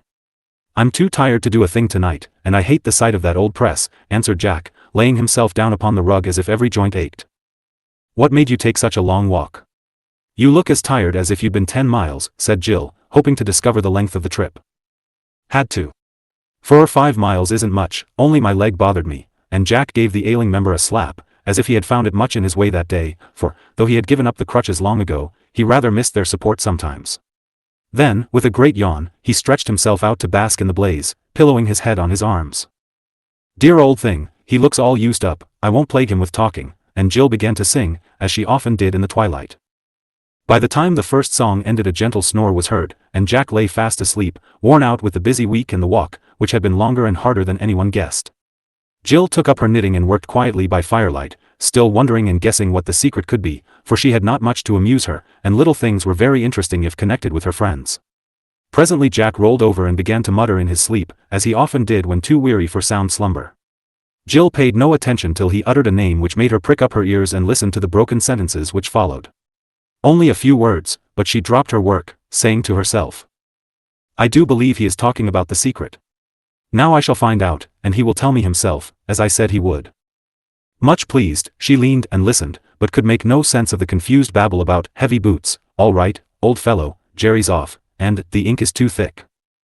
The slam of the front door woke Jack, and he pulled himself up, declaring that he believed he had been having a nap. I wish you'd have another, said Jill, greatly disappointed at the loss of the intelligence she seemed to be so near getting. Floor is too hard for tired bones. Guess I'll go to bed and get rested up for Monday. I've worked like fury this week, so next I'm going in for fun, and, little dreaming what hard times were in store for him, Jack went off to enjoy his warm bath and welcome bed, where he was soon sleeping with the serene look of one whose dreams were happy, whose conscience was at rest.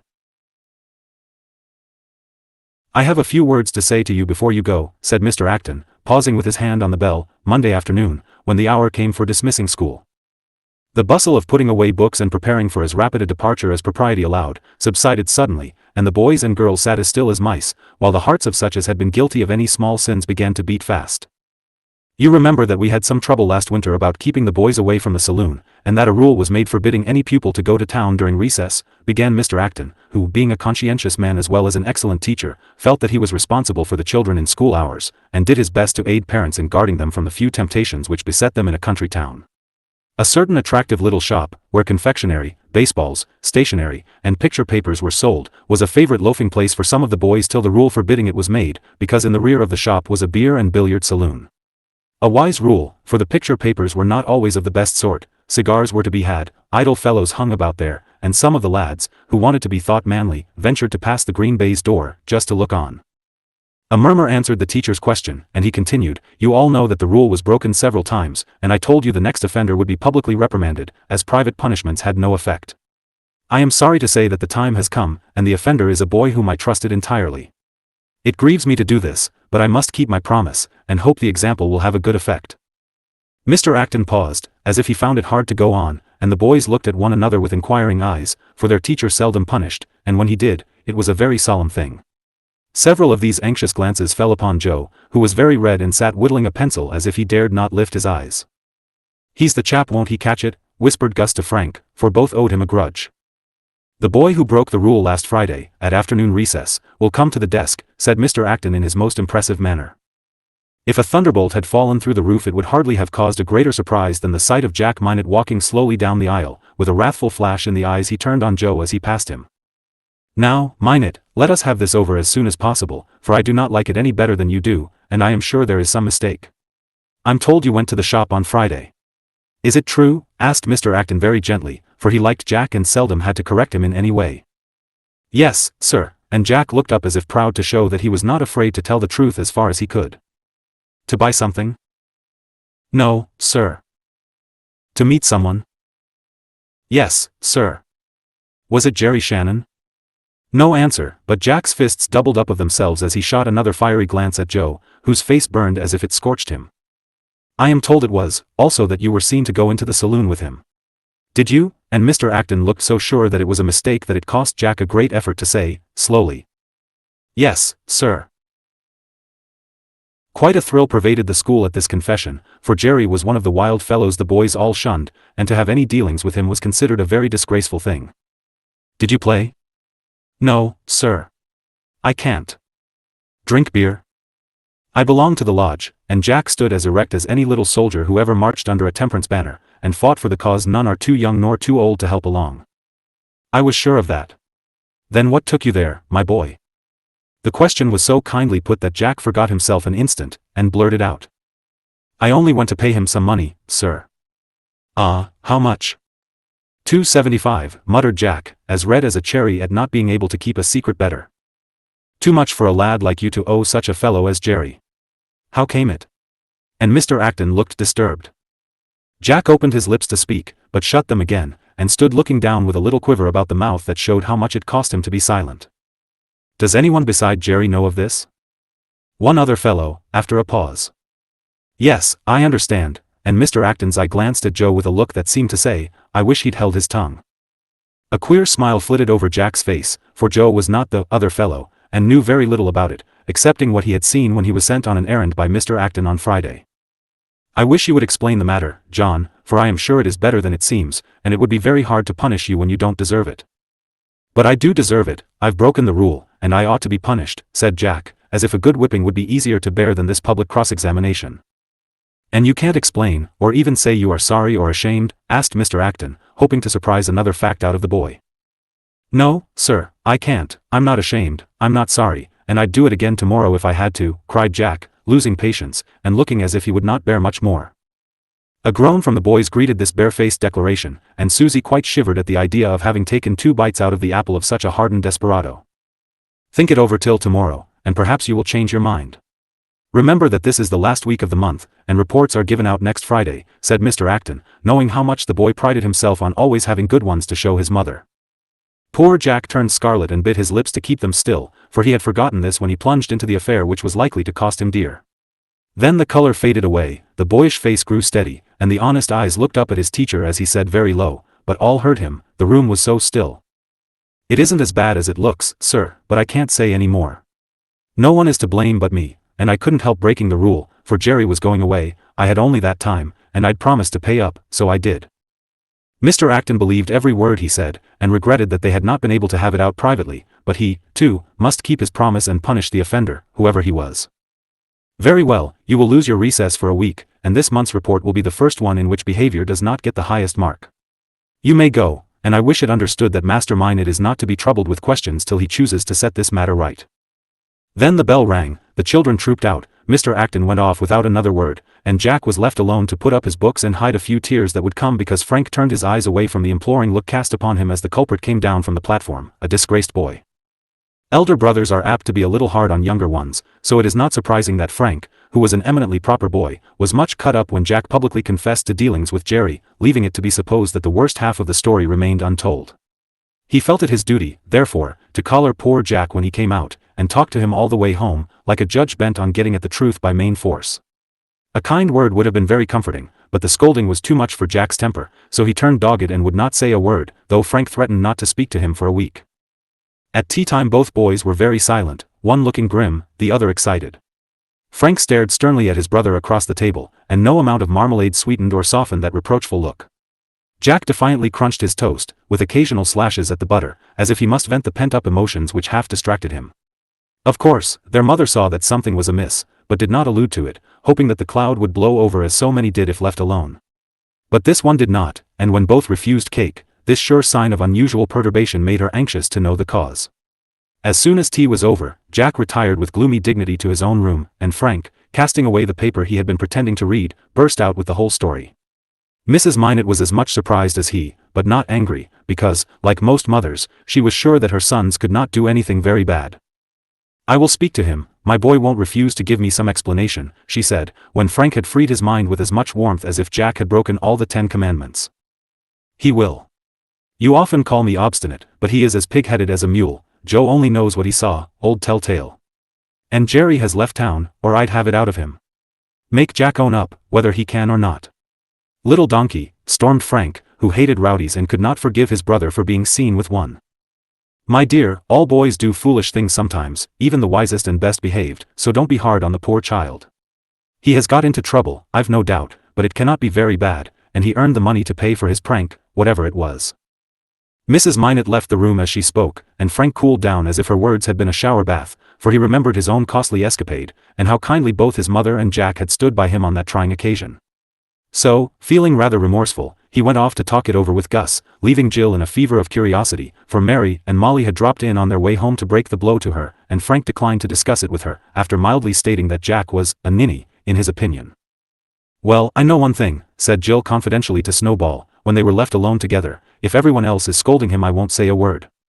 It's so mean to crow over people when they are down, and I'm sure he hasn't done anything to be ashamed of, though he won't tell." Snowball seemed to agree to this, for he went and sat down by Jack's slippers waiting for him on the hearth, and Jill thought that a very touching proof of affectionate fidelity to the little master who ruled them both. When he came, it was evident that he had found it harder to refuse his mother than all the rest. But she trusted him in spite of appearances, and that was such a comfort. For poor Jack's heart was very full, and he longed to tell the whole story, but he would not break his promise, and so kept silence bravely. Jill asked no questions, affecting to be anxious for the games they always played together in the evening, but while they played, though the lips were sealed, the bright eyes said as plainly as words, "I trust you," and Jack was very grateful. It was well he had something to cheer him up at home, for he got little peace at school. He bore the grave looks of Mr. Acton meekly, took the boys' jokes good-naturedly, and withstood the artful teasing of the girls with patient silence. But it was very hard for the social, affectionate fellow to bear the general distrust, for he had been such a favorite he felt the change keenly. But the thing that tried him most was the knowledge that his report would not be what it usually was. It was always a happy moment when he showed it to his mother, and saw her eye brighten as it fell on the 99 or 100, for she cared more for good behavior than for perfect lessons. Mr. Acton once said that Frank Minot's moral influence in the school was unusual, and Jack never forgot her pride and delight as she told them what Frank himself had not known till then. It was Jack's ambition to have the same said of him, for he was not much of a scholar, and he had tried hard since he went back to school to get good records in that respect at least. Now here was a dreadful downfall, tardy marks, bad company, broken rules, and something too wrong to tell, apparently. "Well, I deserve a good report, and that's a comfort, though nobody believes it," he said to himself, trying to keep up his spirits, as the slow week went by, and no word from him had cleared up the mystery. Jack and Jill Chapter 14. And Jill finds it out. Jill worried about it more than he did, for she was a faithful little friend, and it was a great trial to have Jack even suspected of doing anything wrong. School is a child's world while he is there, and its small affairs are very important to him, so Jill felt that the one thing to be done was to clear away the cloud about her dear boy, and restore him to public favor. "Ed will be here Saturday night and maybe he will find out, for Jack tells him everything. I do hate to have him hectored so, for I know he is, though he's too proud to complain," she said, on Thursday evening, when Frank told her some joke played upon his brother that day. "I let him alone, but I see that he isn't badgered too much. That's all I can do. If Ed had only come home last Saturday it might have done some good, but now it will be too late, for the reports are given out tomorrow, you know," answered Frank, feeling a little jealous of Ed's influence over Jack, though his own would have been as great if he had been as gentle. "Has Jerry come back?" asked Jill, who kept all her questions for Frank, because she seldom alluded to the tender subject when with Jack. "No, he's off for the summer. Got a place somewhere. Hope he'll stay there and let Bob alone." "Where is Bob now?" "I don't hear much about him lately," said Jill, who was constantly on the lookout for the other fellow, since it was not Joe. "Oh, he went to Captain Skinner's the 1st of March, chores round, and goes to school up there. Captain is strict, and won't let Bob come to town, except Sundays, but he don't mind it much, for he likes horses, has nice grub, and the hill fellows are good chaps for him to be with. So he's all right, if he only behaves." "How far is it to Captain Skinner's?" asked Jill suddenly, having listened, with her sharp eyes on Frank, as he tinkered away at his model, since he was forbidden all other indulgence in his beloved pastime. It's 4 miles to Hill District, but the captain lives this side of the schoolhouse. About 3 from here, should say. How long would it take a boy to walk up there, went on the questioner, with a new idea in her head. Depends on how much of a walkist he is. Suppose he was lame and it was sloshy, and he made a call and came back. How long would that take, asked Jill impatiently. Well, in that case, should say 2 or 3 hours. But it's impossible to tell exactly, unless you know how lame the fellow was, and how long a call he made, said Frank, who liked to be accurate. Jack couldn't do it in less, could he? He used to run up that hilly road for a breather, and think nothing of it. It would be a long job for him now, poor little chap, for his leg often troubles him, though he hates to own it. Jill lay back and laughed, a happy little laugh, as if she was pleased about something, and Frank looked over his shoulder to ask questions in his turn. What are you laughing at?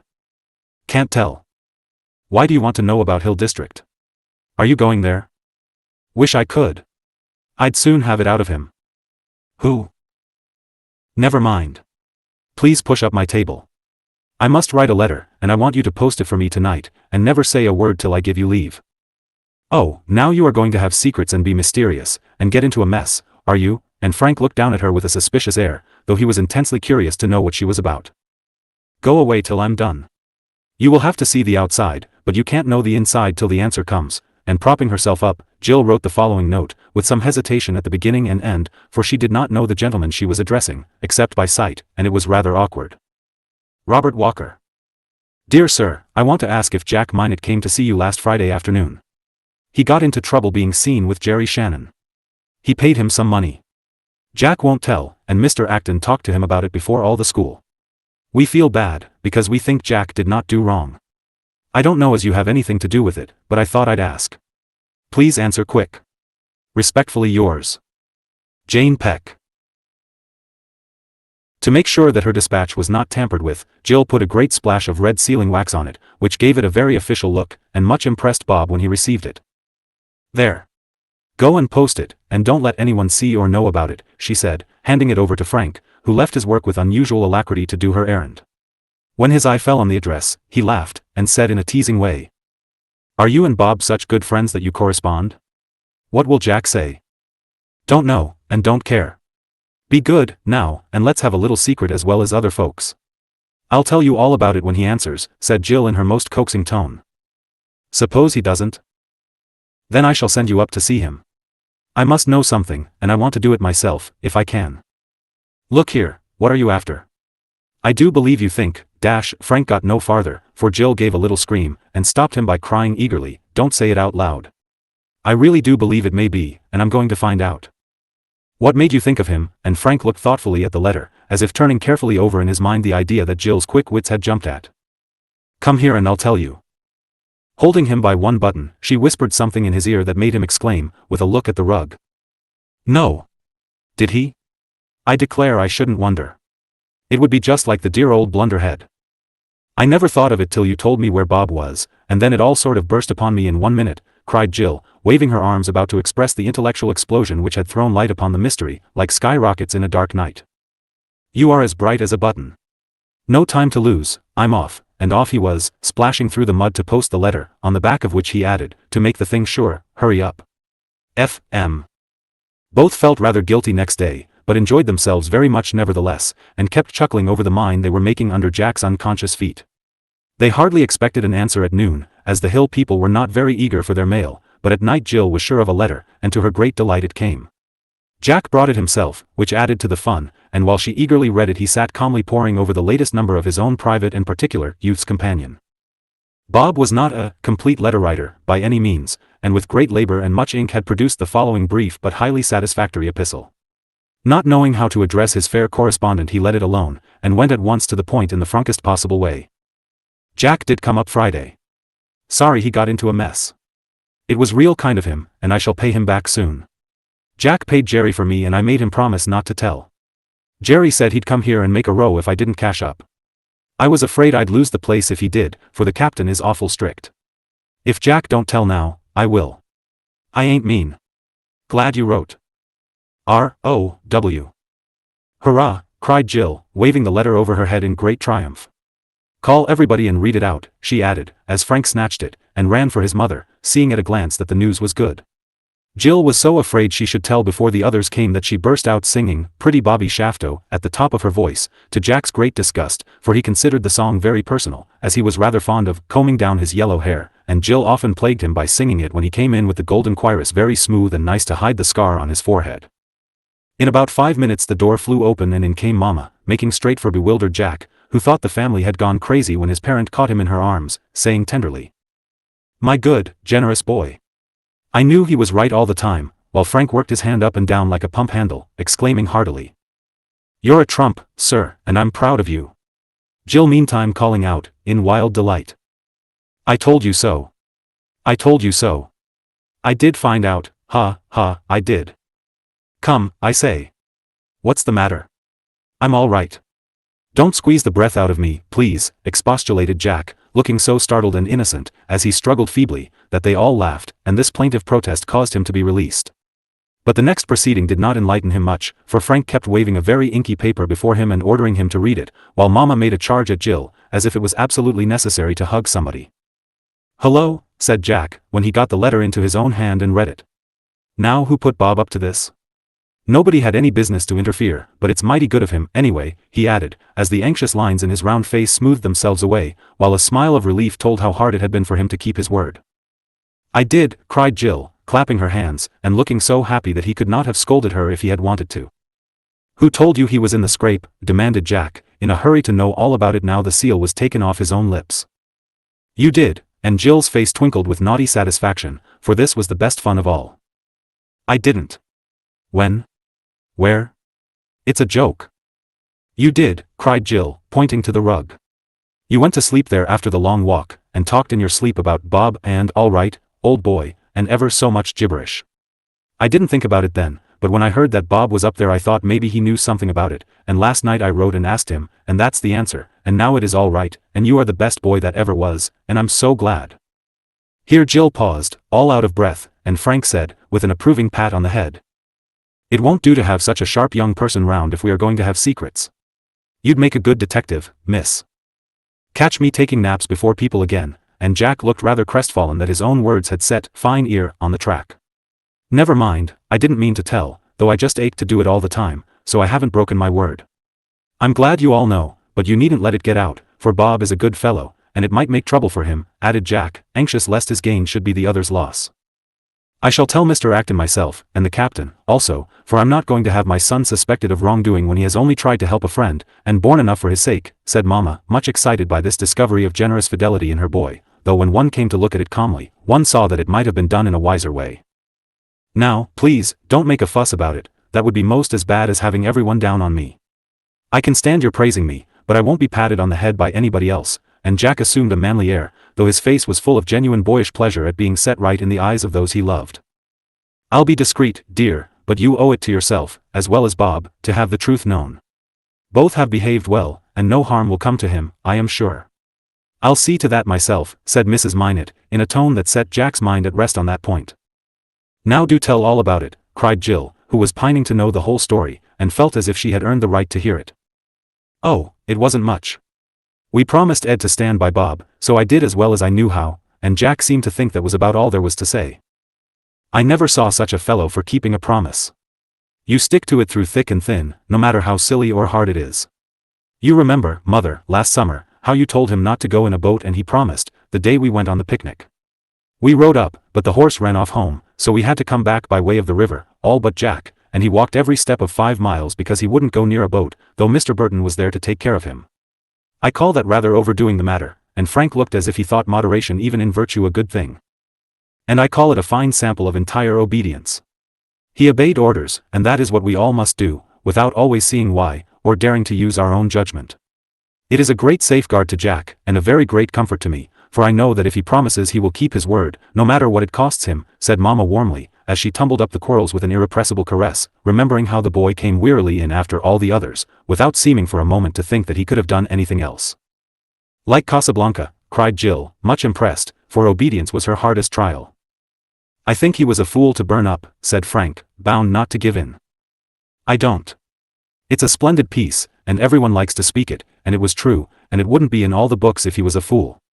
"Grown people know what is good," declared Jill, who liked heroic actions, and was always hoping for a chance to distinguish herself in that way. You admire the charge of the Light Brigade, and glow all over as you thunder it out. Yet they went gallantly to their death rather than disobey orders. A mistake, perhaps, but it makes us thrill to hear of it, and the same spirit keeps my Jack true as steel when once his word is passed, or he thinks it is his duty. Don't be laughed out of it, my son, for faithfulness in little things fits one for heroism when the great trials come. One's conscience can hardly be too tender when honor and honesty are concerned. You are right, mother, and I am wrong. I beg your pardon, Jack, and you shan't get ahead of me next time. Frank made his mother a little bow, gave his brother a shake of the hand, and nodded to Jill, as if anxious to show that he was not too proud to own up when he made a mistake. Please tell on, Jack. This is very nice, but I do want to know all about the other, said Jill, after a short pause. Let me see. Oh, I saw Bob at church, and he looked rather blue, so, after Sunday school, I asked what the matter was. He said Jerry bothered him for some money he lent him at different times when they were loafing round together, before we took him up. He wouldn't get any wages for some time. The captain keeps him short on purpose, I guess, and won't let him come downtown except on Sundays. He didn't want anyone to know about it, for fear he'd lose his place. So I promised I wouldn't tell. Then I was afraid Jerry would go and make a fuss, and Bob would run off, or do something desperate, being worried, and I said I'd pay it for him, if I could.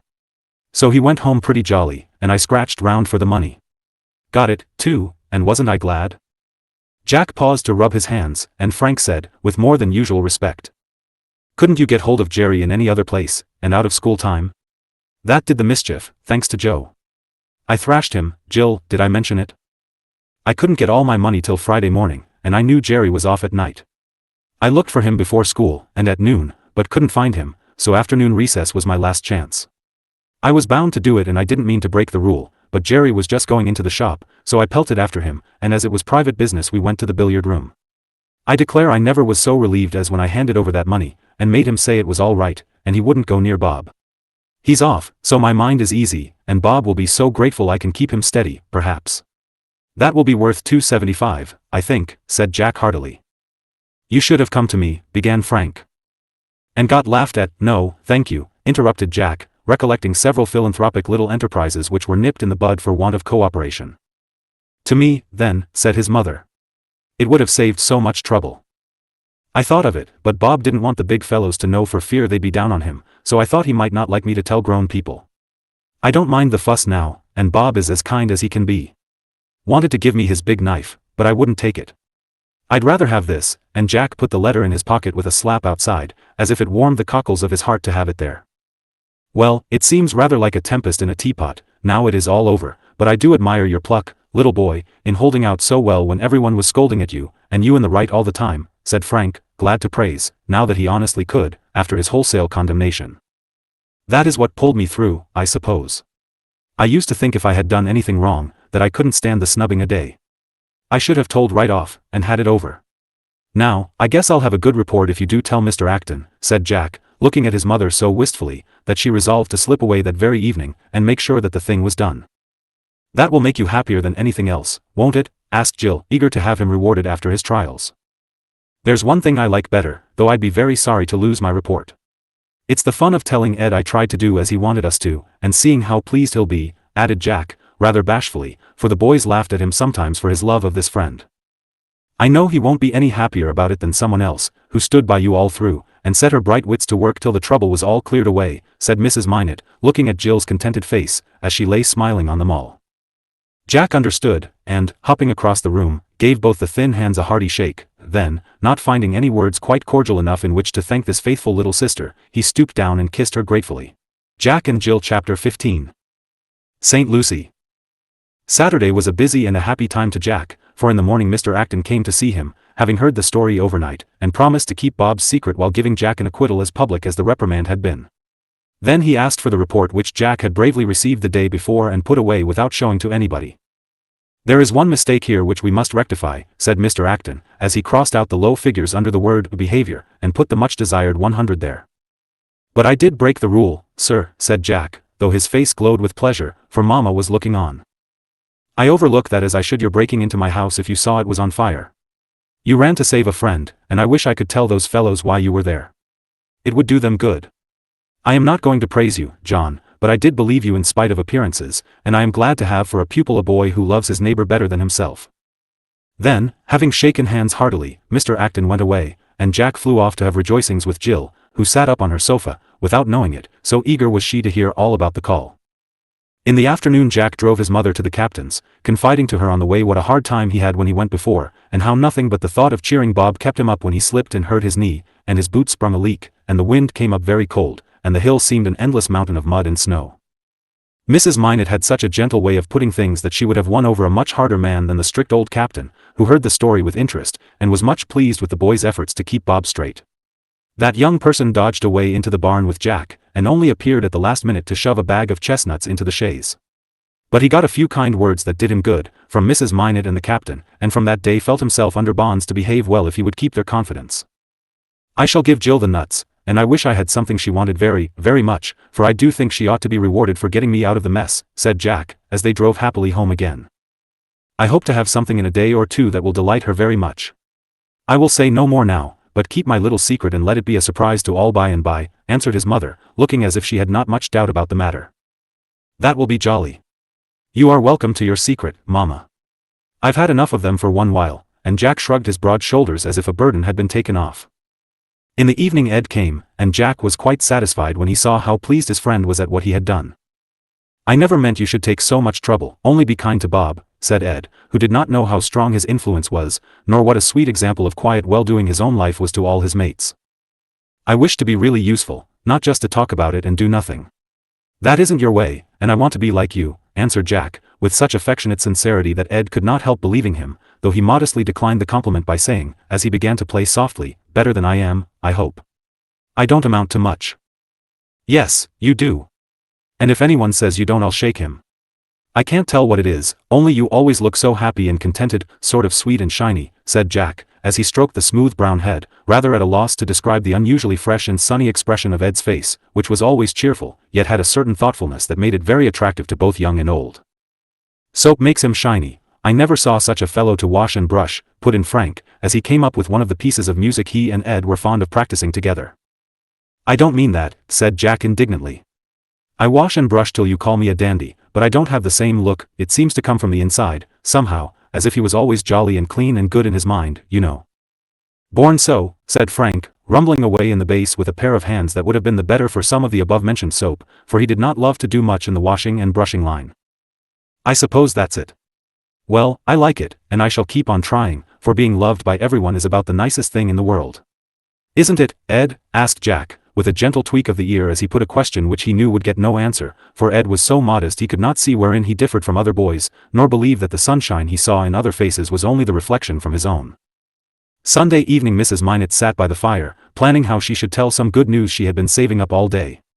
Mrs. Peck knew it, and seemed so delighted that she went about smiling as if she did not know what trouble meant, and could not do enough for the family. She was downstairs now, seeing that the clothes were properly prepared for the wash, so there was no one in the bird room but Mama and the children.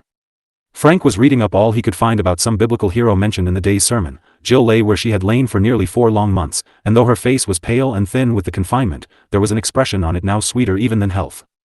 Jack sat on the rug beside her, looking at a white carnation through the magnifying glass, while she was enjoying the perfume of a red one as she talked to him.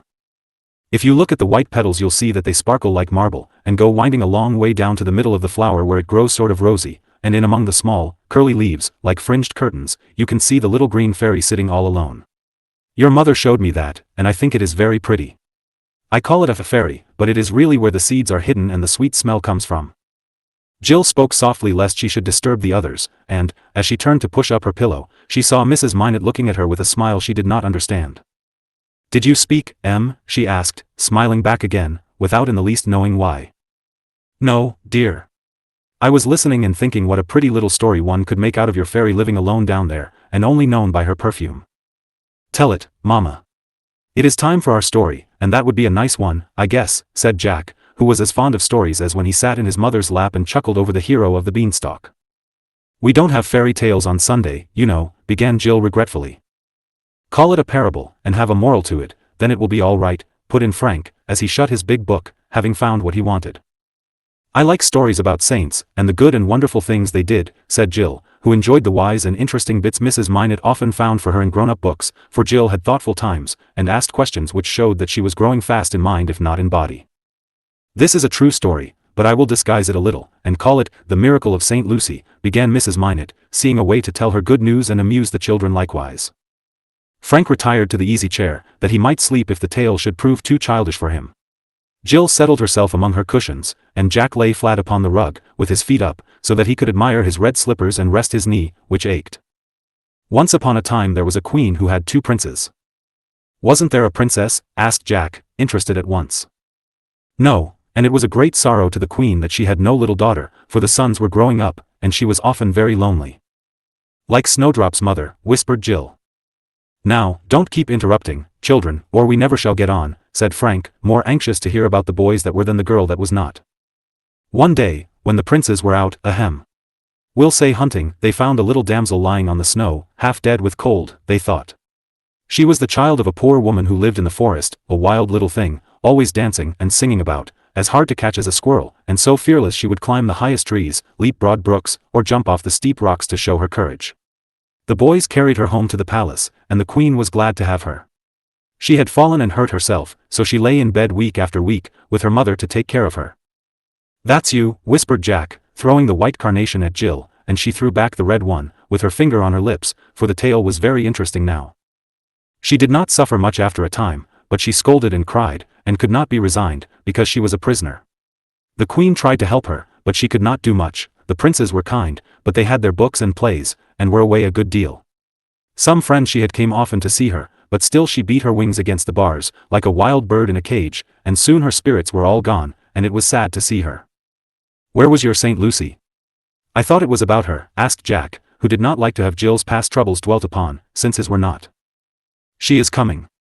Saints are not born, they are made after many trials and tribulations, answered his mother, looking at the fire as if it helped her to spin her little story. Well, the poor child used to sing sometimes to while away the long hours, sad songs mostly, and one among them which the queen taught her was, Sweet Patience, Come. This she used to sing a great deal after a while, never dreaming that Patience was an angel who could hear and obey. But it was so, and one night, when the girl had lulled herself to sleep with that song, the angel came. Nobody saw the lovely spirit with tender eyes, and a voice that was like balm. No one heard the rustle of wings as she hovered over the little bed and touched the lips, the eyes, the hands of the sleeper, and then flew away, leaving 3 gifts behind. The girl did not know why, but after that night the songs grew gayer, there seemed to be more sunshine everywhere her eyes looked, and her hands were never tired of helping others in various pretty, useful, or pleasant ways.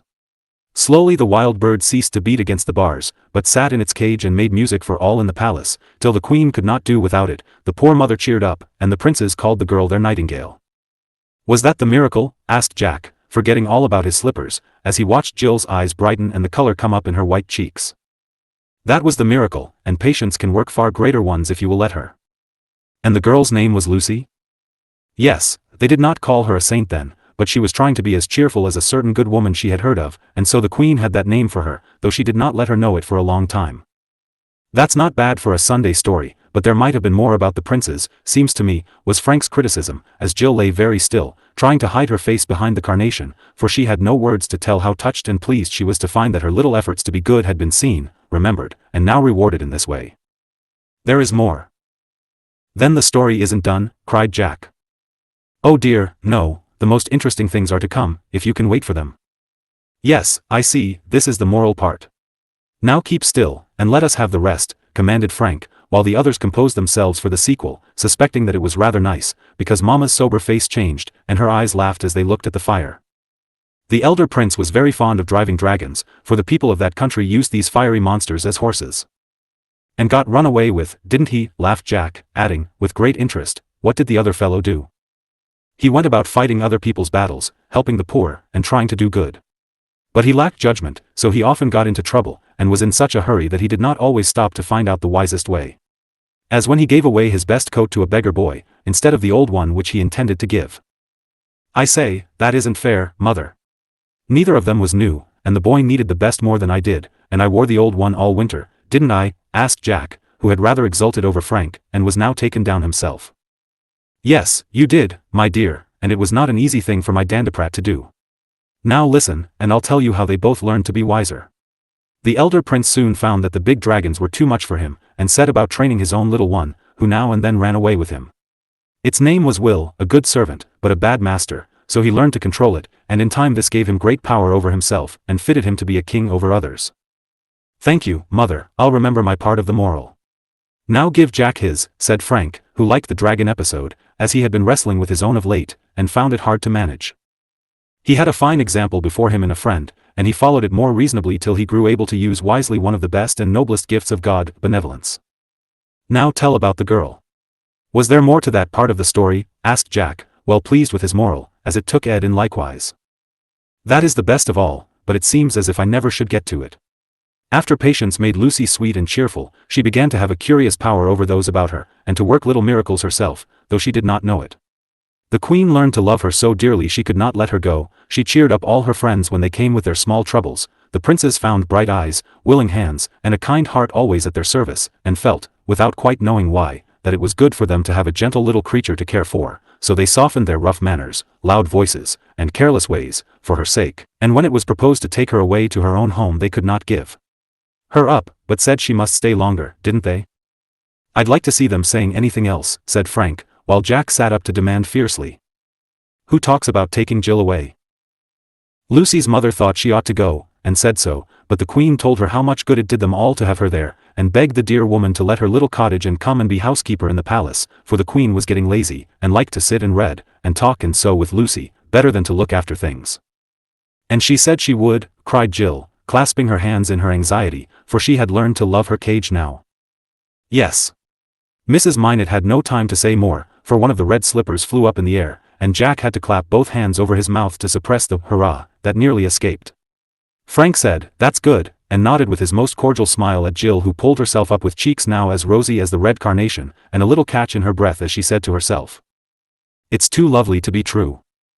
That's a first-rate end to a very good story, began Jack, with grave decision, as he put on his slipper and sat up to pat Jill's hand, wishing it was not quite so like a little claw. That's not the end, and Mamma's eyes laughed more than ever as 3 astonished faces turned to her, and 3 voices cried out. Still more? The very best of all. You must know that, while Lucy was busy for others, she was not forgotten, and when she was expecting to lie on her bed through the summer, plans were being made for all sorts of pleasant changes. First of all, she was to have a nice little brace to support the back which was growing better every day. Then, as the warm weather came on, she was to go out, or lie on the piazza, and by, when school was done, she was to go with the queen and the princes for a month or 2 down to the seaside, where fresh air and salt water were to build her up in the most delightful way. There, now. Isn't that the best ending of all? And Mamma paused to read her answer in the bright faces of 2 of the listeners, for Jill hid hers in the pillow, and lay quite still, as if it was too much for her. That will be regularly splendid. I'll row you all about. Boating is so much easier than riding, and I like it on salt water, said Frank, going to sit on the arm of the sofa, quite excited by the charms of the new plan. And I'll teach you to swim, and roll you over the beach, and get seaweed and shells, and no end of nice things, and we'll all come home as strong as lions, added Jack, scrambling up as if about to set off at once. The doctor says you have been doing finely of late, and the brace will come tomorrow, and the first really mild day you are to have a breath of fresh air. Won't that be good? Asked Mrs. Minot, hoping her story had not been too interesting. Is she crying? Said Jack, much concerned as he patted the pillow in his most soothing way, while Frank lifted one curl after another to see what was hidden underneath.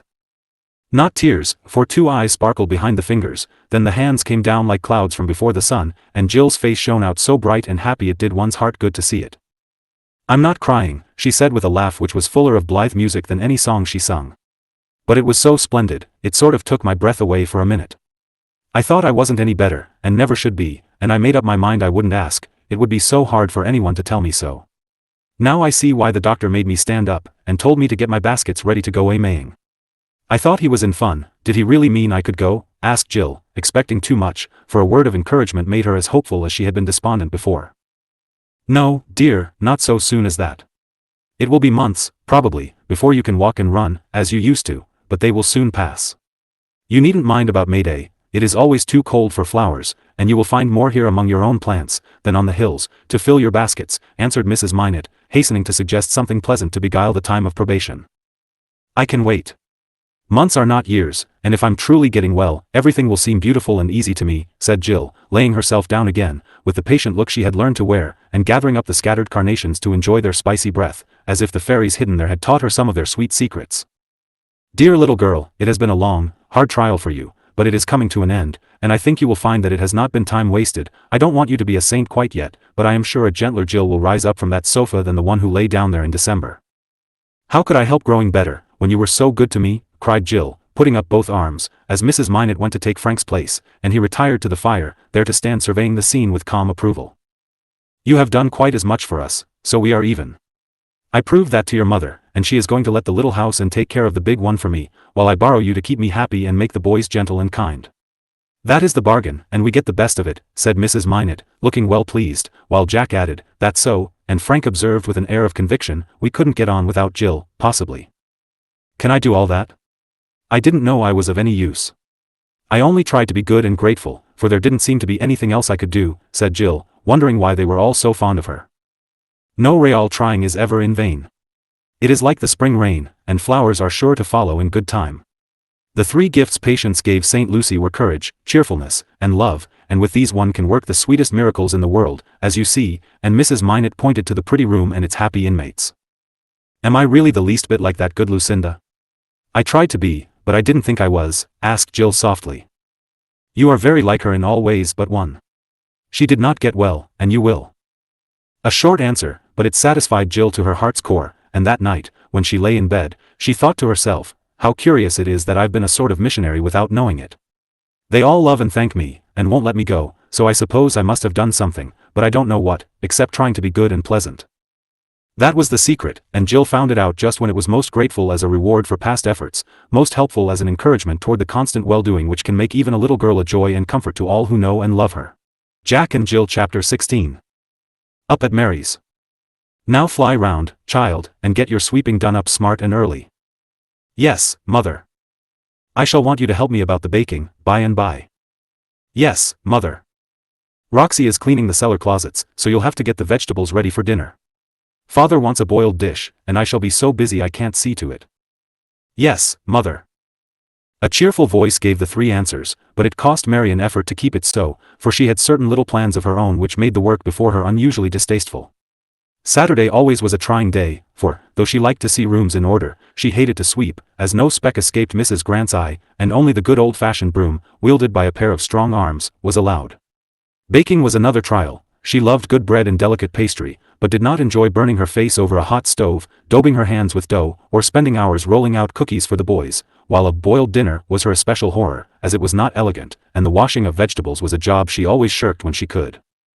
However, having made up her mind to do her work without complaint, she ran upstairs to put on her dust cap, trying to look as if sweeping was the joy of her life.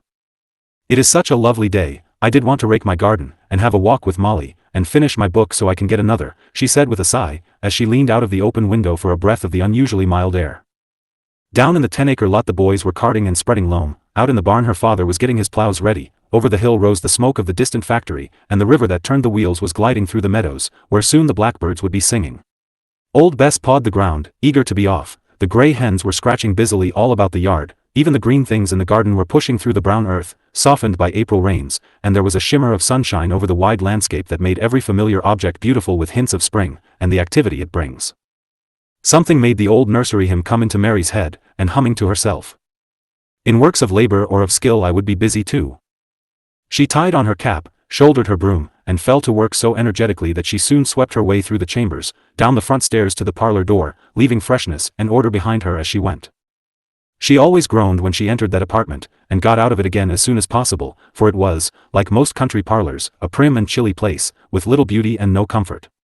Black horsehair furniture, very slippery and hard, stood against the wall, the table had its gift books, albums, worsted mat and ugly lamp, the mantelpiece its china vases, pink shells, and clock that never went. The gay carpet was kept distressingly bright by closed shutters 6 days out of the 7, and a general air of go-to-meeting solemnity pervaded the room.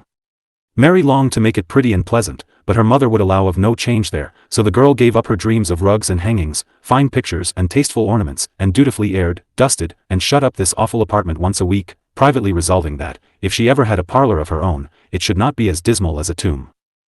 The dining room was a very different place, for here Mary had been allowed to do as she liked, yet so gradual had been the change, that she would have found it difficult to tell how it came about. It seemed to begin with the flowers, for her father kept his word about the posy pots, and got enough to make quite a little conservatory in the bay window, which was sufficiently large for 3 rows all round, and hanging baskets overhead. Being discouraged by her first failure, Mary gave up trying to have things nice everywhere, and contented herself with making that one nook so pretty that the boys called it her bower. Even busy Mrs. Grant owned that plants were not so messy as she expected, and the farmer was never tired of watching little daughter as she sat at work there, with her low chair and table full of books. The lamp helped, also, for Mary set up her own, and kept it so well trimmed that it burned clear and bright, shining on the green arch of ivy overhead, and on the nasturtium vines framing the old glass, and peeping at their gay little faces, and at the pretty young girl, so pleasantly that first her father came to read his paper by it, then her mother slipped in to rest on the lounge in the corner, and finally the boys hovered about the door as if the settin' room had grown more attractive. Then the kitchen. But the open fire did more than anything else to win and hold them all, as it seldom fails to do when the black demon of an airtight stove is banished from the hearth. After the room was clean till it shone, Mary begged to have the brass andirons put in, and offered to keep them as bright as gold if her mother would consent. So the great logs were kindled, and the flames went dancing up the chimney as if glad to be set free from their prison. It changed the whole room like magic, and no one could resist the desire to enjoy its cheery comfort. The farmer's 3-cornered leathern chair soon stood on one side, and mother's rocker on the other, as they toasted their feet and dozed or chatted in the pleasant warmth. The boys' slippers were always ready on the hearth, and when the big boots were once off, they naturally settled down about the table, where the tall lamp, with its pretty shade of pressed autumn leaves, burned brightly, and the books and papers lay ready to their hands instead of being tucked out of sight in the closet. They were beginning to see that Mary's notions had some sense in them, since they were made comfortable, and good-naturedly took some pains to please her in various ways. Tom brushed his hair and washed his hands nicely before he came to table. Dick tried to lower his boisterous laughter, and Harry never smoked in the sitting room. Even Roxy expressed her pleasure in seeing things kind of spruced up, and Mary's gentle treatment of the hard-working drudge won her heart entirely. The girl was thinking of these changes as she watered her flowers, dusted the furniture, and laid the fire ready for kindling, and, when all was done, she stood a minute to enjoy the pleasant room, full of spring sunshine, fresh air, and exquisite order. It seemed to give her heart for more distasteful labors, and she fell to work at the pies as cheerfully as if she liked it. Mrs. Grant was flying about the kitchen, getting the loaves of brown and white bread ready for the big oven. Roxy's voice came up from the cellar singing Bounding Billows, with a swashing and scrubbing accompaniment which suggested that she was actually enjoying a life on the ocean wave. Mary, in her neat cap and apron, stood smiling over her work as she deftly rolled and clipped, filled and covered, finding a certain sort of pleasure in doing it well, and adding interest to it by crimping the crust, making pretty devices with strips of paste and star-shaped prickings of the fork. "Goodwill giveth skill," says the proverb, and even particular Mrs. Grant was satisfied when she paused to examine the pastry with her experienced eye. "You are a handy child and a credit to your bringing up, though I do say it. Those are as pretty pies as I'd wish to eat, if they bake well, and there's no reason why they shouldn't. May I make some tarts or rabbits of these bits? The boys like them, and I enjoy modeling this sort of thing," said Mary, who was trying to mold a bird, as she had seen Ralph do with clay to amuse Jill while the bust was going on. "No, dear, there's no time for knickknacks today. The beets ought to be on this minute. Run and get them, and be sure you scrape the carrots well." Poor Mary put away the delicate task she was just beginning to like, and taking a pan went down cellar, wishing vegetables could be grown without earth, for she hated to put her hands in dirty water. A word of praise to Roxy made that grateful scrubber leave her work to poke about in the root cellar, choosing sec as was pretty much of a muchness, else they wouldn't bile even, so Mary was spared that part of the job, and went up to scrape and wash without complaint, since it was for father. She was repaid at noon by the relish with which he enjoyed his dinner, for Mary tried to make even a boiled dish pretty by arranging the beets, carrots, turnips, and potatoes in contrasting colors, with the beef hidden under the cabbage leaves. "Now, I'll rest and read for an hour, then I'll rake my garden, or run downtown to see Molly and get some seeds," she thought to herself, as she put away the spoons and glasses, which she liked to wash, that they might always be clear and bright. "If you've done all your own mending, there's a heap of socks to be looked over. Then I'll show you about darning the tablecloths. I do hate to have a stitch of work left over till Monday," said Mrs. Grant, who never took naps, and prided herself on sitting down to her needle at 3 p.m. every day. "Yes, mother," and Mary went slowly upstairs, feeling that a part of Saturday ought to be a holiday after books and work all the week. As she braided up her hair, her eye fell upon the reflection of her own face in the glass. Not a happy nor a pretty one just then, and Mary was so unaccustomed to seeing any other, that involuntarily the frown smoothed itself out, the eyes lost their weary look, the drooping lips curved into a smile, and, leaning her elbows on the bureau, she shook her head at herself, saying, half aloud, as she glanced at Ivanhoe lying near, "You needn't look so cross and ugly just because you can't have what you want. Sweeping, baking, and darning are not so bad as being plagued with lovers and carried off and burnt at the stake, so I won't envy poor Rebecca her jewels and curls and romantic times, but make the best of my own." Then she laughed, and the bright face came back into the mirror, looking like an old friend, and Mary went on dressing with care, for she took pleasure in her own little charms, and felt a sense of comfort in knowing that she could always have one pretty thing to look at if she kept her own face serene and sweet. It certainly looked so as it bent over the pile of big socks half an hour later, and brightened with each that was laid aside. Her mother saw it, and, guessing why such wistful glances went from clock to window, kindly shortened the task of tablecloth darning by doing a good bit herself, before putting it into Mary's hands. She was a good and loving mother in spite of her strict ways, and knew that it was better for her romantic daughter to be learning all the housewifery lessons she could teach her, than to be reading novels, writing verses, or philandering about with her head full of girlish fancies, quite innocent in themselves, but not the stuff to live on. So she wisely taught the hands that preferred to pick flowers, trim up rooms and mold birds, to work well with needle, broom, and rolling pin, put a receipt book before the eyes that loved to laugh and weep over tender tales, and kept the young head and heart safe and happy with wholesome duties, useful studies, and such harmless pleasures as girls should love, instead of letting them waste their freshness in vague longings, idle dreams, and frivolous pastimes. But it was often hard to thwart the docile child, and lately she had seemed to be growing up so fast that her mother began to feel a new sort of tenderness for this sweet daughter, who was almost ready to take upon herself the cares, as well as triumphs and delights, of maidenhood. Something in the droop of the brown head, and the quick motion of the busy hand with a little burn on it, made it difficult for Mrs. Grant to keep Mary at work that day, and her eye watched the clock almost as impatiently as the girls, for she liked to see the young face brighten when the hour of release came. "What next?" asked Mary, as the last stitch was set, and she stifled a sigh on hearing the clock strike 4, for the sun was getting low, and the lovely afternoon going fast. "One more job, if you are not too tired for it. I want the receipt for diet drink Miss Dawes promised me. Would you like to run down and get it for me, dear?" "Yes, mother," and that answer was as blithe as a robin's chirp, for that was just where Mary wanted to go. Away went thimble and scissors, and in 5 minutes away went Mary, skipping down the hill without a care in the world, for a happy heart sat singing within, and everything seemed full of beauty. She had a capital time with Molly, called on Jill, did her shopping in the village, and had just turned to walk up the hill, when Ralph Evans came tramping along behind her, looking so pleased and proud about something that she could not help asking what it was, for they were great friends, and Mary thought that to be an artist was the most glorious career a man could choose. "I know you've got some good news," she said, looking up at him as he touched his hat and fell into step with her, seeming more contented than before. "I have, and was just coming up to tell you, for I was sure you would be glad. It is only a hope, a chance, but it is so splendid I feel as if I must shout and dance, or fly over a fence or two, to let off steam." "Do tell me, quick, have you got an order?" asked Mary, full of interest at once, for artistic vicissitudes were very romantic, and she liked to hear about them. "I may go abroad in the autumn." "Oh, how lovely! Isn't it?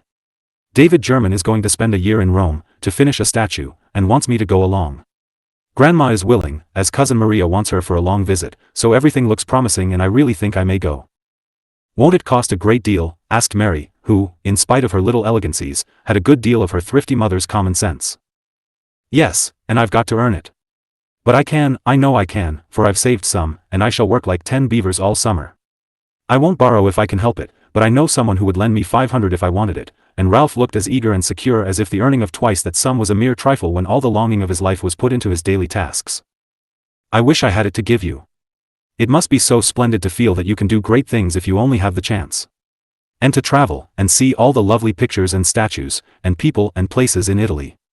How happy you must be," and Mary's eyes had the wistful look they always wore when she dreamed dreams of the world she loved to live in. "I am so happy that I'm afraid it never will happen. If I do go, I'll write and tell you all about the fine sights, and how I get on."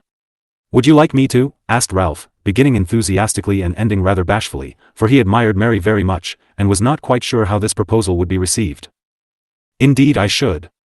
I'd feel so grand to have letters from Paris and Rome, and you'd have so much to tell it would be almost as good as going myself," she said, looking off into the daffodil sky, as they paused a minute on the hilltop to get breath, for both had walked as fast as they talked. "And will you answer the letters?" asked Ralph, watching the innocent face, which looked unusually kind and beautiful to him in that soft light. "Why, yes, I'd love to, only I shall not have anything interesting to say."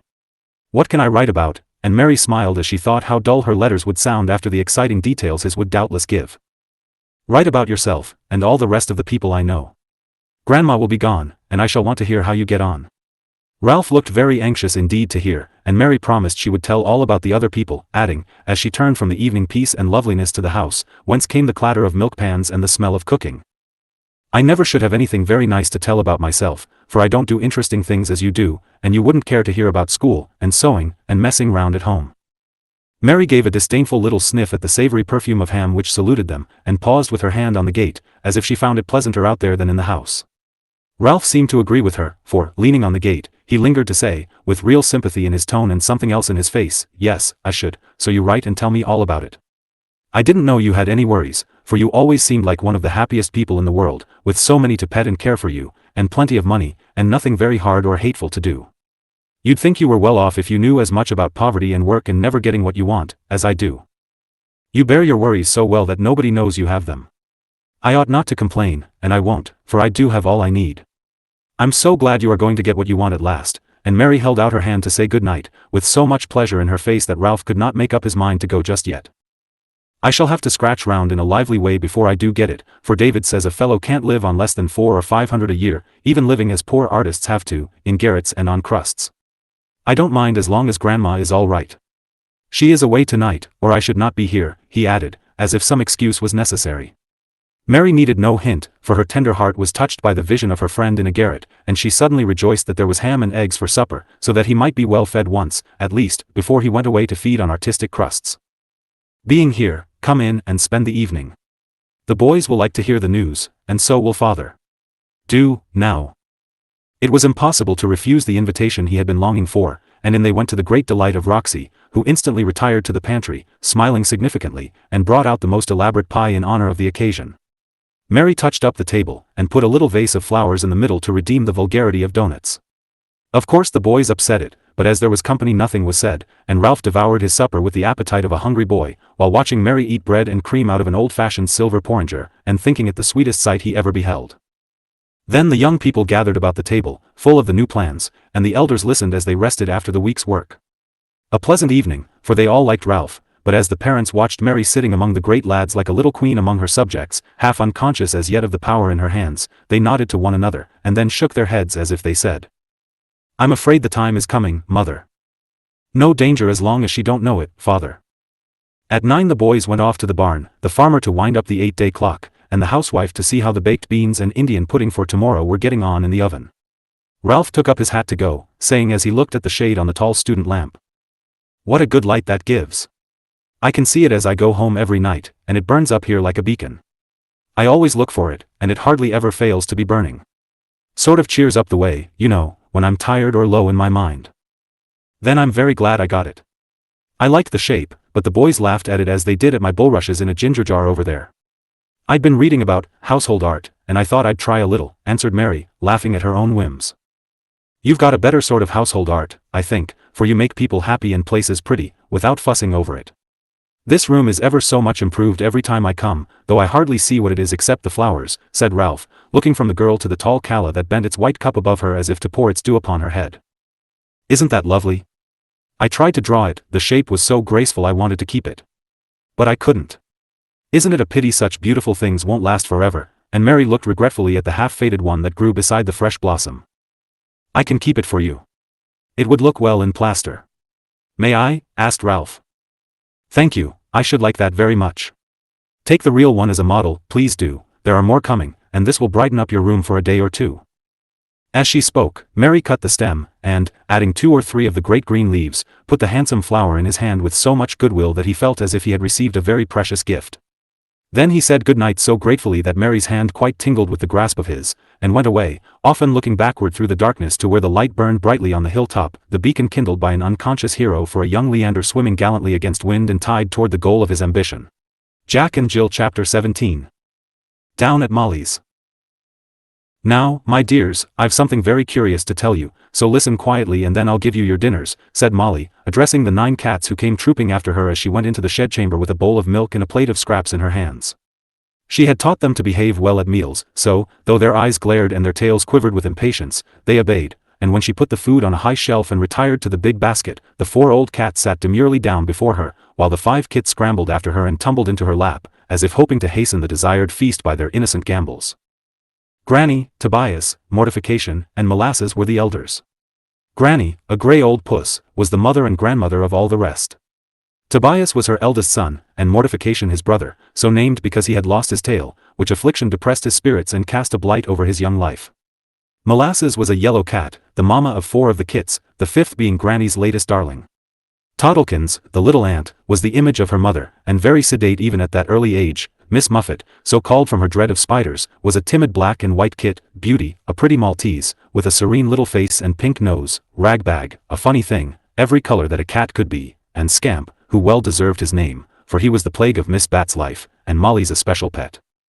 He was now perched on her shoulder, and, as she talked, kept peeping into her face or biting her ear in the most impertinent way, while the others sprawled in her lap or promenaded round the basket rim. My friends, something very remarkable has happened. Miss Bat is cleaning house, and, having made this announcement, Molly leaned back to see how the cats received it, for she insisted that they understood all she said to them. Tobias stared, Mortification lay down as if it was too much for him, Molasses beat her tail on the floor as if whipping a dusty carpet, and Granny began to purr approvingly. The giddy kits paid no attention, as they did not know what house cleaning meant. Happy little dears. I thought you'd like it, Granny, for you are a decent cat, and know what is proper, continued Molly, leaning down to stroke the old puss, who blinked affectionately at her. I can't imagine what put it into Miss Bat's head. I never said a word, and gave up groaning over the clutter, as I couldn't mend it. I just took care of Boo and myself, and left her to be as untidy as she pleased, and she is a regular old dash. Here Scamp put his paw on her lips because he saw them moving, but it seemed as if it was to check the disrespectful word just coming out. Well, I won't call names, but what shall I do when I see everything in confusion, and she won't let me clear up? Asked Molly, looking round at Scamp, who promptly put the little paw on her eyelid, as if the roll of the blue ball underneath amused him. Shut my eyes to it, you mean? I do all I can, but it is hard, when I wish to be nice, and do try, don't I? Asked Molly. But Scamp was ready for her, and began to comb her hair with both paws as he stood on his hind legs to work so busily that Molly laughed and pulled him down, saying, as she cuddled the sly kit. You sharp little thing. I know my hair is not neat now, for I've been chasing Boo round the garden to wash him for school. Then Miss Bat threw the parlor carpet out of the window, and I was so surprised I had to run and tell you. Now, what had we better do about it? The cats all winked at her, but no one had any advice to offer, except Tobias, who walked to the shelf, and, looking up, uttered a deep, suggestive yowl, which said as plainly as words, dinner first and discussion afterward. Very well, don't scramble, said Molly, getting up to feed her pets. First the kits, who rushed at the bowl and thrust their heads in, lapping as if for a wager, then the cats, who each went to one of the 4 piles of scraps laid round at intervals and placidly ate their meat, while Molly retired to the basket, to ponder over the phenomena taking place in the house. She could not imagine what had started the old lady. It was not the example of her neighbors, who had beaten carpets and scrubbed paint every spring for years without exciting her to any greater exertion than cleaning a few windows and having a man to clear away the rubbish displayed when the snow melted. Molly never guessed that her own efforts were at the bottom of the change, or knew that a few words not meant for her ear had shamed Miss Bat into action. Coming home from prayer meeting one dark night, she trotted along behind 2 old ladies who were gossiping in loud voices, as one was rather deaf, and Miss Bat was both pleased and troubled to hear herself unduly praised. I always said Sister Dawes meant well, but she's getting into years, and the care of 2 children is a good deal for her, with her cooking and her rheumatiz. I don't deny she did neglect M for a spell, but she does well by M now, and I wouldn't wish to see better appearing children. You've no idea how improved Molly is. She came in to see my girls, and brought her sewing work, shirts for the boy, and done it as neat and capable as you'd wish to see. She always was a smart child, but dreadful careless, said the other old lady, evidently much impressed by the change in harum-scarum Molly Lou. Being over to Ms. Minot so much has been good for her, and up to Ms. Grant's. Girls catch neat ways as quick as they do untidy ones, and them wild little tykes often turn out smart women. Sister Dawes has done well by them children, and I hope Mr. Bemis sees it. He ought to give her something comfortable to live on when she can't do for him any longer. He can well afford it. I haven't a doubt he will. He's a lavish man when he starts to do a thing, but dreadful unobserving, else he'd have seen to matters long ago. Them children was town talk last fall, and I used to feel as if it was my bounden duty to speak to Miss Dawes. But I never did, fearing I might speak too plain, and hurt her feelings. You've spoken plain enough now, and I'm beholden to you, though you'll never know it, said Miss Bat to herself, as she slipped into her own gate, while the gossips trudged on quite unconscious of the listener behind them. Miss Bat was a worthy old soul in the main, only, like so many of us, she needed rousing up to her duty. She had got the rousing now, and it did her good, for she could not bear to be praised when she had not deserved it. She had watched Molly's efforts with lazy interest, and when the girl gave up meddling with her affairs, as she called the housekeeping, Miss Bat ceased to oppose her, and let her scrub Boo, mend clothes, and brush her hair as much as she liked. So Molly had worked along without any help from her, running into Mrs. Peck for advice, to Mary for comfort, or Mrs. Minot for the higher kind of help one often needs so much. Now Miss Bat found that she was getting the credit and the praise belonging to other people, and it stirred her up to try and deserve a part at least. "Molly don't want any help about her work or the boy, it's too late for that, but if this house don't get a spring cleaning that will make it shine, my name ain't Bathsheba Dawes," said the old lady, as she put away her bonnet that night, and laid energetic plans for a grand revolution, inspired thereto not only by shame, but by the hint that Mr. Bemis was a lavish man, as no one knew better than she. Molly's amazement next day at seeing carpets fly out of window, ancient cobwebs come down, and long undisturbed closets routed out to the great dismay of moths and mice, has been already confided to the cats, and as she sat there watching them lap and gnaw, she said to herself, "I don't understand it, but as she never says much to me about my affairs, I won't take any notice till she gets through, then I'll admire everything all I can. It is so pleasant to be praised after you've been trying hard." She might well say that, for she got very little herself, and her trials had been many, her efforts not always successful, and her reward seemed a long way off. Poor Boo could have sympathized with her, for he had suffered much persecution from his small schoolmates when he appeared with large grey patches on the little brown trousers, where he had worn them out coasting down those 2 fascinating steps. As he could not see the patches himself, he fancied them invisible, and came home much afflicted by the jeers of his friends. Then Molly tried to make him a new pair out of a sack of her own, but she cut both sides for the same leg, so one was wrong side out. Fondly hoping no one would observe it, she sewed bright buttons wherever they could be put, and sent confiding Boo away in a pair of blue trousers, which were absurdly hunchy behind and buttony before. He came home heartbroken and muddy, having been accidentally tipped into a mud puddle by 2 bad boys who felt that such tailoring was an insult to mankind. That roused Molly's spirit, and she begged her father to take the boy and have him properly fitted out, as he was old enough now to be well dressed, and she wouldn't have him tormented. His attention being called to the trousers, Mr. Bemis had a good laugh over them, and then got Boo a suit which caused him to be the admired of all observers, and to feel as proud as a little peacock. Cheered by this success, Molly undertook a set of small shirts, and stitched away bravely, though her own summer clothes were in a sad state, and for the first time in her life she cared about what she should wear. "I must ask Mary, and maybe father will let me go with her and her mother when they do their shopping, instead of leaving it to Miss Bat, who dresses me like an old woman. Mary knows what is pretty and becoming, I don't," thought Molly, meditating in the bushel basket, with her eyes on her snuff-colored gown and the dark purple bow at the end of the long braid Muffet had been playing with. Molly was beginning to see that even so small a matter as the choice of colors made a difference in one's appearance, and to wonder why Mary always took such pains to have a blue tie for the gray dress, a rosy one for the brown, and gloves that matched her bonnet ribbons. Mary never wore a locket outside her sack, a gay bow in her hair and soiled cuffs, a smart hat and the braid worn off her skirts. She was exquisitely neat and simple, yet always looked well dressed and pretty, for her love of beauty taught her what all girls should learn as soon as they begin to care for appearances, that neatness and simplicity are their best ornaments, that good habits are better than fine clothes, and the most elegant manners are the kindest. All these thoughts were dancing through Molly's head, and when she left her cats, after a general romp in which even decorous Granny allowed her family to play leapfrog over her respectable back, she had made up her mind not to have yellow ribbons on her summer hat if she got a pink muslin as she had planned, but to finish off Boo's last shirt before she went shopping with Mary. It rained that evening, and Mr. Bemis had a headache, so he threw himself down upon the lounge after tea for a nap, with his silk handkerchief spread over his face. He did get a nap, and when he waked he lay for a time drowsily listening to the patter of the rain, and another sound which was even more soothing. Putting back a corner of the handkerchief to learn what it was, he saw Molly sitting by the fire with Boo in her lap, rocking and humming as she warmed his little bare feet, having learned to guard against croup by attending to the damp shoes and socks before going to bed.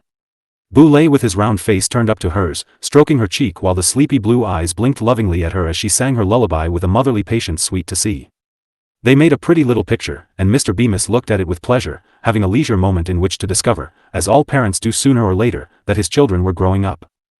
"Molly is getting to be quite a woman, and very like her mother," thought Papa, wiping the eye that peeped, for he had been fond of the pretty wife who died when Boo was born. Sad loss to them, poor things. But Miss Bat seems to have done well by them. Molly is much improved, and the boy looks finely. She's a good soul, after all, and Mr. Bemis began to think he had been hasty when he half made up his mind to get a new housekeeper, feeling that burnt steak, weak coffee, and ragged wristbands were sure signs that Miss Bat's days of usefulness were over. Molly was singing the lullaby her mother used to sing to her, and her father listened to it silently till Boo was carried away too sleepy for anything but bed. When she came back she sat down to her work, fancying her father still asleep. She had a crimson bow at her throat and one on the newly braided hair, her cuffs were clean, and a white apron hid the shabbiness of the old dress. She looked like a thrifty little housewife as she sat with her basket beside her full of neat white rolls, her spool set forth, and a new pair of scissors shining on the table. There was a sort of charm in watching the busy needle flash to and fro, the anxious pucker of the forehead as she looked to see if the stitches were even, and the expression of intense relief upon her face as she surveyed the finished buttonhole with girlish satisfaction. Her father was wide awake and looking at her, thinking, as he did so, "Really, the old lady has worked well to change my tomboy into that nice little girl. I wonder how she did it." Then he gave a yawn, pulled off the handkerchief, and said aloud, "What are you making, Molly?" For it struck him that sewing was a new amusement. "Shirts for Boo, sir." And this is the last," she answered, with pardonable pride, as she held it up and nodded toward the pile in her basket. "Isn't that a new notion?" "I thought Miss Bat did the sewing," said Mr. Bemis, as he smiled at the funny little garment, it looked so like Boo himself. "No, sir, only yours. I do mine and Boo's. At least, I'm learning how, and Mrs. Peck says I get on nicely," answered Molly, threading her needle and making a knot in her most capable way. "I suppose it is time you did learn, for you are getting to be a great girl, and all women should know how to make and mend. You must take a stitch for me now and then." Miss Bat's eyes are not what they were, I find, and Mr. Bemis looked at his frayed wristband, as if he particularly felt the need of a stitch just then. "I'd love to, and I guess I could. I can mend gloves, Mary taught me, so I'd better begin on them, if you have any," said Molly, much pleased at being able to do anything for her father, and still more so at being asked. "There's something to start with," and he threw her a pair, with nearly every finger ripped.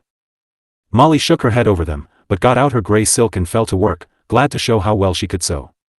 "What are you smiling about?" asked her father, after a little pause, for his head felt better, and it amused him to question Molly. "I was thinking about my summer clothes. I must get them before long, and I'd like to go with Mrs. Grant and learn how to shop, if you are willing." "I thought Miss Bat did that for you." "She always has, but she gets ugly, cheap things that I don't like. I think I am old enough to choose myself, if there is someone to tell me about prices and the goodness of the stuff. Mary does, and she is only a few months older than I am." "How old are you, child?" asked her father, feeling as if he had lost his reckoning.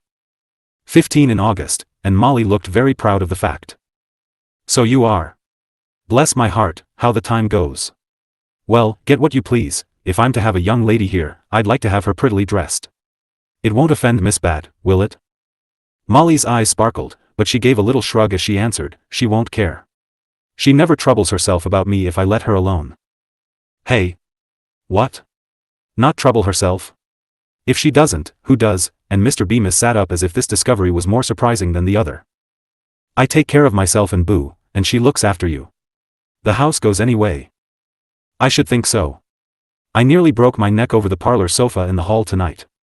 "What is it there for?" Molly laughed. "That's the joke, sir. Miss Bat is cleaning house, and I'm sure it needs cleaning, for it is years since it was properly done. I thought you might have told her to." "I've said nothing. Don't like house cleaning well enough to suggest it. I did think the hall was rather dirty when I dropped my coat and took it up covered with lint." "Is she going to upset the whole place?" asked Mr. Bemis, looking alarmed at the prospect. "I hope so, for I really am ashamed when people come, to have them see the dust and cobwebs, and old carpets and dirty windows," said Molly, with a sigh, though she never had cared a bit till lately. "Why don't you dust round a little, then? No time to spare from the books and play?" "I tried, father, but Miss Bat didn't like it, and it was too hard for me alone. If things were once in nice order, I think I could keep them so, for I do want to be neat, and I'm learning as fast as I can. It is high time someone took hold, if matters are left as you say. I've just been thinking what a clever woman Miss Bat was, to make such a tidy little girl out of what I used to hear called the greatest tomboy in town, and wondering what I could give the old lady. Now I find you are the one to be thanked, and it is a very pleasant surprise to me. Give her the present, please. I'm satisfied, if you like what I've done. It isn't much, and I didn't know as you would ever observe any difference. But I did try, and now I guess I'm really getting on," said Molly, sewing away with a bright color in her cheeks, for she, too, found it a pleasant surprise to be praised after many failures and few successes. "You certainly are, my dear. I'll wait till the house cleaning is over, and then, if we are all alive, I'll see about Miss Bat's reward. Meantime, you go with Mrs. Grant and get whatever you and the boy need, and send the bills to me," and Mr. Bemis lighted a cigar, as if that matter was settled. "Oh, thank you, sir. That will be splendid. Mary always has pretty things, and I know you will like me when I get fixed, said Molly, smoothing down her apron, with a little air. Seems to me you look very well as you are. Isn't that a pretty enough frock? Asked Mr. Bemis, quite unconscious that his own unusual interest in his daughter's affairs made her look so bright and winsome. This? Why, father, I've worn it all winter, and it's frightfully ugly, and almost in rags. I asked you for a new one a month ago, and you said you'd see about it, but you didn't, so I patched this up as well as I could, and Molly showed her elbows, feeling that such masculine blindness as this deserved a mild reproof. Too bad. Well, go and get half a dozen pretty muslin and gingham things, and be as gay as a butterfly, to make up for it, laughed her father, really touched by the patches and Molly's resignation to the unreliable "I'll see about it," which he recognized as a household word. Molly clapped her hands, old gloves and all, exclaiming, with girlish delight, how nice it will seem to have a plenty of new, neat dresses all at once, and be like other girls. Miss Bat always talks about economy, and has no more taste than a caterpillar. Molly meant to say, cat, but remembering her pets, spared them the insult. I think I can afford to dress my girl as well as Grant does his. Get a new hat and coat, child, and any little notions you fancy. Miss Bat's economy isn't the sort I like, and Mr. Bemis looked at his wristbands again, as if he could sympathize with Molly's elbows. At this rate, I shall have more clothes than I know what to do with, after being a ragbag, thought the girl, in great glee, as she bravely stitched away at the worst glove, while her father smoked silently for a while, feeling that several little matters had escaped his eye which he really ought to see about. Presently he went to his desk, but not to bury himself in business papers, as usual, for, after rummaging in several drawers, he took out a small bunch of keys, and sat looking at them with an expression only seen on his face when he looked up at the portrait of a dark-eyed woman hanging in his room. He was a very busy man, but he had a tender place in his heart for his children, and when a look, a few words, a moment's reflection, called his attention to the fact that his little girl was growing up, he found both pride and pleasure in the thought that this young daughter was trying to fill her mother's place, and be a comfort to him, if he would let her. Molly, my dear, here is something for you, he said, and when she stood beside him, added, as he put the keys into her hand, keeping both in his own for a minute. Those are the keys to your mother's things. I always meant you to have them, when you were old enough to use or care for them. I think you'll fancy this better than any other present, for you are a good child, and very like her. Something seemed to get into his throat there, and Molly put her arm round his neck, saying, with a little choke in her own voice, thank you, father, I'd rather have this than anything else in the world, and I'll try to be more like her every day, for your sake. He kissed her, then said, as he began to stir his papers about, I must write some letters. Run off to bed, child. Good night, my dear, good night. Seeing that he wanted to be alone, Molly slipped away, feeling that she had received a very precious gift, for she remembered the dear, dead mother, and had often longed to possess the relics laid away in the one room where order reigned and Miss Bat had no power to meddle. As she slowly undressed, she was not thinking of the pretty new gowns in which she was to be, as gay as a butterfly, but of the half-worn garments waiting for her hands to unfold with a tender touch, and when she fell asleep, with the keys under her pillow and her arms round Boo, a few happy tears on her cheek seemed to show that, in trying to do the duty which lay nearest her, she had earned a very sweet reward. So the little missionaries succeeded better in their second attempt than in their first, for, though still very far from being perfect girls, each was slowly learning, in her own way, one of the 3 lessons all are the better for knowing, that cheerfulness can change misfortune into love and friends, that in ordering oneself aright one helps others to do the same, and that the power of finding beauty in the humblest things makes home happy and life lovely. Jack and Jill Chapter 18. May Baskets. Spring was late that year, but to Jill it seemed the loveliest she had ever known, for hope was growing green and strong in her own little heart, and all the world looked beautiful. With the help of the brace she could sit up for a short time every day, and when the air was mild enough she was warmly wrapped and allowed to look out at the open window into the garden, where the gold and purple crocuses were coming bravely up, and the snowdrops nodded their delicate heads as if calling to her. Good day, little sister, come out and play with us, for winter is over and spring is here. I wish I could, thought Jill, as the soft wind kissed a tinge of color into her pale cheeks. Never mind, they have been shut up in a darker place than I for months, and had no fun at all. I won't fret, but think about July and the seashore while I work. The job now in hand was May baskets, for it was the custom of the children to hang them on the doors of their friends the night before May Day, and the girls had agreed to supply baskets if the boys would hunt for flowers, much the harder task of the two. Jill had more leisure as well as taste and skill than the other girls, so she amused herself with making a goodly store of pretty baskets of all shapes, sizes, and colors, quite confident that they would be filled, though not a flower had shown its head except a few hardy dandelions, and here and there a small cluster of saxifrage. The violets would not open their blue eyes till the sunshine was warmer, the columbines refused to dance with the boisterous east wind, the ferns kept themselves rolled up in their brown flannel jackets, and little hepatica, with many another spring beauty, hid away in the woods, afraid to venture out, in spite of the eager welcome awaiting them. But the birds had come, punctual as ever, and the blue jays were screaming in the orchard, robins were perking up their heads and tails as they went house hunting, purple finches in their little red hoods were feasting on the spruce buds, and the faithful chip birds chirped gaily on the grapevine trellis where they had lived all winter, warming their little gray breasts against the southern side of the house when the sun shone, and hiding under the evergreen boughs when the snow fell. "That tree is a sort of bird's hotel," said Jill, looking out at the tall spruce before her window, every spray now tipped with a soft green. "They all go there to sleep and eat, and it has room for everyone. It is green when other trees die, the wind can't break it, and the snow only makes it look prettier. It sings to me, and nods as if it knew I loved it.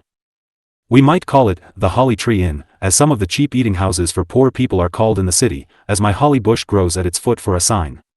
You can be the landlady, and feed your feathery customers every day, till the hard times are over," said Mrs. Minot, glad to see the child's enjoyment of the outer world from which she had been shut so long. Jill liked the fancy, and gladly strewed crumbs on the window ledge for the chippies, who came confidingly to eat almost from her hand. She threw out grain for the handsome jays, the jaunty robins, and the neighbors' doves, who came with soft flight to trip about on their pink feet, arching their shining necks as they cooed and pecked. Carrots and cabbage leaves also flew out of the window for the marauding gray rabbit, last of all Jack's half-dozen, who led him a weary life of it because they would not stay in the bunny house, but undermined the garden with their burrows, ate the neighbors' plants, and refused to be caught till all but one ran away, to Jack's great relief. This old fellow camped out for the winter, and seemed to get on very well among the cats and the hens, who shared their stores with him, and he might be seen at all hours of the day and night scampering about the place, or kicking up his heels by moonlight, for he was a desperate poacher. Jill took great delight in her pretty pensioners, who soon learned to love the Holly Tree Inn, and to feel that the bird room held a caged comrade, for, when it was too cold or wet to open the windows, the doves came and tapped at the pane, the chippies sat on the ledge in plump little bunches as if she were their sunshine, the jays called her in their shrill voices to ring the dinner bell, and the robins tilted on the spruce boughs where lunch was always to be had. The 1st of May came on Sunday, so all the celebrating must be done on Saturday, which happily proved fair, though too chilly for muslin gowns, paper garlands, and picnics on damp grass. Being a holiday, the boys decided to devote the morning to ball and the afternoon to the flower hunt, while the girls finished the baskets, and in the evening our particular 7 were to meet at the minutes to fill them, ready for the closing frolic of hanging on door handles, ringing bells, and running away. "Now I must do my maying, for there will be no more sunshine, and I want to pick my flowers before it is dark." "Come, Mammy, you go too," said Jill, as the last sunbeam shone in at the western window where her hyacinths stood that no fostering ray might be lost. It was rather pathetic to see the once merry girl who used to be the life of the wood parties now carefully lifting herself from the couch, and, leaning on her mother's strong arm, slowly take the half-dozen steps that made up her little expedition. But she was happy, and stood smiling out at old Bun skipping down the walk, the gold-edged clouds that drew apart so that a sunbeam might give her a good-night kiss as she gathered her long-cherished daisies, primroses, and hyacinths to fill the pretty basket in her hand. "Who is it for, my dear?" asked her mother, standing behind her as a prop, while the thin fingers did their work so willingly that not a flower was left. "For my lady, of course. Who else would I give my posies to, when I love them so well?" answered Jill, who thought no name too fine for their best friend. "I fancied it would be for Master Jack," said her mother, wishing the excursion to be a cheerful one. "I've another for him, but she must have the prettiest.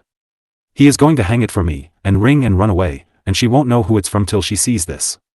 She will remember it, for I've been turning and tending it ever so long, to make it bloom today. Isn't it a beauty?" and Jill held up her finest hyacinth, which seemed to ring its pale pink bells as if glad to carry its sweet message from a grateful little heart. "Indeed it is, and you are right to give your best to her. Come away now, you must not stand any longer. Come and rest while I fetch a dish to put the flowers in till you want them," and Mrs. Peck turned her round with her small maying safely done. "I didn't think I'd ever be able to do even so much, and here I am walking and sitting up, and going to drive some day. Isn't it nice that I'm not to be a poor Lucinda after all?" and Jill drew a long sigh of relief that 6 months instead of 20 years would probably be the end of her captivity. "Yes, thank heaven. I don't think I could have borne that," and the mother took Jill in her arms as if she were a baby, holding her close for a minute, and laying her down with a tender kiss that made the arms cling about her neck as her little girl returned it heartily, for all sorts of new, sweet feelings seemed to be budding in both, born of great joy and thankfulness. Then Mrs. Peck hurried away to see about tea for the hungry boys, and Jill watched the pleasant twilight deepen as she lay singing to herself one of the songs her friend taught her because it fitted her so well. "A little bird I am, shut from the fields of air, and in my cage I sit and sing to him who placed me there, well pleased a prisoner to be, because, my God, it pleases thee. Naught have I else to do, I sing the whole day long, and he whom most I love to please doth listen to my song. He caught and bound my wandering wing, but still he bends to hear me sing. Now we are ready for you, so bring on your flowers, said Molly to the boys, as she and Mary added their store of baskets to the gay show Jill had set forth on the long table ready for the evening's work. They wouldn't let me see one, but I guess they have had good luck, they look so jolly, answered Jill, looking at Gus, Frank, and Jack, who stood laughing, each with a large basket in his hands. Fair to middling.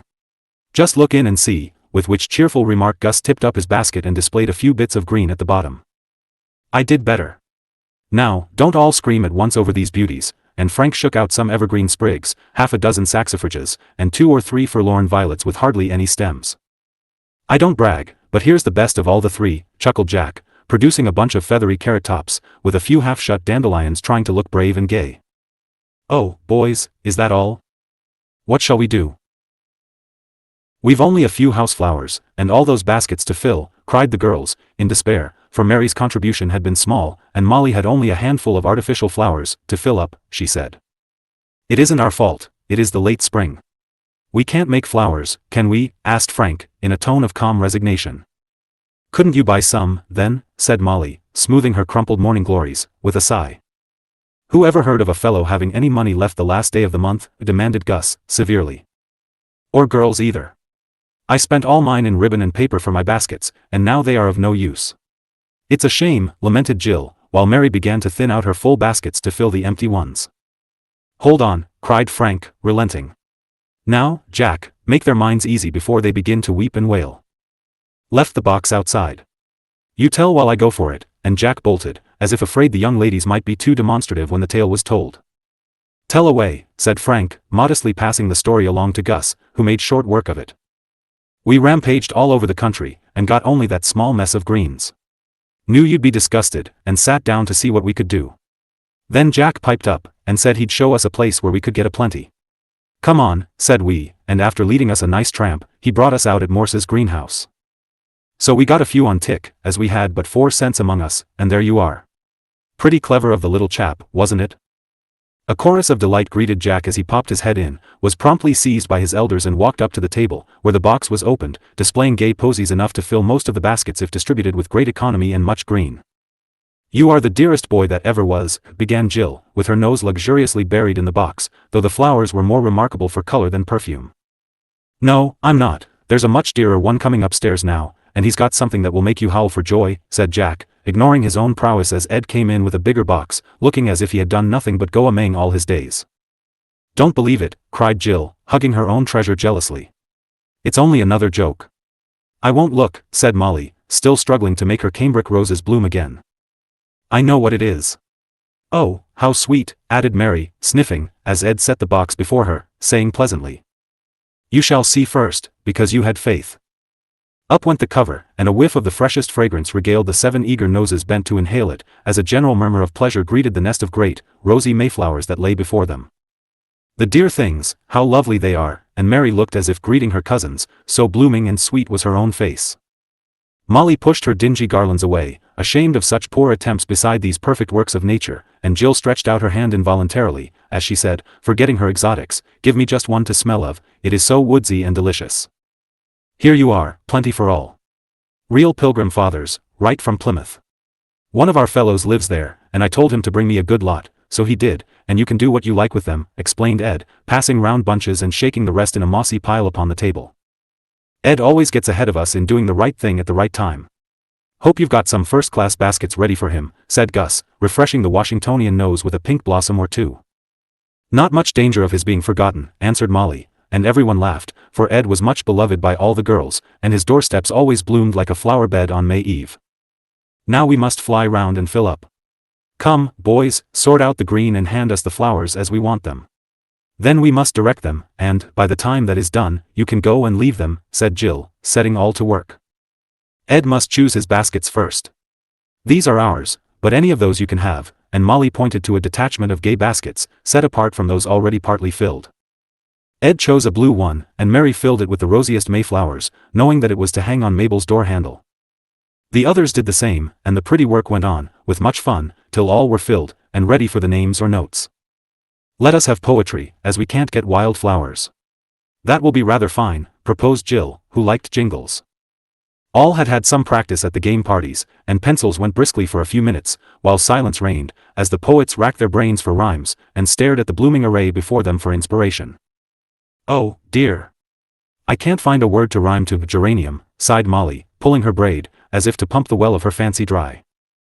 Cranium, said Frank, who was getting on bravely with Annette and Violet. That is elegant, and Molly scribbled away in great glee, for her poems were always funny ones. How do you spell anemone, the wild flower, I mean, asked Jill, who was trying to compose a very appropriate piece for her best basket, and found it easier to feel love and gratitude than to put them into verse. Anemone, do spell it properly, or you'll get laughed at, answered Gus, wildly struggling to make his lines express great ardor, without being too spoony, as he expressed it. No, I shouldn't. This person never laughs at other person's mistakes, as some persons do, replied Jill, with dignity. Jack was desperately chewing his pencil, for he could not get on at all, but Ed had evidently prepared his poem, for his paper was half full already, and Mary was smiling as she wrote a friendly line or two for Ralph's basket, as she feared he would be forgotten, and knew he loved kindness even more than he did beauty. Now let's read them, proposed Molly, who loved to laugh even at herself. The boys politely declined, and scrambled their notes into the chosen baskets in great haste, but the girls were less bashful. Jill was invited to begin, and gave her little piece, with the pink hyacinth basket before her, to illustrate her poem. To my lady. There are no flowers in the fields, no green leaves on the tree, no columbines, no violets, no sweet anemone. So I have gathered from my pots all that I have to fill the basket that I hang tonight, with heaps of love from Jill. That's perfectly sweet. Mine isn't, but I meant it to be funny, said Molly, as if there could be any doubt about the following ditty. Dear Griff. Here is a whiff of beautiful spring flowers, the big red rose is for your nose, as toward the sky it towers. Oh, do not frown upon this crown of green pinks and blue geranium, but think of me when this you see, and put it on your cranium. Oh Molly, you will never hear the last of that if Griff gets it, said Jill, as the applause subsided, for the boys pronounced it tip-top. Don't care, he gets the worst of it anyway, for there is a pin in that rose, and if he goes to smell the mayflowers underneath he will find a thorn to pay for the tack he put in my rubber boot. I know he will play me some joke tonight, and I mean to be first if I can, answered Molly, settling the artificial wreath round the orange-colored canoe which held her effusion.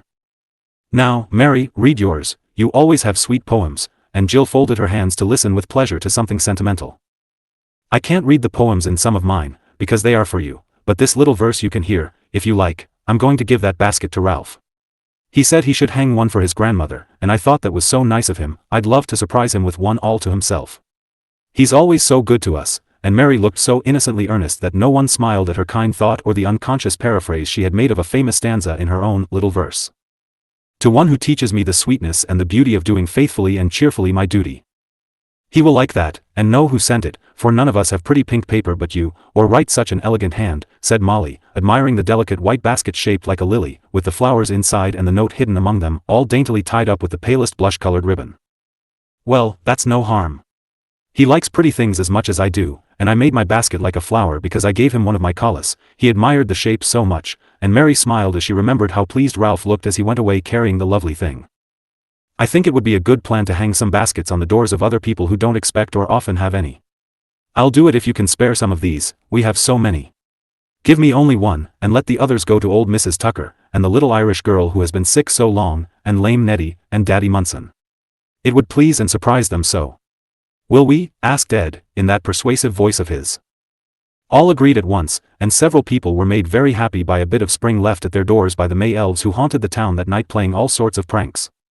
Such a twanging of bells and rapping of knockers, such a scampering of feet in the dark, such droll collisions as boys came racing round corners, or girls ran into one another's arms as they crept up and down steps on the sly, such laughing, whistling, flying about of flowers and friendly feeling, it was almost a pity that May Day did not come oftener. Molly got home late, and found that Griff had been before her, after all, for she stumbled over a market basket at her door, and on taking it in found a mammoth nosegay of purple and white cabbages, her favorite vegetable. Even Miss Bet laughed at the funny sight, and Molly resolved to get Ralph to carve her a bouquet out of carrots, beets, and turnips for next time, as Griff would never think of that. Mary ran up the garden walk alone, for Frank left her at the gate, and was fumbling for the latch when she felt something hanging there. Opening the door carefully, she found it gay with offerings from her mates, and among them was one long quiver-shaped basket of birch bark, with something heavy under the green leaves that lay at the top. Lifting these, a slender bas-relief of a calla lily in plaster appeared, with this couplet slipped into the blue cord by which it was to hang. That mercy you to others show, that mercy grant to me. How lovely. And this one will never fade, but always be a pleasure hanging there. Now, I really have something beautiful all my own, said Mary to herself as she ran up to hang the pretty thing on the dark wainscot of her room, where the graceful curve of its pointed leaves and the depth of its white cup would be a joy to her eyes as long as they lasted. I wonder what that means, and Mary read over the lines again, while a soft color came into her cheeks and a little smile of girlish pleasure began to dimple round her lips, for she was so romantic. This touch of sentiment showed her that her friendship was more valued than she dreamed. But she only said, "How glad I am I remembered him, and how surprised he will be to see mayflowers in return for the lily." He was, and worked away more happily and bravely for the thought of the little friend whose eyes would daily fall on the white flower which always reminded him of her. Jack and Jill Chapter 19. Good Templars. Hi there. Bells rung.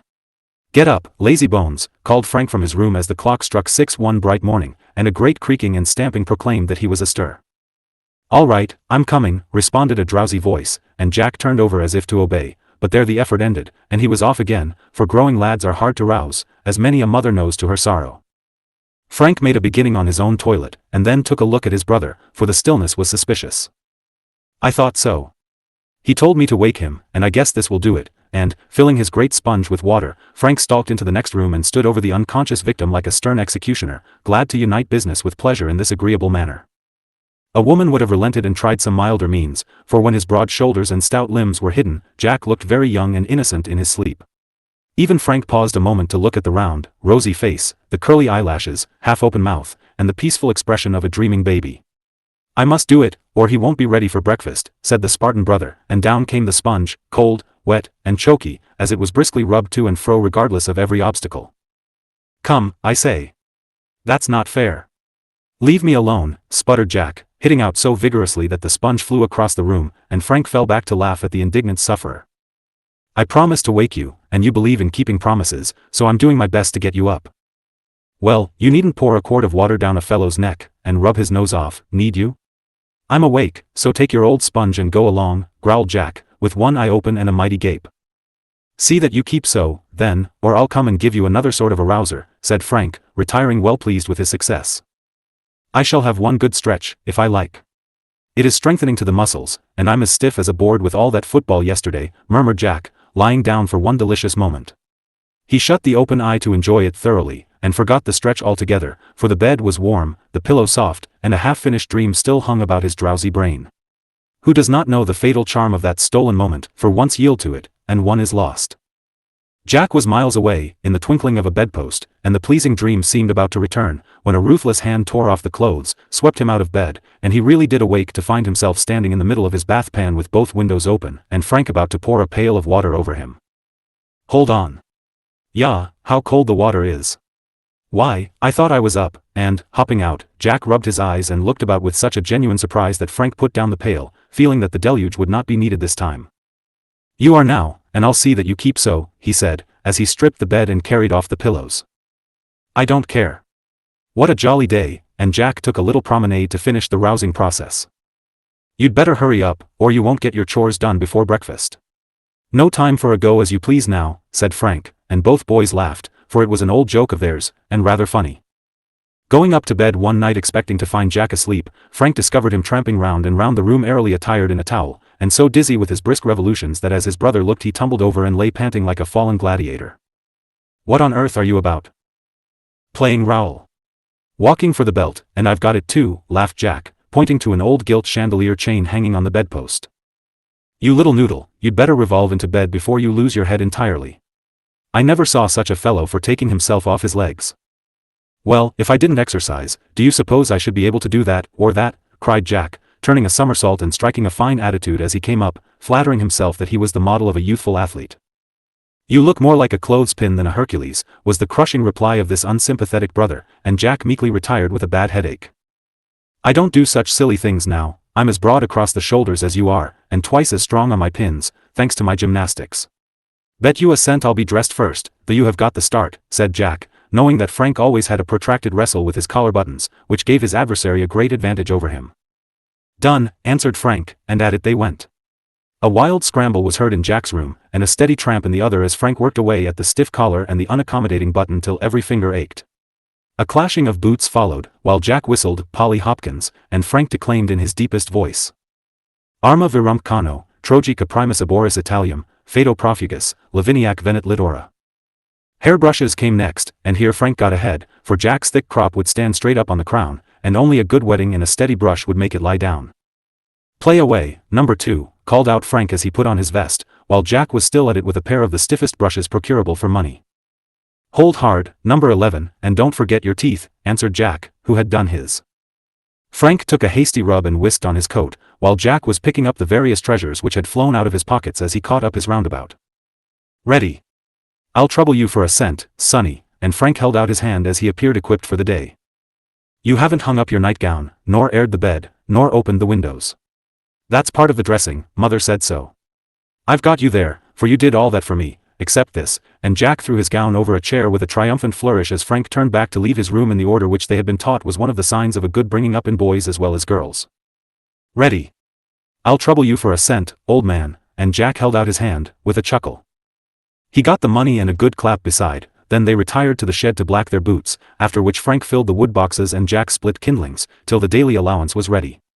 Both went at their lessons for half an hour, Jack scowling over his algebra in the sofa corner, while Frank, with his elbows on and his legs round the little stand which held his books, seemed to be having a wrestling match with Herodotus. When the bell rang they were glad to drop the lessons and fall upon their breakfast with the appetite of wolves, especially Jack, who sequestered oatmeal and milk with such rapidity that one would have thought he had a leathern bag hidden somewhere to slip it into, like his famous namesake when he breakfasted with the giant. I declare I don't see what he does with it. He really ought not to gobble so, Mother, said Frank, who was eating with great deliberation and propriety. Never you mind, old quiddle. I'm so hungry I could tuck away a bushel, answered Jack, emptying a glass of milk and holding out his plate for more mush, regardless of his white mustache. Temperance in all things is wise, in speech as well as eating and drinking, remember that, boys, said Mama from behind the urn. That reminds me. We promised to do the Observer this week, and here it is Tuesday and I haven't done a thing, have you? Asked Frank. Never thought of it. We must look up some bits at noon instead of playing. Dare say Jill has got some, she always saves all she finds for me. I have 1 or 2 good items, and can do any copying there may be. But I think if you undertake the paper you should give some time and labor to make it good, said Mama, who was used to this state of affairs, and often edited the little sheet read every week at the lodge. The boys seldom missed going, but the busy lady was often unable to be there, so helped with the paper as her share of the labor. Yes, we ought, but somehow we don't seem to get up much steam about it lately. If more people belonged, and we could have a grand time now and then, it would be jolly, and Jack sighed at the lack of interest felt by outsiders in the loyal little lodge which went on year after year kept up by the faithful few. I remember when in this very town we used to have a cold water army, and in the summer turn out with processions, banners, and bands of music to march about, and end with a picnic, songs, and speeches in some grove or hall. Nearly all the children belonged to it, and the parents also, and we had fine times here 25 or 30 years ago. It didn't do much good, seems to me, for people still drink, and we haven't a decent hotel in the place, said Frank, as his mother sat looking out of the window as if she saw again the pleasant sight of old and young working together against the great enemy of home peace and safety. Oh yes, it did, my dear, for to this day many of those children are true to their pledge. One little girl was, I am sure, and now has 2 big boys to fight for the reform she has upheld all her life. The town is better than it was in those days, and if we each do our part faithfully, it will improve yet more.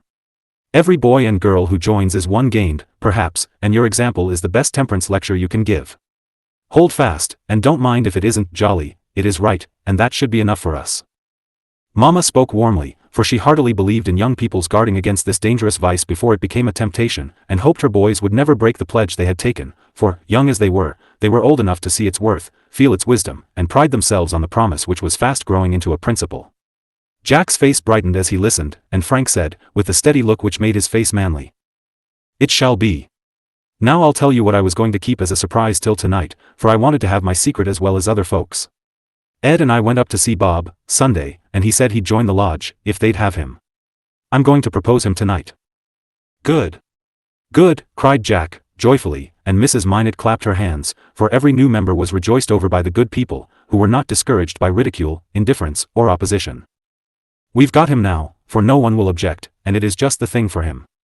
He wants to belong somewhere, he says, and he'll enjoy the fun, and the good things will help him, and we will look after him." The captain was so pleased, and you ought to have seen Ed's face when Bob said, "I'm ready, if you'll have me." Frank's own face was beaming, and Jack forgot to gobble, he was so interested in the new convert, while Mama said, as she threw down her napkin and took up the newspaper, "We must not forget our Observer, but have a good one tonight in honor of the occasion. There may be something here. Come home early at noon, and I'll help you get your paper ready." "I'll be here, but if you want Frank, you'd better tell him not to dawdle over Annette's gate half an hour," began Jack, who could not resist teasing his dignified brother about one of the few foolish things he was fond of doing.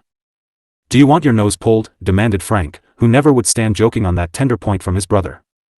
"No, I don't, and if I did, you couldn't do it," with which taunt he was off and Frank after him, having made a futile dive at the impertinent little nose which was turned up at him and his sweetheart. Boys, not through the parlor," implored Mama, resigned to skirmishes, but trembling for her piano legs as the 4 stout boots pranced about the table and then went thundering down the hall, through the kitchen where the fat cook cheered them on, and Mary, the maid, tried to head off Frank as Jack rushed out into the garden. But the pursuer ducked under her arm and gave chase with all speed. Then there was a glorious race all over the place, for both were good runners, and, being as full of spring vigor as frisky calves, they did astonishing things in the way of leaping fences, dodging round corners, and making good time down the wide walks. But Jack's leg was not quite strong yet, and he felt that his round nose was in danger of a vengeful tweak as his breath began to give out and Frank's long arms drew nearer and nearer to the threatened feature. Just when he was about to give up and meet his fate like a man, old Bunny, who had been much excited by the race, came scampering across the path with such a droll skip into the air and shake of the hind legs that Frank had to dodge to avoid stepping on him, and to laugh in spite of himself. This momentary check gave Jack a chance to bolt up the back stairs and take refuge in the bird room, from the window of which Jill had been watching the race with great interest. No romping was allowed there, so a truce was made by locking little fingers, and both sat down to get their breath. "I am to go on the piazza, for an hour, by and by," Doctor said. "Would you mind carrying me down before you go to school? You do it so nicely." "I'm not a bit afraid," said Jill, as eager for the little change as if it had been a long and varied journey. "Yes, indeed." "Come on, Princess," answered Jack, glad to see her so well and happy. The boys made an armchair, and away she went, for a pleasant day downstairs. She thanked Frank with a posy for his buttonhole, well knowing that it would soon pass into other hands, and he departed to join Annette. Having told Jill about Bob, and set her to work on the Observer, Jack kissed his mother, and went whistling down the street, a gay little bachelor, with a nod and smile for all he met, and no turned-up hat or jaunty turban bobbing along beside him to delay his steps or trouble his peace of mind. At noon they worked on their paper, which was a collection of items, cut from other papers, concerning temperance, a few anecdotes, a bit of poetry, a story, and, if possible, an original article by the editor. Many hands make light work, and nothing remained but a little copying, which Jill promised to do before night. So the boys had time for a game of football after school in the afternoon, which they much enjoyed. As they sat resting on the posts, Gus said, "Uncle Fred says he will give us a haycart ride tonight, as it is moony, and after it you are all to come to our house and have games." "Can't do it," answered Frank, sadly. "Lodge," groaned Jack, for both considered a drive in the cart, where they all sat in a merry bunch among the hay, one of the joys of life, and much regretted that a prior engagement would prevent their sharing in it. "That's a pity. I forgot it was Tuesday, and can't put it off, as I've asked all the rest." "Give up your old lodge and come along," said Gus, who had not joined yet. "We might for once, perhaps, but I don't like to," began Jack, hesitating. "I won't. Who's to propose Bob if we don't? I want to go awfully, but I wouldn't disappoint Bob for a good deal, now he is willing to come." And Frank sprang off his post as if anxious to flee temptation, for it was very pleasant to go singing, uphill and down dale, in the spring moonlight, with, well, the fellows of his set. "Nor Ed, I forgot that." "No, we can't go. We want to be good Templars, and we mustn't shirk," added Jack, following his brother. "Better come. Can't put it off." "Lots of fun," called Gus, disappointed at losing 2 of his favorite mates. But the boys did not turn back, and as they went steadily away they felt that they were doing their little part in the good work, and making their small sacrifices, like faithful members. They got their reward, however, for at home they found Mr. Chauncey, a good and great man, from England, who had known their grandfather, and was an honored friend of the family. The boys loved to hear him talk, and all tea-time listened with interest to the conversation, for Mr. Chauncey was a reformer as well as a famous clergyman, and it was like inspiring music to hear him tell about the world's work, and the brave men and women who were carrying it on. Eager to show that they had, at least, begun, the boys told him about their lodge, and were immensely pleased when their guest took from his pocketbook a worn paper, proving that he too was a good Templar, and belonged to the same army as they did. Nor was that all, for when they reluctantly excused themselves, Mr. Chauncey gave each a hearty grip, and said, holding their hands in his, as he smiled at the young faces looking up at him with so much love and honor in them. Tell the brothers and sisters that if I can serve them in any way while here, to command me. I will give them a lecture at their lodge or in public, whichever they like, and I wish you Godspeed, dear boys.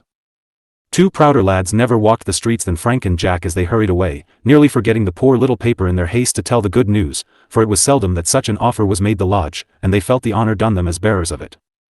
As the secrets of the association cannot be divulged to the uninitiated, we can only say that there was great rejoicing over the new member, for Bob was unanimously welcomed, and much gratitude both felt and expressed for Mr. Chauncey's interest in this small division of the Grand Army, for these good folk met with little sympathy from the great people of the town, and it was very cheering to have a well-known and much-beloved man say a word for them. All agreed that the lecture should be public, that others might share the pleasure with them, and perhaps be converted by a higher eloquence than any they possessed. So the services that night were unusually full of spirit and good cheer, for all felt the influence of a friendly word, the beauty of a fine example. The paper was much applauded, the songs were very hearty, and when Frank, whose turn it was to be chaplain, read the closing prayer, everyone felt that they had much to give thanks for, since one more had joined them, and the work was slowly getting on with unexpected helpers sent to lend a hand.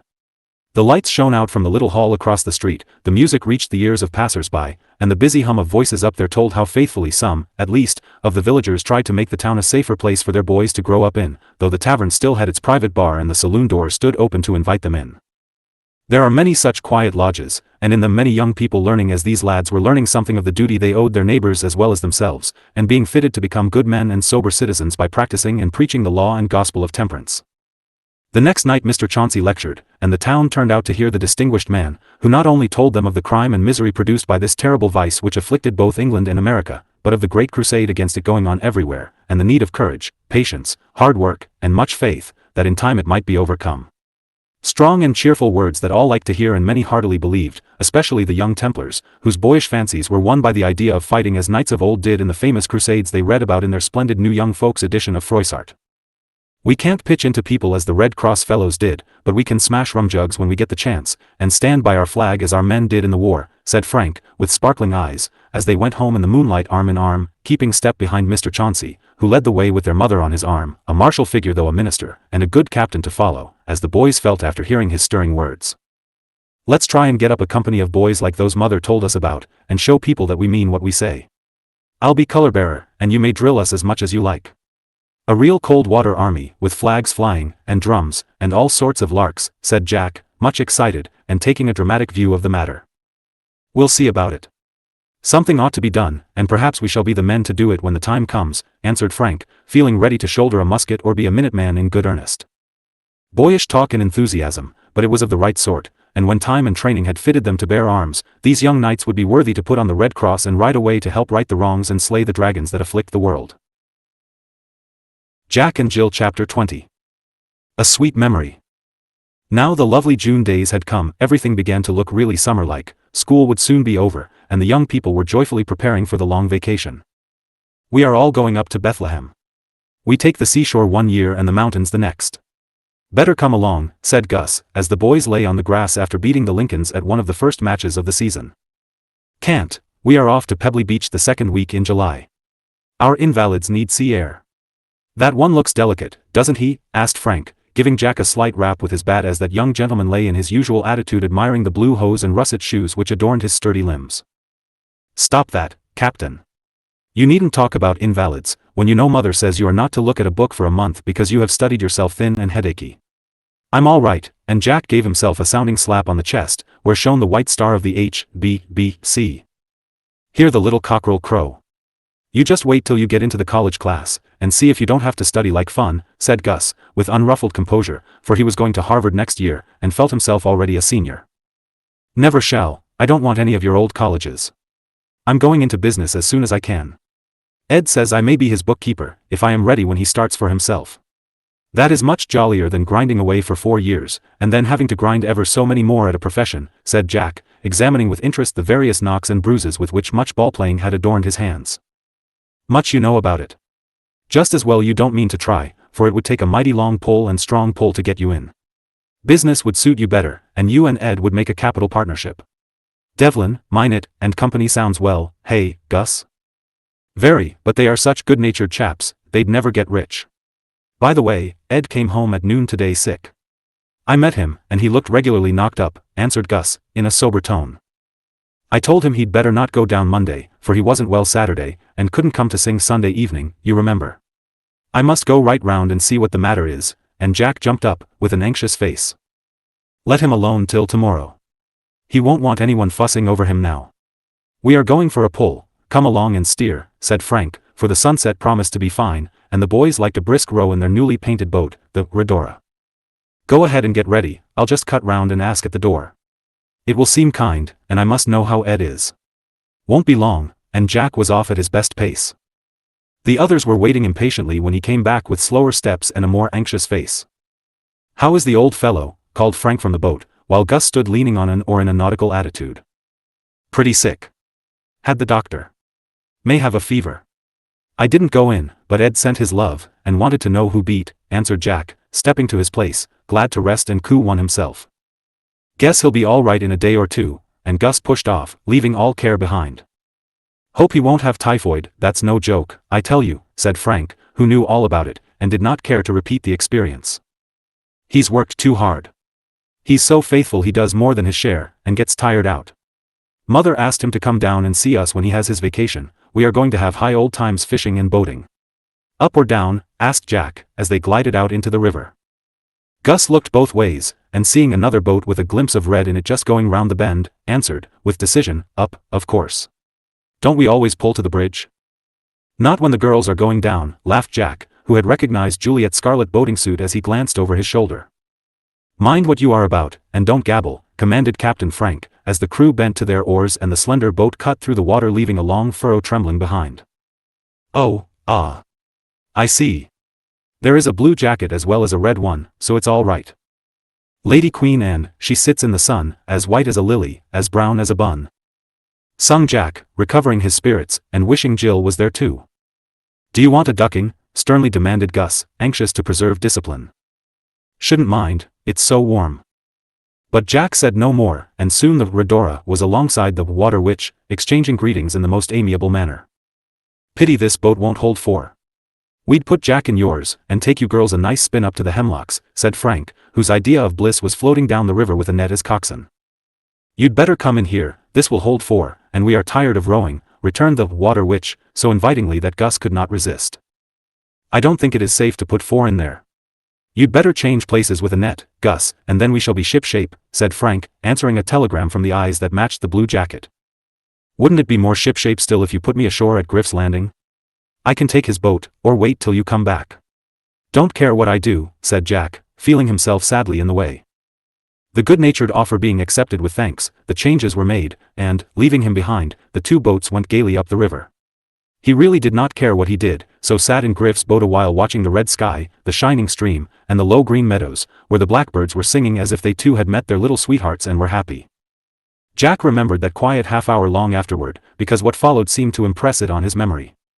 As he sat enjoying the scene, he very naturally thought about Ed, for the face of the sister whom he saw was very anxious, and the word fever recalled the hard times when Frank was ill, particularly the night it was thought the boy would not live till dawn, and Jack cried himself to sleep, wondering how he ever could get on without his brother. Ed was almost as dear to him, and the thought that he was suffering destroyed Jack's pleasure for a little while. But, fortunately, young people do not know how to be anxious very long, so our boy soon cheered up, thinking about the late match between the Stars and the Lincolns, and after a good rest went whistling home, with a handful of mint for Mrs. Peck, and played games with Jill as merrily as if there was no such thing as care in the world. Next day Ed was worse, and for a week the answer was the same, when Jack crept to the back door with his eager question. Others came also, for the dear boy lying upstairs had friends everywhere, and older neighbors thought of him even more anxiously and tenderly than his mates. It was not fever, but some swifter trouble, for when Saturday night came, Ed had gone home to a longer and more peaceful Sabbath than any he had ever known in this world. Jack had been there in the afternoon, and a kind message had come down to him that his friend was not suffering so much, and he had gone away, hoping, in his boyish ignorance, that all danger was over. An hour later he was reading in the parlor, having no heart for play, when Frank came in with a look upon his face which would have prepared Jack for the news if he had seen it. But he did not look up, and Frank found it so hard to speak, that he lingered a moment at the piano, as he often did when he came home. It stood open, and on the rack was the Jolly Brothers Gallop, which he had been learning to play with Ed. Big boy as he was, the sudden thought that never again would they sit shoulder to shoulder, thundering the marches or singing the songs both liked so well, made his eyes fill as he laid away the music and shut the instrument, feeling as if he never wanted to touch it again. Then he went and sat down beside Jack with an arm round his neck, trying to steady his voice by a natural question before he told the heavy news. "What are you reading, Jackie?" The unusual caress, the very gentle tone, made Jack look up, and the minute he saw Frank's face he knew the truth. "Is Ed, he could not say the hard word, and Frank could only answer by a nod as he winked fast, for the tears would come. Jack said no more, but as the book dropped from his knee he hid his face in the sofa pillow and lay quite still, not crying, but trying to make it seem true that his dear Ed had gone away forever. He could not do it, and presently turned his head a little to say, in a despairing tone, "I don't see what I shall do without him. I know it's hard for you. It is for all of us. You've got Gus, but now I haven't anybody. Ed was always so good to me," and with the name so many tender recollections came, that poor Jack broke down in spite of his manful attempts to smother the sobs in the red pillow. There was an unconscious reproach in the words, Frank thought, for he was not as gentle as Ed, and he did not wonder that Jack loved and mourned for the lost friend like a brother. "You've got me. I'll be good to you, cry if you want to, I don't mind." There was such a sympathetic choke in Frank's voice that Jack felt comforted at once, and when he had had his cry out, which was very soon, he let Frank pull him up with a bear-like but affectionate hug, and sat leaning on him as they talked about their loss, both feeling that there might have been a greater one, and resolving to love one another very much hereafter. Mrs. Minot often called Frank the father boy, because he was now the head of the house, and a sober, reliable fellow for his years. Usually he did not show much affection except to her, for, as he once said, "I shall never be too old to kiss my mother," and she often wished that he had a little sister, to bring out the softer side of his character. He domineered over Jack and laughed at his affectionate little ways, but now when trouble came, he was as kind and patient as a girl, and when Mama came in, having heard the news, she found her father boy comforting his brother so well that she slipped away without a word, leaving them to learn one of the sweet lessons sorrow teaches, to lean on one another, and let each trial bring them closer together. It is often said that there should be no death or grief in children's stories. It is not wise to dwell on the dark and sad side of these things, but they have also a bright and lovely side, and since even the youngest, dearest, and most guarded child cannot escape some knowledge of the great mystery, is it not well to teach them in simple, cheerful ways that affection sweetens sorrow, and a lovely life can make death beautiful? I think so, therefore try to tell the last scene in the history of a boy who really lived and really left behind him a memory so precious that it will not be soon forgotten by those who knew and loved him. For the influence of this short life was felt by many, and even this brief record of it may do for other children what the reality did for those who still lay flowers on his grave, and try to be as good as Eddie. Few would have thought that the death of a quiet lad of 17 would have been so widely felt, so sincerely mourned, but virtue, like sunshine, works its own sweet miracles, and when it was known that never again would the bright face be seen in the village streets, the cheery voice heard, the loving heart felt in any of the little acts which so endeared Ed Devlin to those about him, it seemed as if young and old grieved alike for so much promise cut off in its springtime. This was proved at the funeral, for, though it took place at the busy hour of a busy day, men left their affairs, women their households, young people their studies and their play, and gave an hour to show their affection, respect, and sympathy for those who had lost so much.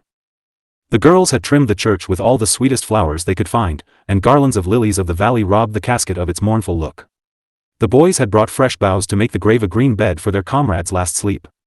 Now they were all gathered together, and it was a touching sight to see the rows of young faces sobered and saddened by their first look at sorrow. The girls sobbed, and the boys set their lips tightly as their glances fell upon the lilies under which the familiar face lay full of solemn peace. Tears dimmed older eyes when the hymn the dead boy loved was sung, and the pastor told with how much pride and pleasure he had watched the gracious growth of this young parishioner since he first met the lad of 12 and was attracted by the shining face, the pleasant manners. Dutiful and loving, ready to help, patient to bear and forbear, eager to excel, faithful to the smallest task, yet full of high ambitions, and, better still, possessing the childlike piety that can trust and believe, wait and hope.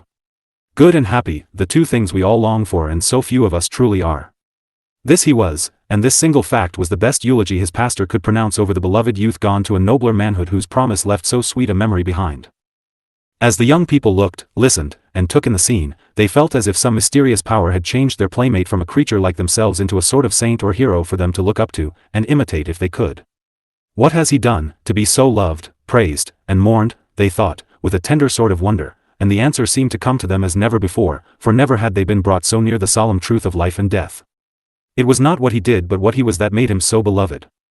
All that was sweet and noble in him still lives, for goodness is the only thing we can take with us when we die, the only thing that can comfort those we leave behind, and help us to meet again hereafter. This feeling was in many hearts when they went away to lay him, with prayer and music, under the budding oak that leaned over his grave, a fit emblem of the young life just beginning its new spring. As the children did their part, the beauty of the summer day soothed their sorrow, and something of the soft brightness of the June sunshine seemed to gild their thoughts, as it gilded the flower-strewn mound they left behind. The true and touching words spoken cheered as well as impressed them, and made them feel that their friend was not lost but gone on into a higher class of the great school whose master is eternal love and wisdom. So the tears soon dried, and the young faces looked up like flowers after rain. But the heaven-sent shower sank into the earth, and they were the stronger, sweeter for it, more eager to make life brave and beautiful, because death had gently shown them what it should be.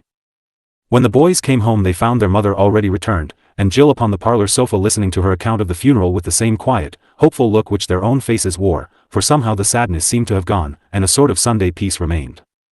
"I'm glad it was all so sweet and pleasant.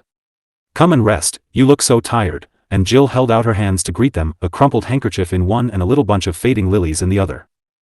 Jack sat down in the low chair beside her and leaned his head against the arm of the sofa, for he was tired. But Frank walked slowly up and down the long rooms with a serious yet serene look on his face, for he felt as if he had learned something that day, and would always be the better for it. Presently he said, stopping before his mother, who leaned in the easy chair looking up at the picture of her boy's father. "I should like to have just such things said about me when I die." "So should I, if I deserved them as Ed did," cried Jack, earnestly. "You may if you try. I should be proud to hear them, and if they were true, they would comfort me more than anything else." "I am glad you see the lovely side of sorrow, and are learning the lesson such losses teach us," answered their mother, who believed in teaching young people to face trouble bravely, and find the silver lining in the clouds that come to all of us. "I never thought much about it before, but now dying doesn't seem dreadful at all, only solemn and beautiful. Somehow everybody seems to love everybody else more for it, and try to be kind and good and pious. I can't say what I mean, but you know, mother," and Frank went pacing on again with the bright look his eyes always wore when he listened to music or read of some noble action. "That's what Mary said when she and Molly came in on their way home. But Molly felt dreadfully, and so did Mabel. She brought me these flowers to press, for we are all going to keep some to remember dear Ed by," said Jill, carefully smoothing out the little bells as she laid the lilies in her hymn book, for she too had had a thoughtful hour while she lay alone, imagining all that went on in the church, and shedding a few tender tears over the friend who was always so kind to her. "I don't want anything to remember him by. I was so fond of him, I couldn't forget if I tried. I know I ought not to say it, but I don't see why God let him die," said Jack, with a quiver in his voice, for his loving heart could not help aching still. "No, dear, we cannot see or know many things that grieve us very much, but we can trust that it is right, and try to believe that all is meant for our good. That is what faith means, and without it we are miserable. When you were little, you were afraid of the dark, but if I spoke or touched you, then you were sure all was well, and fell asleep holding my hand. God is wiser and stronger than any father or mother, so hold fast to him, and you will have no doubt or fear, however dark it seems." "As you do," said Jack, going to sit on the arm of Mamma's chair, with his cheek to hers, willing to trust as she bade him, but glad to hold fast the living hand that had led and comforted him all his life. "Ed used to say to me when I fretted about getting well, and thought nobody cared for me, which was very naughty, 'Don't be troubled, God won't forget you, and if you must be lame, he will make you able to bear it,'" said Jill, softly, her quick little mind all alive with new thoughts and feelings. "He believed it, and that's why he liked that hymn so much." "I'm glad they sung it today," said Frank, bringing his heavy dictionary to lay on the book where the flowers were pressing. "Oh, thank you. Could you play that tune for me?" "I didn't hear it, and I'd love to, if you are willing," asked Jill. "I didn't think I ever should want to play again, but I do. Will you sing it for her, mother? I'm afraid I shall break down if I try alone." "We will all sing, music is good for us now," said Mamma, and in rather broken voices they did sing Ed's favorite words. "Not a sparrow falleth but its God doth know, just as when his mandate lays a monarch low, not a leaflet moveth, but its God doth see, think not, then, O mortal, God forgetteth thee. Far more precious surely than the birds that fly is a father's image to a father's eye. E'en thy hairs are numbered, trust him full and free, cast thy cares before him, he will comfort thee, for the God that planted in thy breast a soul, on his sacred tables doth thy name enroll. Cheer thine heart, then, mortal, never faithless be, he that marks the sparrows will remember thee." Jack and Jill Chapter 21. Pebbly Beach. "Now, Mr. Jack, it is a moral impossibility to get all those things into one trunk, and you mustn't ask it of me," said Mrs. Peck, in a tone of despair, as she surveyed the heap of treasures she was expected to pack for the boys. Never mind the clothes, we only want a boating suit apiece. Mama can put a few collars in her trunk for us, but these necessary things must go, answered Jack, adding his target and air pistol to the pile of bats, fishing tackle, games, and a choice collection of shabby balls. Those are the necessaries and clothes the luxuries, are they? Why don't you add a velocipede, wheelbarrow, and printing press, my dear? Asked Mrs. Peck, while Jill turned up her nose at boys' rubbish. Wish I could. Dare say we shall want them. Women don't know what fellows need, and always must put in a lot of stiff shirts and clean handkerchiefs and clothes brushes and pots of cold cream. We are going to rough it, and don't want any fuss and feathers, said Jack, beginning to pack the precious balls in his rubber boots, and strap them up with the umbrellas, rods, and bats, seeing that there was no hope of a place in the trunk. Here Frank came in with 2 big books, saying calmly, just slip these in somewhere, we shall need them. But you are not to study at all, so you won't want those great dictionaries, cried Jill, busily packing her new traveling basket with all sorts of little rolls, bags, and boxes. They are not dicks, but my encyclopedia. We shall want to know heaps of things, and this tells about everything. With those books, and a microscope and a telescope, you could travel round the world, and learn all you wanted to. Can't possibly get on without them, said Frank, fondly patting his favorite work. My patience. What queer cattle boys are, exclaimed Mrs. Peck, while they all laughed. It can't be done, Mr. Frank, all the boxes are brim full, and you'll have to leave those fat books behind, for there's no place anywhere. Then I'll carry them myself, and Frank tucked one under each arm, with a determined air, which settled the matter. I suppose you'll study cochleology instead of boating, and read up on pollywogs while we play tennis, or go poking round with your old spyglass instead of having a jolly good time, said Jack, hauling away on the strap till all was taut and shipshape with the bundle. Tadpoles don't live in salt water, my son, and if you mean conchology, you'd better say so. I shall play as much as I wish, and when I want to know about any new or curious thing, I shall consult my cyclo, instead of bothering other people with questions, or giving it up like a dunce, with which crushing reply Frank departed, leaving Jill to pack and unpack her treasures a dozen times, and Jack to dance jigs on the lids of the trunks till they would shut. A very happy party set off the next day, leaving Mrs. Peck waving her apron on the steps. Mrs. Minot carried the lunch, Jack his precious bundle with trifles dropping out by the way, and Jill felt very elegant bearing her new basket with red worsted cherries bobbing on the outside.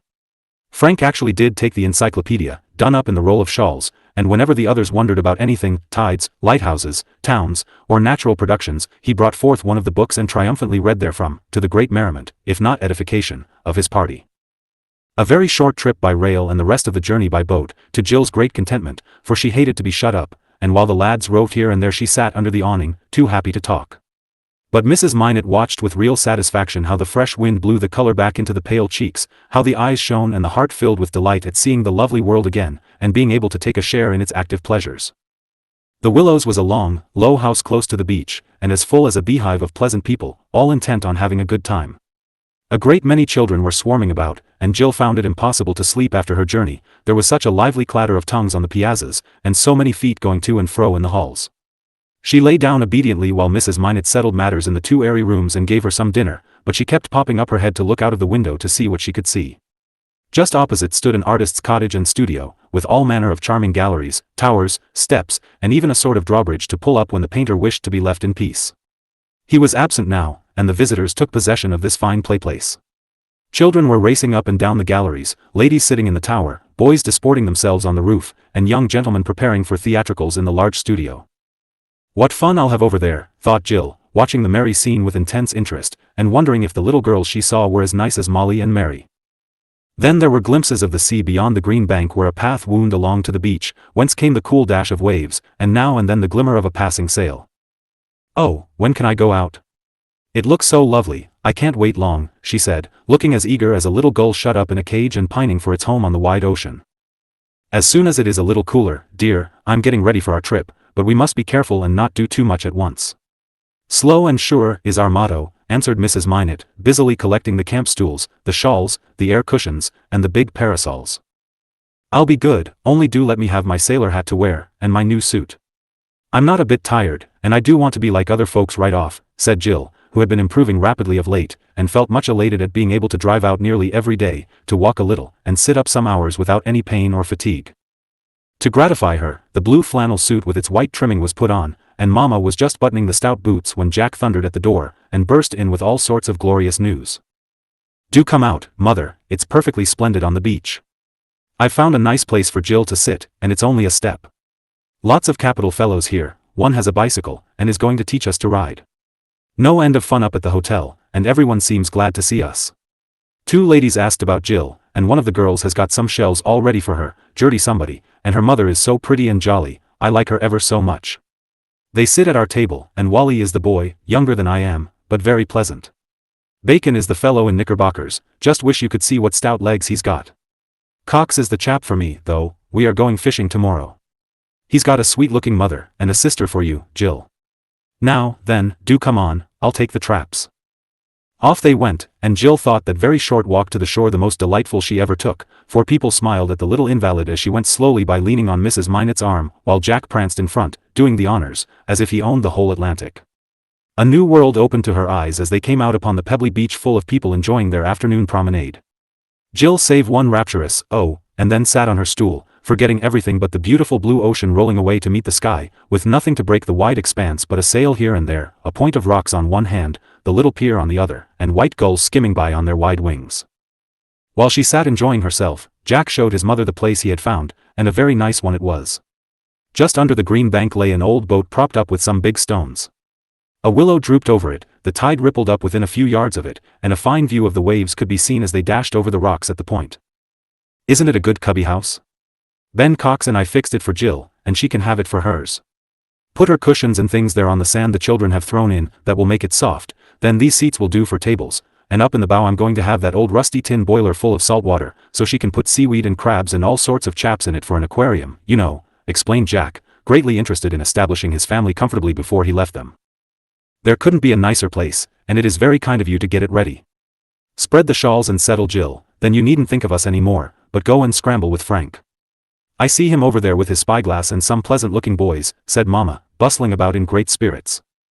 So the red cushions were placed, the plaids laid, and the little work-basket set upon the seat, all ready for Jill, who was charmed with her nest, and cuddled down under the big parasol, declaring she would keep house there every day. Even the old boiler pleased her, and Jack raced over the beach to begin his search for inhabitants for the new aquarium, leaving Jill to make friends with some pretty babies digging in the sand, while Mama sat on the camp stool and talked with a friend from Harmony Village. It seemed as if there could not be anything more delightful than to lie there lulled by the sound of the sea, watching the sunset and listening to the pleasant babble of little voices close by. But when they went to tea in the great hall, with 6 tables full of merry people, and half a dozen maids flying about, Jill thought that was even better, because it was so new to her. Gertie and Wally nodded to her, and their pretty mama was so kind and so gay, that Jill could not feel bashful after the first few minutes, and soon looked about her, sure of seeing friendly faces everywhere. Frank and Jack ate as if the salt air had already improved their appetites. Arid talked about Bacon and Cox as if they had been bosom friends for years. Mama was as happy as they, for her friend, Mrs. Hammond, sat close by, and this rosy lady, who had been a physician, cheered her up by predicting that Jill would soon be running about as well as ever. But the best of all was in the evening, when the elder people gathered in the parlors and played 20 questions, while the children looked on for an hour before going to bed, much amused at the sight of grown people laughing, squabbling, dodging, and joking as if they had all become young again, for, as everyone knows, it is impossible to help lively skirmishes when that game is played. Jill lay in the sofa corner enjoying it all immensely, for she never saw anything so droll, and found it capital fun to help guess the thing, or try to puzzle the opposite side. Her quick wits and bright face attracted people, and in the pauses of the sport she held quite a levee, for everybody was interested in the little invalid. The girls shyly made friends in their own way, the mammas told thrilling tales of the accidents their darlings had survived, several gentlemen kindly offered their boats, and the boys, with the best intentions in life, suggested strolls of 2 or 3 miles to Rafe's Chasm and Norman's Woe, or invited her to tennis and archery, as if violent exercise was the cure for all human ills. She was very grateful, and reluctantly went away to bed, declaring, when she got upstairs, that these new friends were the dearest people she ever met, and the Willows the most delightful place in the whole world. Next day a new life began for the young folks, a very healthy, happy life, and all threw themselves into it so heartily, that it was impossible to help getting great good from it, for these summer weeks, if well spent, work miracles in tired bodies and souls. Frank took a fancy to the bicycle boy, and, being able to hire one of the breakneck articles, soon learned to ride it, and the two might be seen wildly working their long legs on certain smooth stretches of road, or getting up their muscle rowing about the bay till they were almost as brown and nautical in appearance and language as the fishermen who lived in nooks and corners along the shore. Jack struck up a great friendship with the sturdy Bacon and the agreeable Cox. The latter, being about his own age, was his especial favorite, and they soon were called Box and Cox by the other fellows, which did not annoy them a bit, as both had played parts in that immortal farce. They had capital times fishing, scrambling over the rocks, playing ball and tennis, and rainy days they took possession of the studio opposite, drew up the portcullis, and gallantly defended the castle, which some of the others besieged with old umbrellas for shields, bats for battering rams, and bunches of burrs for cannonballs. Great larks went on over there, while the girls applauded from the piazza or chamber windows, and made a gay flag for the victors to display from the tower when the fight was over. But Jill had the best time of all, for each day brought increasing strength and spirits, and she improved so fast it was hard to believe that she was the same girl who lay so long almost helpless in the bird room at home. Such lively letters as she sent her mother, all about her new friends, her fine sails, drives, and little walks, the good times she had in the evening, the lovely things people gave her, and she was learning to make with shells and seaweed, and what splendid fun it was to keep house in a boat. This last amusement soon grew quite absorbing, and her cubby, as she called it, rapidly became a pretty grotto, where she lived like a little mermaid, daily loving more and more the beauty of the wonderful sea. Finding the boat too sunny at times, the boys cut long willow boughs and arched them over the seats, laying hemlock branches across till a green roof made it cool and shady inside.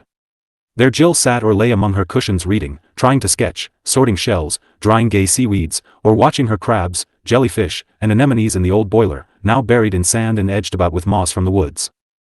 Nobody disturbed her treasures, but kindly added to them, and often when she went to her nest she found fruit or flowers, books or bonbons, laid ready for her.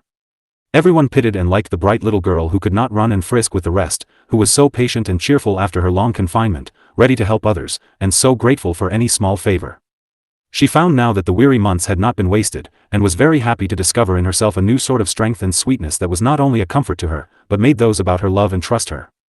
The songs she had learned attracted the babies, who would leave their play to peep at her and listen when she sung over her work. Passers-by paused to hear the blithe voice of the bird in the green cage, and other invalids, strolling on the beach, would take heart when they saw the child so happy in spite of her great trial. The boys kept all their marine curiosities for her, and were always ready to take her a row or a sail, as the bay was safe and that sort of traveling suited her better than driving. But the girls had capital times together, and it did Jill good to see another sort from those she knew at home. She had been so much petted of late, that she was getting rather vain of her small accomplishments, and being with strangers richer, better bred and educated than herself, made her more humble in some things, while it showed her the worth of such virtues as she could honestly claim. Mamie Cox took her to drive in the fine carriage of her mamma, and Jill was much impressed by the fact that Mamie was not a bit proud about it, and did not put on any airs, though she had a maid to take care of her. She thought they would not care for a poor little girl like herself, yet here she was the queen of the troop, and this discovery touched and pleased her very much. She thought they would not care for a poor little girl like herself, yet here she was the queen of the troop, and this discovery touched and pleased her very much. In the morning they camped round the boat on the stones with books, gay work, and merry chatter, till bathing time. Then the beach was full of life and fun, for everyone looked so droll in the flannel suits, it was hard to believe that the neat ladies and respectable gentlemen who went into the little houses could be the same persons as the queer, short-skirted women with old hats tied down, and bare-headed, barefooted men in old suits, who came skipping over the sand to disport themselves in the sea in the most undignified ways. The boys raced about, looking like circus tumblers, and the babies were regular little cupids, running away from the waves that tried to kiss their flying feet. Some of the young ladies and girls were famous swimmers, and looked very pretty in their bright red and blue costumes, with loose hair and gay stockings, as they danced into the water and floated away as fearlessly as real mermaids. Jill had her quiet dip and good rubbing each fine day, and then lay upon the warm sand watching the pranks of the others, and longing to run and dive and shout and tumble with the rest. Now that she was among the well and active, it seemed harder to be patient than when shut up and unable to stir. She felt so much better, and had so little pain to remind her of past troubles, it was almost impossible to help forgetting the poor back and letting her recovered spirits run away with her. If Mrs. Minot had not kept good watch, she would have been off more than once, so eager was she to be, like other girls, again, so difficult was it to keep the restless feet quietly folded among the red cushions. One day she did yield to temptation, and took a little voyage which might have been her last, owing to the carelessness of those whom she trusted. It was a good lesson, and made her as meek as a lamb during the rest of her stay. Mrs. Minot drove to Gloucester one afternoon, leaving Jill safely established after her nap in the boat, with Gertie and Mamie making lace beside her. "Don't try to walk or run about, my dear. Sit on the piazza if you get tired of this, and amuse yourself quietly till I come back. I'll not forget the worsted and the canvas," said Mamma, peeping over the bank for a last word as she waited for the omnibus to come along. "Oh, don't forget the Gibraltars," cried Jill, popping her head out of the green roof. "Nor the bananas, please," added Gertie, looking round one end. "Nor the pink and blue ribbon to tie our shell baskets," called Mamie, nearly tumbling into the aquarium at the other end. Mrs. Minot laughed, and promised, and rumbled away, leaving Jill to an experience which she never forgot.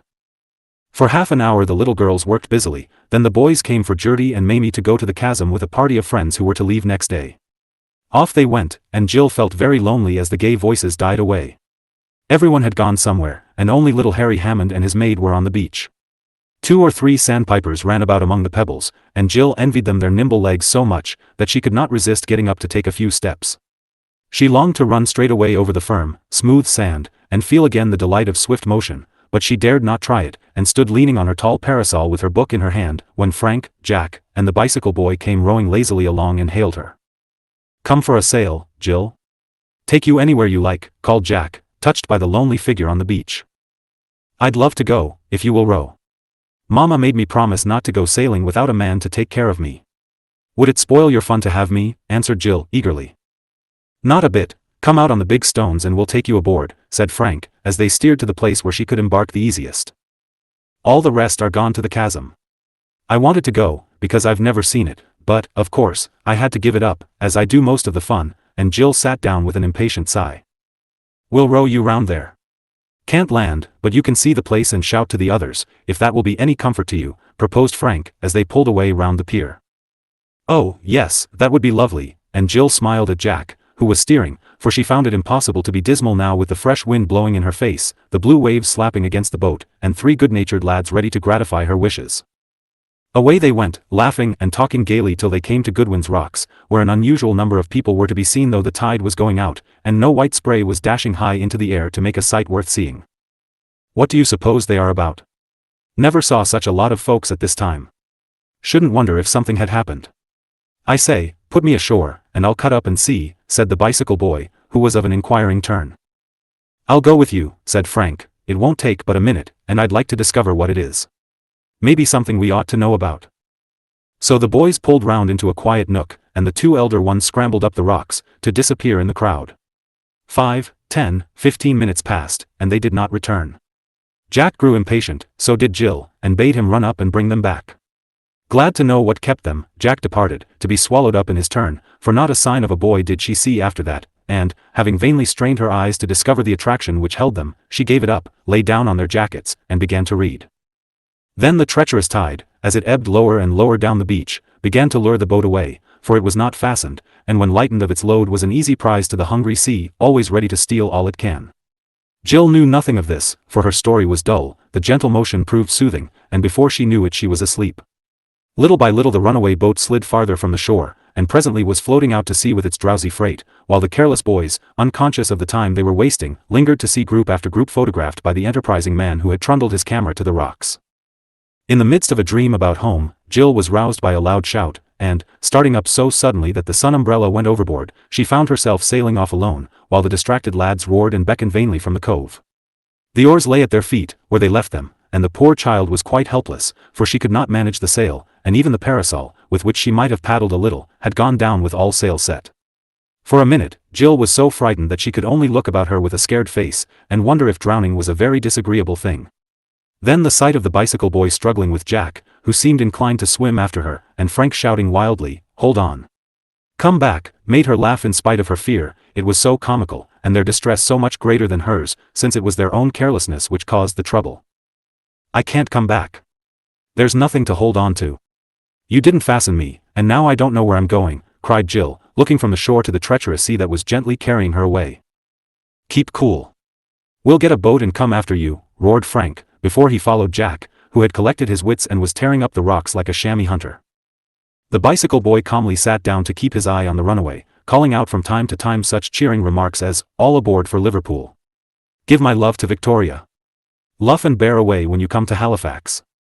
If you are hard up for provisions, you'll find an apple and some bait in my coat pocket," and other directions for a comfortable voyage, till his voice was lost in the distance as a stronger current bore her swiftly away and the big waves began to tumble and splash.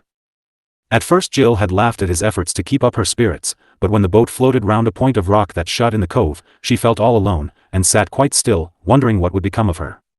She turned her back to the sea and looked at the dear, safe land, which never had seemed so green and beautiful before. Up on the hill rustled the wood through which the happy party were wandering to the chasm. On the rocks she still saw the crowd all busy with their own affairs, unconscious of her danger. Here and there artists were sketching in picturesque spots, and in one place an old gentleman sat fishing peacefully. Jill called and waved her handkerchief, but he never looked up, and an ugly little dog barked at her in what seemed to her a most cruel way. "Nobody sees or hears or cares, and those horrid boys will never catch up," she cried in despair, as the boat began to rock more and more, and the loud swash of water dashing in and out of the chasm drew nearer and nearer. Holding on now with both hands, she turned and looked straight before her, pale and shivering, while her eyes tried to see some sign of hope among the steep cliffs that rose up on the left. No one was there, though usually at this hour they were full of visitors, and it was time for the walkers to have arrived. "I wonder if Gertie and Mamie will be sorry if I'm drowned," thought Jill, remembering the poor girl who had been lost in the chasm not long ago. Her lively fancy pictured the grief of her friends at her loss, but that did not help or comfort her now, and as her anxious gaze wandered along the shore, she said aloud, in a pensive tone, "Perhaps I shall be wrecked on Norman's Woe, and somebody will make poetry about me. It would be pretty to read, but I don't want to die that way. Oh, why did I come? Why didn't I stay safe and comfortable in my own boat?" At the thought a sob rose, and poor Jill laid her head down on her lap to cry with all her heart, feeling very helpless, small, and forsaken alone there on the great sea. In the midst of her tears came the thought, when people are in danger, they ask God to save them, and, slipping down upon her knees, she said her prayer as she had never said it before, for when human help seems gone we turn to Him as naturally as lost children cry to their Father, and feel sure that He will hear and answer them. After that she felt better, and wiped away the drops that blinded her, to look out again like a shipwrecked mariner watching for a sail. And there it was. Close by, coming swiftly on with a man behind it, a sturdy brown fisher, busy with his lobster pots, and quite unconscious how like an angel he looked to the helpless little girl in the rudderless boat. "Hi. Hi. Oh, please do stop and get me. I'm lost, no oars, nobody to fix the sail. Oh, oh. Please come," screamed Jill, waving her hat frantically as the other boats skimmed by and the man stared at her as if she really was a mermaid with a fishy tail. "Keep still. I'll come about and fetch you," he called out, and Jill obeyed, sitting like a little image of faith, till with a good deal of shifting and flapping of the sail, the other boat came alongside and took her in tow. A few words told the story, and in 5 minutes she was sitting snugly tucked up watching an unpleasant mass of lobsters flap about dangerously near her toes, while the boat bounded over the waves with a delightful motion, and every instant brought her nearer bourne. She did not say much, but felt a good deal, and when they met two boats coming to meet her, manned by very anxious crews of men and boys, she was so pale and quiet that Jack was quite bowed down with remorse, and Frank nearly pitched the bicycle boy overboard because he gaily asked Jill how she left her friends in England. There was great rejoicing over her, for the people on the rocks had heard of her loss, and ran about like ants when their hill is disturbed. Of course half a dozen amiable souls posted off to the Willows to tell the family that the little girl was drowned, so that when the rescuers appeared quite a crowd was assembled on the beach to welcome her. But Jill felt so used up with her own share of the excitement that she was glad to be carried to the house by Frank and Jack, and laid upon her bed, where Mrs. Hammond soon restored her with sugar-coated pills, and words even sweeter and more soothing. Other people, busied with their own pleasures, forgot all about it by the next day, but Jill remembered that hour long afterward, both awake and asleep, for her dreams were troubled, and she often started up imploring someone to save her. Then she would recall the moment when, feeling most helpless, she had asked for help, and it had come as quickly as if that tearful little cry had been heard and answered, though her voice had been drowned by the dash of the waves that seemed ready to devour her. This made a deep impression on her, and a sense of childlike faith in the Father of all began to grow up within her, for in that lonely voyage, short as it was, she had found a very precious treasure to keep forever, to lean on, and to love during the longer voyage which all must take before we reach our home. Jack and Jill Chapter 22. A happy day. Oh dear. Only a week more, and then we must go back. Don't you hate the thoughts of it, said Jack, as he was giving Jill her early walk on the beach one August morning. Yes, it will be dreadful to leave Gertie and Mamie and all the nice people. But I'm so much better I won't have to be shut up again, even if I don't go to school. How I long to see Mary and Molly. Dear things, if it wasn't for them I should hate going home more than you do, answered Jill, stepping along quite briskly, and finding it very hard to resist breaking into a skip or a run, she felt so well and gay. Wish they could be here today to see the fun, said Jack, for it was the anniversary of the founding of the place, and the people celebrated it by all sorts of festivity. I did want to ask Molly, but your mother is so good to me I couldn't find courage to do it. Mammy told me not to ask for a thing, and I'm sure I don't get a chance. I feel just as if I was your truly born sister, Jack. That's all right, I'm glad you do, answered Jack, comfortably, though his mind seemed a little absent and his eyes twinkled when she spoke of Molly. Now, you sit in the cubby house, and keep quiet till the boat comes in. Then the fun will begin, and you must be fresh and ready to enjoy it. Don't run off, now, I shall want to know where to find you by and by. No more running off, thank you. I'll stay here till you come, and finish this box for Molly. She has a birthday this week, and I've written to ask what day, so I can send it right up and surprise her. Jack's eyes twinkled more than ever as he helped Jill settle herself in the boat, and then with a whoop he tore over the beach, as if practicing for the race which was to come off in the afternoon. Jill was so busy with her work that time went quickly, and the early boat came in just as the last pink shell was stuck in its place. Putting the box in the sun to dry, she leaned out of her nook to watch the gay parties land, and go streaming up the pier along the road that went behind the bank that sheltered her. Flocks of children were running about on the sand, and presently strangers appeared, eager to see and enjoy all the delights of this gala day. There's a fat little boy who looks ever so much like Boo, said Jill to herself, watching the people and hoping they would not come and find her, since she had promised to stay till Jack returned. The fat little boy was staring about him in a blissful sort of maze, holding a wooden shovel in one hand and the skirts of a young girl with the other. Her back was turned to Jill, but something in the long brown braid with a flyaway blue bow hanging down her back looked very familiar to Jill. So did the gray suit and the Japanese umbrella, but the hat was strange, and while she was thinking how natural the boots looked, the girl turned round. Why, how much she looks like Molly.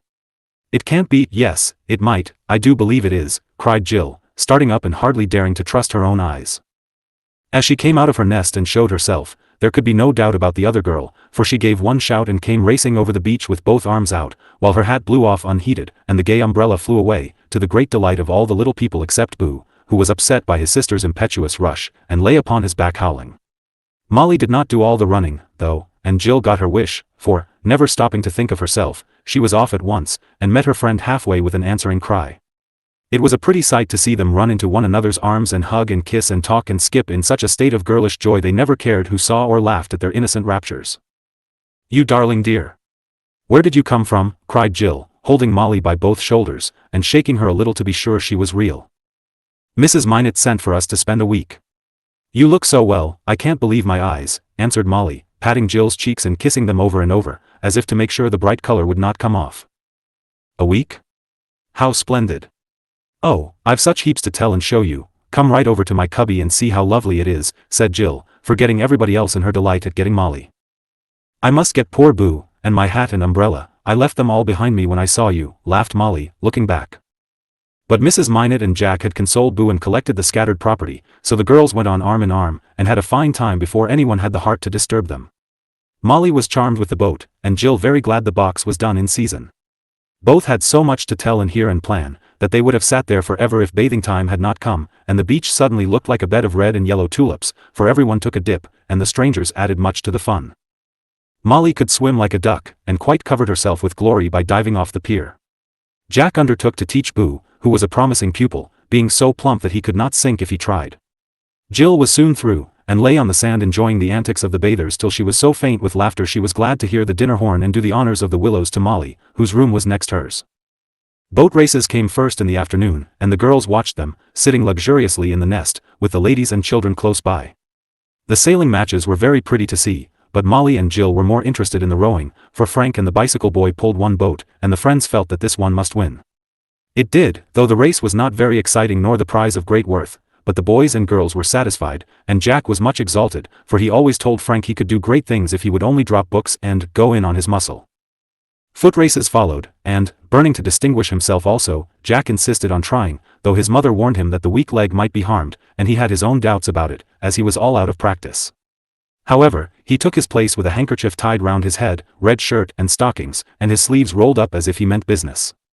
Jill and Molly could not sit still during this race, and stood on the bank quite trembling with excitement as the half-dozen runners stood in a line at the starting post waiting for the word, go. Off they went at last over the smooth beach to the pole with the flag at the further end, and everyone watched them with mingled interest and merriment, for they were a droll set, and the running not at all scientific with most of them. One young fisherman with big boots over his trousers started off at a great pace, pounding along in the most dogged way, while a little chap in a tight bathing suit with very thin legs skimmed by him, looking so like a sandpiper it was impossible to help laughing at both. Jack's former training stood him in good stead now, for he went to work in professional style, and kept a steady trot till the flagpole had been passed, then he put on his speed and shot ahead of all the rest, several of whom broke down and gave up. But Cox and Bacon held on gallantly, and soon it was evident that the sturdy legs in the knickerbockers were gaining fast, for Jack gave his ankle an ugly wrench on a round pebble, and the weak knee began to fail.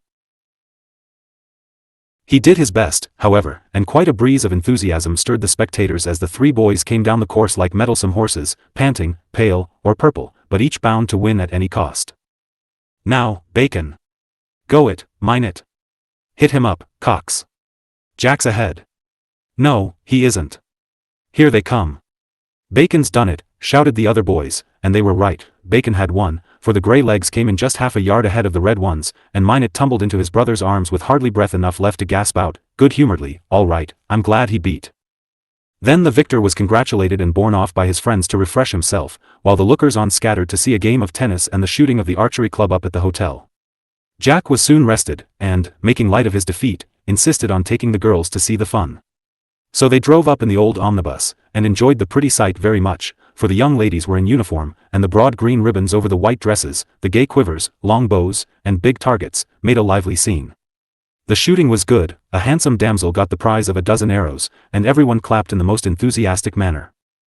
Molly and Jill did not care about tennis, so they went home to rest and dress for the evening, because to their minds the dancing, the illumination, and the fireworks were the best fun of all. Jill's white bunting with cherry ribbons was very becoming, and the lively feet in the new slippers patted the floor impatiently as the sound of dance music came down to the Willows after tea, and the other girls waltzed on the wide piazza because they could not keep still. No dancing for me, but Molly must have a good time. You'll see that she does, won't you, boys, said Jill, who knew that her share of the fun would be lying on a settee and watching the rest enjoy her favorite pastime. Frank and Jack promised, and kept their word handsomely, for there was plenty of room in the great dancing hall at the hotel, and the band in the pavilion played such inspiring music that, as the bicycle boy said, everyone who had a leg couldn't help shaking it. Molly was twirled about to her heart's content, and flew hither and thither like a blue butterfly, for all the lads liked her, and she kept running up to tell Jill the funny things they said and did. As night darkened from all the houses in the valley, on the cliffs and along the shore lights shone and sparkled, for everyone decorated with gay lanterns, and several yachts in the bay strung colored lamps about the little vessels, making a pretty picture on the quiet sea. Jill thought she had never seen anything so like fairyland, and felt very like one in a dream as she drove slowly up and down with Mamie, Gertie, Molly, and Mrs. Cox in the carriage, so that she might see it all without too much fatigue. It was very lovely, and when rockets began to whiz, filling the air with golden rain, a shower of colored stars, fiery dragons, or glittering wheels, the girls could only shriek with delight, and beg to stay a little longer each time the prudent lady proposed going home. It had to be at last, but Molly and Jill comforted themselves by a long talk in bed, for it was impossible to sleep with glares of light coming every few minutes, flocks of people talking and tramping by in the road, and bursts of music floating down to them as the older but not wiser revelers kept up the merriment till a late hour. They dropped off at last, but Jill had the nightmare, and Molly was waked up by a violent jerking of her braid as Jill tried to tow her along, dreaming she was a boat. They were too sleepy to laugh much then, but next morning they made merry over it, and went to breakfast with such happy faces that all the young folks pronounced Jill's friend a most delightful girl. What a good time Molly did have that week. Other people were going to leave also, and therefore much picnicking, boating, and driving was crowded into the last days. Clambakes on the shore, charades in the studio, sewing parties at the boat, evening frolics in the big dining room, farewell calls, gifts, and invitations, all sorts of plans for next summer, and vows of eternal friendship exchanged between people who would soon forget each other. It was very pleasant, till poor Boo innocently added to the excitement by poisoning a few of his neighbors with a bad lobster. The ambitious little soul pined to catch one of these mysterious but lovely red creatures, and spent days fishing on the beach, investigating holes and corners, and tagging after the old man who supplied the house. One day after a high wind he found several lobs washed up on the beach, and, though disappointed at their color, he picked out a big one, and set off to show his prize to Molly. Halfway home he met the old man on his way with a basket of fish, and being tired of lugging his contribution laid it with the others, meaning to explain later. No one saw him do it, as the old man was busy with his pipe, and Boo ran back to get more dear lobs, leaving his treasure to go into the kettle and appear at supper, by which time he had forgotten all about it. Fortunately none of the children ate any, but several older people were made ill, and quite a panic prevailed that night as one after the other called up the doctor, who was boarding close by, and good Mrs. Gray, the hostess, ran about with hot flannels, bottles of medicine, and distracted messages from room to room. All were comfortable by morning, but the friends of the sufferers lay in wait for the old fisherman, and gave him a good scolding for his carelessness. The poor man was protesting his innocence when Boo, who was passing by, looked into the basket, and asked what had become of his lob. A few questions brought the truth to light, and a general laugh put everyone in good humor, when poor Boo mildly said, by way of explanation, "I thought I was helpin' Mrs. Dray, and I did want to see the green lob come out all red when she boiled him. But I forgot, and I don't think I'll ever find such a nice big one any more." For our sakes, I hope you won't, my dear, said Mrs. Hammond, who had been nursing one of the sufferers. It's lucky we are going home tomorrow, or that child would be the death of himself and everybody else. He is perfectly crazy about fish, and I've pulled him out of that old lobster pot on the beach a dozen times, groaned Molly, much afflicted by the mishaps of her young charge. There was a great breaking up next day, and the old omnibus went off to the station with Bacon hanging on behind, the bicycle boy and his iron whirligig atop, and heads popping out of all the windows for last goodbyes. Our party and the Hammonds were going by boat, and were all ready to start for the pier when Boo and little Harry were missing. Molly, the maid, and both boys ran different ways to find them, and all sorts of dreadful suggestions were being made when shouts of laughter were heard from the beach, and the truants appeared, proudly dragging in Harry's little wagon a dead devilfish, as the natives call that ugly thing which looks like a magnified tadpole, all head and no body. We've got him, called the innocents, tugging up their prize with such solemn satisfaction it was impossible to help laughing. I always wanted to catch a whale, and this is a baby one, I think. A boy said, when they wanted to die they commed on the sand and did it, and we saw this one go dead just now. Ain't lie pretty? Asked Boo, displaying the immense mouth with fond pride, while his friend flapped the tail. What are you going to do with him? Said Mrs. Hammond, regarding her infant as if she often asked herself the same question about her boy. Wrap him up in a paper and take him home to pay wid, answered Harry, with such confidence in his big blue eyes that it was very hard to disappoint his hopes and tell him the treasure must be left behind. Wails of despair burst from both children as the hard-hearted boys tipped out the little whale, and hustled the indignant fishermen on board the boat, which had been whistling for them impatiently. Boo recovered his spirits first, and gulping down a sob that nearly shook his hat off, consoled his companion in affliction and convulsed his friends by taking from his pocket several little crabs, the remains of a jellyfish, and such a collection of pebbles that Frank understood why he found the fat boy such a burden when he shouldered him, kicking and howling, in the late run to the boat.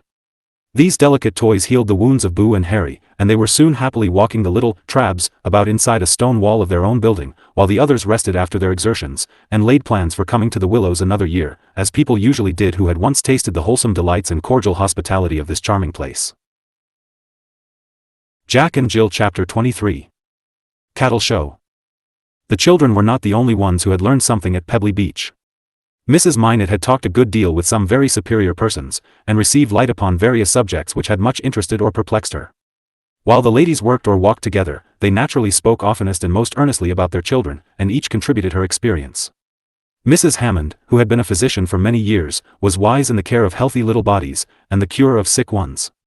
Mrs. Channing, who had read, traveled, and observed much in the cause of education, had many useful hints about the training of young minds and hearts. Several teachers reported their trials, and all the mothers were eager to know how to bring up their boys and girls to be healthy, happy, useful men and women. As young people do not care for such discussions, we will not describe them, but as the impression they made upon one of the mammas affected our hero and heroine, we must mention the changes which took place in their life when they all got home again. School begins tomorrow. Oh, dear, sighed Jack, as he looked up his books in the bird room, a day or two after their return. Don't you want to go?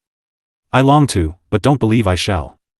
I saw our mothers talking to the doctor last night, but I haven't dared to ask what they decided, said Jill, affectionately eyeing the long unused books in her little library.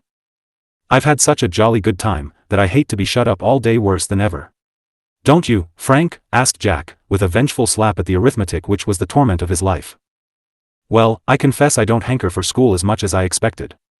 I'd rather take a spin on the old bicycle. Our roads are so good, it is a great temptation to hire a machine, and astonish the natives. That's what comes of idleness. So brace up, my boy, and go to work, for vacation is over, answered Frank, gravely regarding the tall pile of books before him, as if trying to welcome his old friends, or tyrants, rather, for they ruled him with a rod of iron when he once gave himself up to them. Ah, but vacation is not over, my dears, said Mrs. Minot, hearing the last words as she came in prepared to surprise her family. Glad of it. How much longer is it to be? Asked Jack, hoping for a week at least. 2 or 3 years for some of you. What? Cried all three, in utter astonishment, as they stared at Mamma, who could not help smiling, though she was very much in earnest. For the next 2 or 3 years I intend to cultivate my boys' bodies, and let their minds rest a good deal, from books at least. There is plenty to learn outside of schoolhouses, and I don't mean to shut you up just when you most need all the air and exercise you can get. Good health, good principles, and a good education are the 3 blessings I ask for you, and I am going to make sure of the first, as a firm foundation for the other 2. But, mother, what becomes of college? Asked Frank, rather disturbed at this change of base. Put it off for a year, and see if you are not better fitted for it then than now. But I am already fitted, I've worked like a tiger all this year, and I'm sure I shall pass. Ready in one way, but not in another. That hard work is no preparation for 4 years of still harder study. It has cost you these round shoulders, many a headache, and consumed hours when you had far better have been on the river or in the fields. I cannot have you break down, as so many boys do, or pull through at the cost of ill health afterward. 18 is young enough to begin the steady grind, if you have a strong constitution to keep pace with the eager mind. 16 is too young to send even my good boy out into the world, just when he most needs his mother's care to help him be the man she hopes to see him. Mrs. Minot laid her hand on his shoulder as she spoke, looking so fond and proud that it was impossible to rebel, though some of his most cherished plans were spoilt. Other fellows go at my age, and I was rather pleased to be ready at 16, he began. But she added, quickly. They go, but how do they come out? Many lose health of body, and many what is more precious still, moral strength, because too young and ignorant to withstand temptations of all sorts. The best part of education does not come from books, and the good principles I value more than either of the other things are to be carefully watched over till firmly fixed, then you may face the world, and come to no real harm. Trust me, dear, I do it for your sake, so bear the disappointment bravely, and in the end I think you will say I'm right. I'll do my best, but I don't see what is to become of us if we don't go to school. You will get tired of it first, said Frank, trying to set a good example to the others, who were looking much impressed and interested. No danger of that, for I never sent my children to school to get rid of them, and now that they are old enough to be companions, I want them at home more than ever. There are to be some lessons, however, for busy minds must be fed, but not crammed, so you boys will go and recite at certain hours such things as seem most important. But there is to be no studying at night, no shutting up all the best hours of the day, no hurry and fret of getting on fast, or skimming over the surface of many studies without learning any thoroughly. So I say, cried Jack, pleased with the new idea, for he never did love books. I do hate to be driven so I don't half understand, because there is no time to have things explained. School is good fun as far as play goes, but I don't see the sense of making a fellow learn 80 questions in geography one day, and forget them the next. What is to become of me, please? Asked Jill, meekly. You and Molly are to have lessons here. I was a teacher when I was young, you know, and liked it, so I shall be schoolma'am, and leave my housekeeping in better hands than mine. I always thought that mothers should teach their girls during these years, and vary their studies to suit the growing creatures as only mothers can. That will be splendid. Will Molly's father let her come? Cried Jill, feeling quite reconciled to staying at home, if her friend was to be with her. He likes the plan very much, for Molly is growing fast, and needs a sort of care that Miss Dawes cannot give her. I am not a hard mistress, and I hope you will find my school a pleasant one. I know I shall, and I'm not disappointed, because I was pretty sure I couldn't go to the old school again, when I heard the doctor say I must be very careful for a long time. I thought he meant months, but if it must be years, I can bear it, for I've been happy this last one though I was sick, said Jill, glad to show that it had not been wasted time by being cheerful and patient now. That's my good girl, and Mrs. Minot stroked the curly black head as if it was her own little daughter's. You have done so well, I want you to go on improving, for care now will save you pain and disappointment by and by. You all have got a capital start during these 6 weeks, so it is a good time to begin my experiment. If it does not work well, we will go back to school and college next spring. Hurrah for Mama and the long vacation, cried Jack, catching up 2 big books and whirling them round like clubs, as if to get his muscles in order at once. Now I shall have time to go to the gymnasium and straighten out my back, said Frank, who was growing so tall he needed more breadth to make his height symmetrical. And to ride horseback. I am going to hire old Jane and get out the little phaeton, so we can all enjoy the fine weather while it lasts. Molly and I can drive Jill, and you can take turns in the saddle when you are tired of ball and boating. Exercise of all sorts is one of the lessons we are to learn, said Mrs. Minot, suggesting all the pleasant things she could to sweeten the pill for her pupils, 2 of whom did love their books, not being old enough to know that even an excellent thing may be overdone. Won't that be gay? I'll get down the saddle today, so we can begin right off. Lem rides, and we can go together. Hope old Jane will like it as well as I shall, said Jack, who had found a new friend in a pleasant lad lately come to town. You must see that she does, for you boys are to take care of her. We will put the barn in order, and you can decide which shall be hostler and which gardener, for I don't intend to hire labor on the place any more. Our estate is not a large one, and it will be excellent work for you, my men. All right.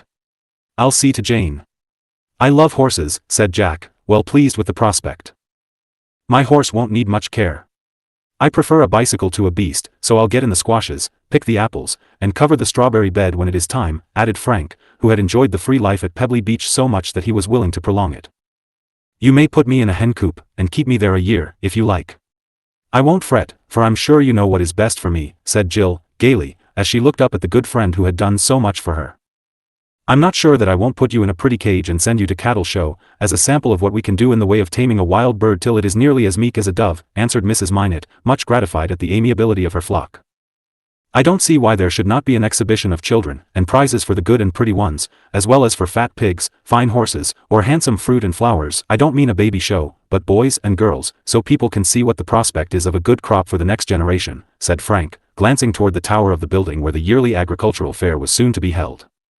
Years ago, there was a pretty custom here of collecting all the schools together in the spring, and having a festival at the town hall. Each school showed its best pupils, and the parents looked on at the blooming flower show. It was a pity it was ever given up, for the schools have never been so good as then, nor the interest in them so great, and Mrs. Minot wondered, as many people do, why farmers seem to care more for their cattle and crops than for their children, willingly spending large sums on big barns and costly experiments, while the schoolhouses are shabby and inconvenient, and the cheapest teachers preferred. "Ralph is going to send my bust. He asked if he might, and Mother said yes. Mr. German thinks it very good, and I hope other people will," said Jill, nodding toward the little plaster head that smiled down from its bracket with her own merry look. "I could send my model, it is nearly done. Ralph told me it was a clever piece of work, and he knows," added Frank, quite taken with the idea of exhibiting his skill in mechanics. "And I could send my star bed quilt. They always have things of that kind at cattle show," and Jill began to rummage in the closet for the pride of her heart, burning to display it to an admiring world. "I haven't got anything. Can't sew rags together, or make baby engines, and I have no livestock. Yes, I have too. There's old Bun. I'll send him, for the fun of it. He really is a curiosity, for he is the biggest one I ever saw, and hopping into the lime has made his fur such a queer color, he looks like a new sort of rabbit. I'll catch and shut him up before he gets wild again," and off rushed Jack to lure unsuspecting old Bun, who had grown tame during their absence, into the cage which he detested. They all laughed at his ardor, but the fancy pleased them, and as Mama saw no reason why their little works of art should not be sent, Frank fell to work on his model, and Jill resolved to finish her quilt at once, while Mrs. Minot went off to see Mr. Acton about the hours and studies for the boys. In a week or two, the young people were almost resigned to the loss of school, for they found themselves delightfully fresh for the few lessons they did have, and not weary of play, since it took many useful forms. Old Jane not only carried them all to ride, but gave Jack plenty of work keeping her premises in nice order. Frank mourned privately over the delay of college, but found a solace in his whirligig and the gymnasium, where he set himself to developing a chest to match the big head above, which head no longer ached with 8 or 10 hours of study. Harvesting beans and raking up leaves seemed to have a soothing effect upon his nerves, for now he fell asleep at once instead of thumping his pillow with vexation because his brain would go on working at difficult problems and passages when he wanted it to stop.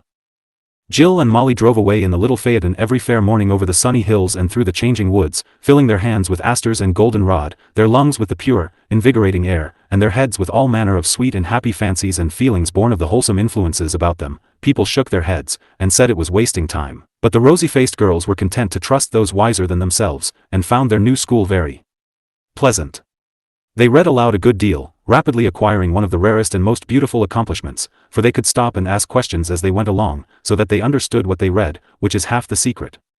1,000 things came up as they sewed together in the afternoon, and the eager minds received much general information in an easy and well-ordered way. Physiology was one of the favorite studies, and Mrs. Hammond often came in to give them a little lecture, teaching them to understand the wonders of their own systems, and how to keep them in order, a lesson of far more importance just then than Greek or Latin, for girls are the future mothers, nurses, teachers, of the race, and should feel how much depends on them.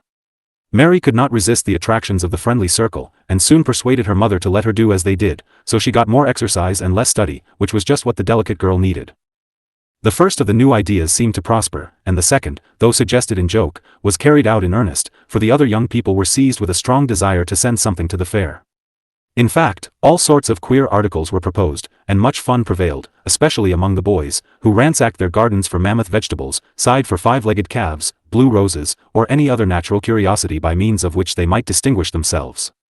Ralph was the only one who had anything really worth sending, for though Frank's model seemed quite perfect, it obstinately refused to go, and at the last moment blew up with a report like a pop gun.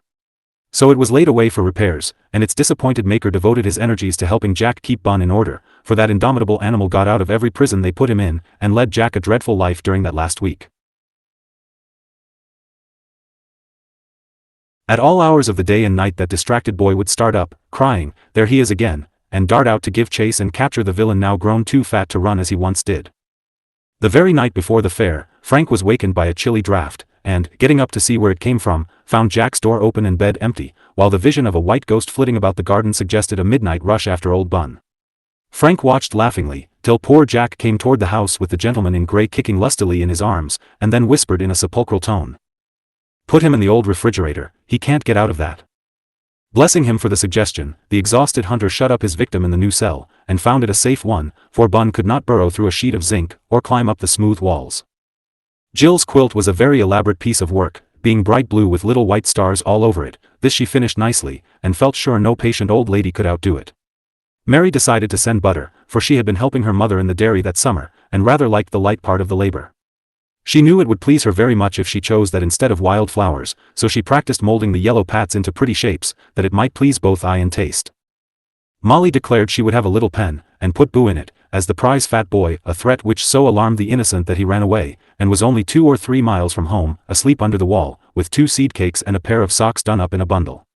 Being with difficulty convinced that it was a joke, he consented to return to his family, but was evidently suspicious, till Molly decided to send her cats, and set about preparing them for exhibition. The Minutes' deserted bunny house was rather large, but as cats cannot be packed as closely as much enduring sheep, Molly borrowed this desirable family mansion, and put her darlings into it, where they soon settled down, and appeared to enjoy their new residence. It had been scrubbed up and painted red, cushions and plates put in, and 2 American flags adorned the roof. Being barred all round, a fine view of the happy family could be had, now 12 in number, as Molasses had lately added 3 white kits to the varied collection. The girls thought this would be the most interesting spectacle of all, and Griff proposed to give some of the cats extra tails, to increase their charms, especially poor Mortification, who would appreciate the honor of 2, after having none for so long. But Molly declined, and Griff looked about him for some attractive animal to exhibit, so that he too might go in free and come to honor, perhaps. A young lady in the town owned a donkey, a small, grey beast, who insisted on tripping along the sidewalks and bumping her rider against the walls as she paused to browse at her own sweet will, regardless of blows or cries, till ready to move on. Expressing great admiration for this rare animal, Griff obtained leave to display the charms of Graciosa at the fair. Little did she guess the dark designs entertained against her dignity, and happily she was not as sensitive to ridicule as a less humble-minded animal, so she went willingly with her new friend, and enjoyed the combing and trimming up which she received at his hands, while he prepared for the great occasion. When the morning of September 28 arrived, the town was all astir, and the fair ground a lively scene. The air was full of the lowing of cattle, the tramp of horses, squealing of indignant pigs, and clatter of tongues, as people and animals streamed in at the great gate and found their proper places. Our young folks were in a high state of excitement, as they rumbled away with their treasures in a hay cart. The bunny house might have been a cage of tigers, so rampant were the cats at this new move. Old Bun, in a small box, brooded over the insult of the refrigerator, and looked as fierce as a rabbit could. Gus had a coop of rare fowls, who clucked wildly all the way, while Ralph, with the bust in his arms, stood up in front, and Jill and Molly bore the precious bed quilt, as they sat behind. These objects of interest were soon arranged, and the girls went to admire Mary's golden buttercups among the green leaves, under which lay the ice that kept the pretty flowers fresh. The boys were down below, where the cackling was very loud, but not loud enough to drown the sonorous bray which suddenly startled them as much as it did the horses outside. A shout of laughter followed, and away went the lads, to see what the fun was, while the girls ran out on the balcony, as someone said, "It's that rogue of a Griff with some new joke." It certainly was, and, to judge from the peals of merriment, the joke was a good one. In at the gate came a 2-headed donkey, ridden by Griff, in great spirits at his success, for the gatekeeper laughed so he never thought to ask for toll. A train of boys followed him across the ground, lost in admiration of the animal and the cleverness of her rider. Among the stage properties of the dramatic club was the old ass's head once used in some tableaux from Midsummer Night's Dream. This Griff had mended up, and fastened by means of straps and a collar to poor Graciosa's neck, hiding work with a red cloth over her back. One eye was gone, but the other still opened and shut, and the long ears wagged by means of strings, which he slyly managed with the bridle, so the artificial head looked almost as natural as the real one. The funniest thing of all was the innocent air of Graciosa, and the mildly inquiring expression with which she now and then turned to look at or to smell of the new ornament as if she recognized a friend's face, yet was perplexed by its want of animation. She vented her feelings in a bray, which Griff imitated, convulsing all hearers by the sound as well as by the wink the one eye gave, and the droll waggle of one erect ear, while the other pointed straight forward. The girls laughed so at the ridiculous sight that they nearly fell over the railing, and the boys were in ecstasies, especially when Griff, emboldened by his success, trotted briskly round the racecourse, followed by the cheers of the crowd. Excited by the noise, Graciosa did her best, till the false head, loosened by the rapid motion, slipped round under her nose, causing her to stop so suddenly that Griff flew off, alighting on his own head with a violence which would have killed any other boy.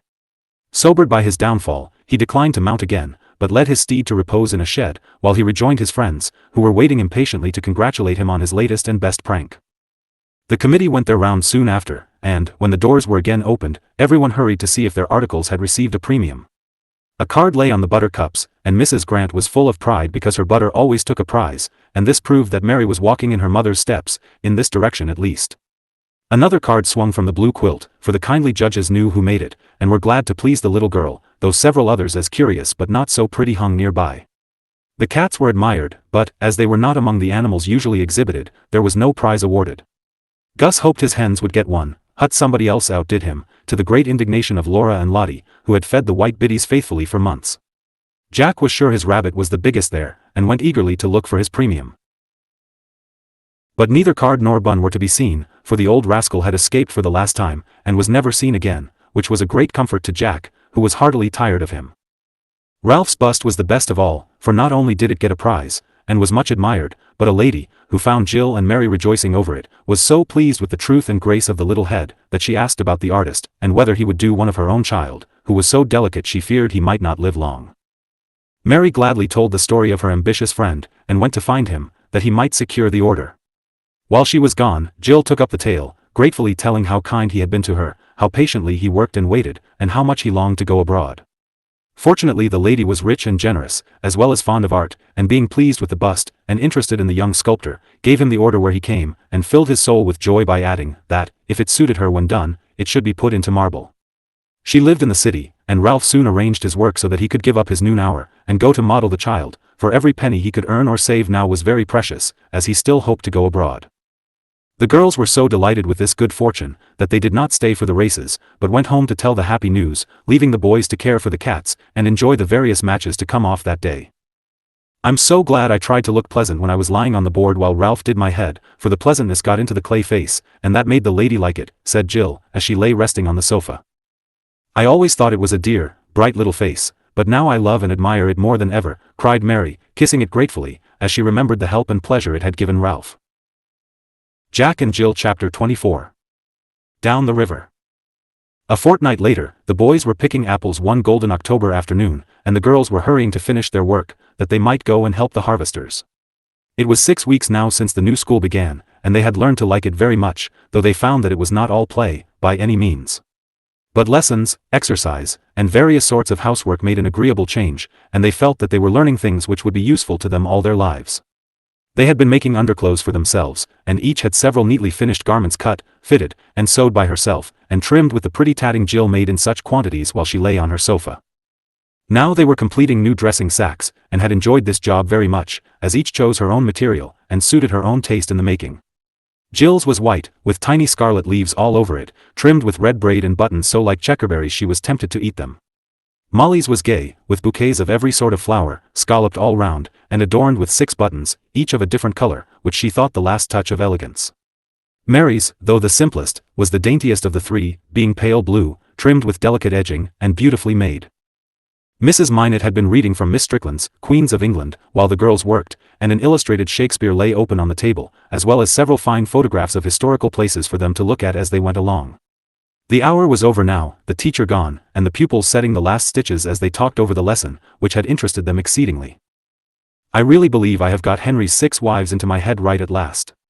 2 Annas, 3 Catherines, and 1 Jane. Now I've seen where they lived and heard their stories, I quite feel as if I knew them," said Mary, shaking the threads off her work before she folded it up to carry home. "King Henry VIII to 6 spouses was wedded, 1 died, 1 survived, 2 divorced, 2 beheaded. Was all I knew about them before. Poor things, what a bad time they did have," added Jill, patting down the red braid, which would pucker a bit at the corners. "Catherine Parr had the best of it, because she outlived the old tyrant and so kept her head on," said Molly, winding the thread round her last button, as if bound to fasten it on so firmly that nothing should decapitate that. "I used to think I'd like to be a queen or a great lady, and wear velvet and jewels, and live in a palace, but now I don't care much for that sort of splendor. I like to make things pretty at home, and know that they all depend on me, and love me very much. Queens are not happy, and I am," said Mary, pausing to look at Anne Hathaway's cottage as she put up the picture, and to wonder if it was very pleasant to have a famous man for one's husband. I guess your missionarying has done you good, mine has, and I'm getting to have things my own way more and more every day. Miss Bat is so amiable, I hardly know her, and father tells her to ask Miss Molly when she goes to him for orders. Isn't that fun? Laughed Molly, in high glee, at the agreeable change. I like it ever so much, but I don't want to stay so all my days. I mean to travel, and just as soon as I can I shall take Boo and go all round the world, and see everything, she added, waving her gay sack, as if it were the flag she was about to nail to the masthead of her ship. Well, I should like to be famous in some way, and have people admire me very much. I'd like to act, or dance, or sing, or be what I heard the ladies at Pebbly Beach call a queen of society. But I don't expect to be anything, and I'm not going to worry I shall not be a Lucinda, so I ought to be contented and happy all my life, said Jill, who was very ambitious in spite of the newly acquired meekness, which was all the more becoming because her natural liveliness often broke out like sunshine through a veil of light clouds. If the three girls could have looked forward 10 years they would have been surprised to see how different a fate was theirs from the one each had chosen, and how happy each was in the place she was called to fill. Mary was not making the old farmhouse pretty, but living in Italy, with a young sculptor for her husband, and beauty such as she never dreamed of all about her. Molly was not traveling round the world, but contentedly keeping house for her father and still watching over Boo, who was becoming her pride and joy as well as care. Neither was Jill a famous woman, but a very happy and useful one, with the two mothers leaning on her as they grew old, the young men better for her influence over them, many friends to love and honor her, and a charming home, where she was queen by right of her cheery spirit, grateful heart, and unfailing devotion to those who had made her what she was. If any curious reader, not content with this peep into futurity, asks, did Molly and Jill ever marry, we must reply, for the sake of peace, Molly remained a merry spinster all her days, one of the independent, brave, and busy creatures of whom there is such need in the world to help take care of other people's wives and children, and do the many useful jobs that the married folk have no time for. Jill certainly did wear a white veil on the day she was 25 and called her husband Jack. Further than that we cannot go, except to say that this leap did not end in a catastrophe, like the first one they took together. That day, however, they never dreamed of what was in store for them, but chattered away as they cleared up the room, and then ran off ready for play, feeling that they had earned it by work well done. They found the lads just finishing, with Boo to help by picking up the windfalls for the cider heap, after he had amused himself by putting about a bushel down the various holes old Bun had left behind him. Jack was risking his neck climbing in the most dangerous places, while Frank, with a long-handled apple picker, nipped off the finest fruit with care, both enjoying the pleasant task and feeling proud of the handsome red and yellow piles all about the little orchard. Mary and Molly caught up baskets and fell to work with all their might, leaving Jill to sit upon a stool and sort the early apples ready to use at once, looking up now and then to nod and smile at her mother who watched her from the window, rejoicing to see her lass so well and happy. It was such a lovely day, they all felt its cheerful influence, for the sun shone bright and warm, the air was full of an invigorating freshness which soon made the girls' faces look like rosy apples, and their spirits as gay as if they had been stealing sips of new cider through a straw. Jack whistled like a blackbird as he swung and bumped about, Frank orated and joked, Mary and Molly ran races to see who would fill and empty fastest, and Jill sung to Boo, who reposed in a barrel, exhausted with his labors. These are the last of the pleasant days, and we ought to make the most of them. Let's have one more picnic before the frost spoils the leaves, said Mary, resting a minute at the gate to look down the street, which was a glorified sort of avenue, with brilliant maples lining the way and carpeting the ground with crimson and gold. Oh, yes. Go down the river once more and have supper on the island. I couldn't go to some of your picnics, and I do long for a last good time before winter shuts me up again, cried Jill, eager to harvest all the sunshine she could, for she was not yet quite her old self again. I'm your man, if the other fellows agree. We can't barrel these up for a while, so tomorrow will be a holiday for us.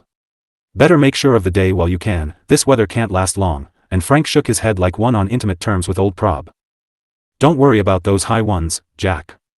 Give a shake and come down and plan about the party, called Molly, throwing up a big Baldwin with what seemed a remarkably good aim, for a shower of apples followed, and a boy came tumbling earthward to catch on the lowest bough and swing down like a caterpillar, exclaiming, as he landed, I'm glad that job is done.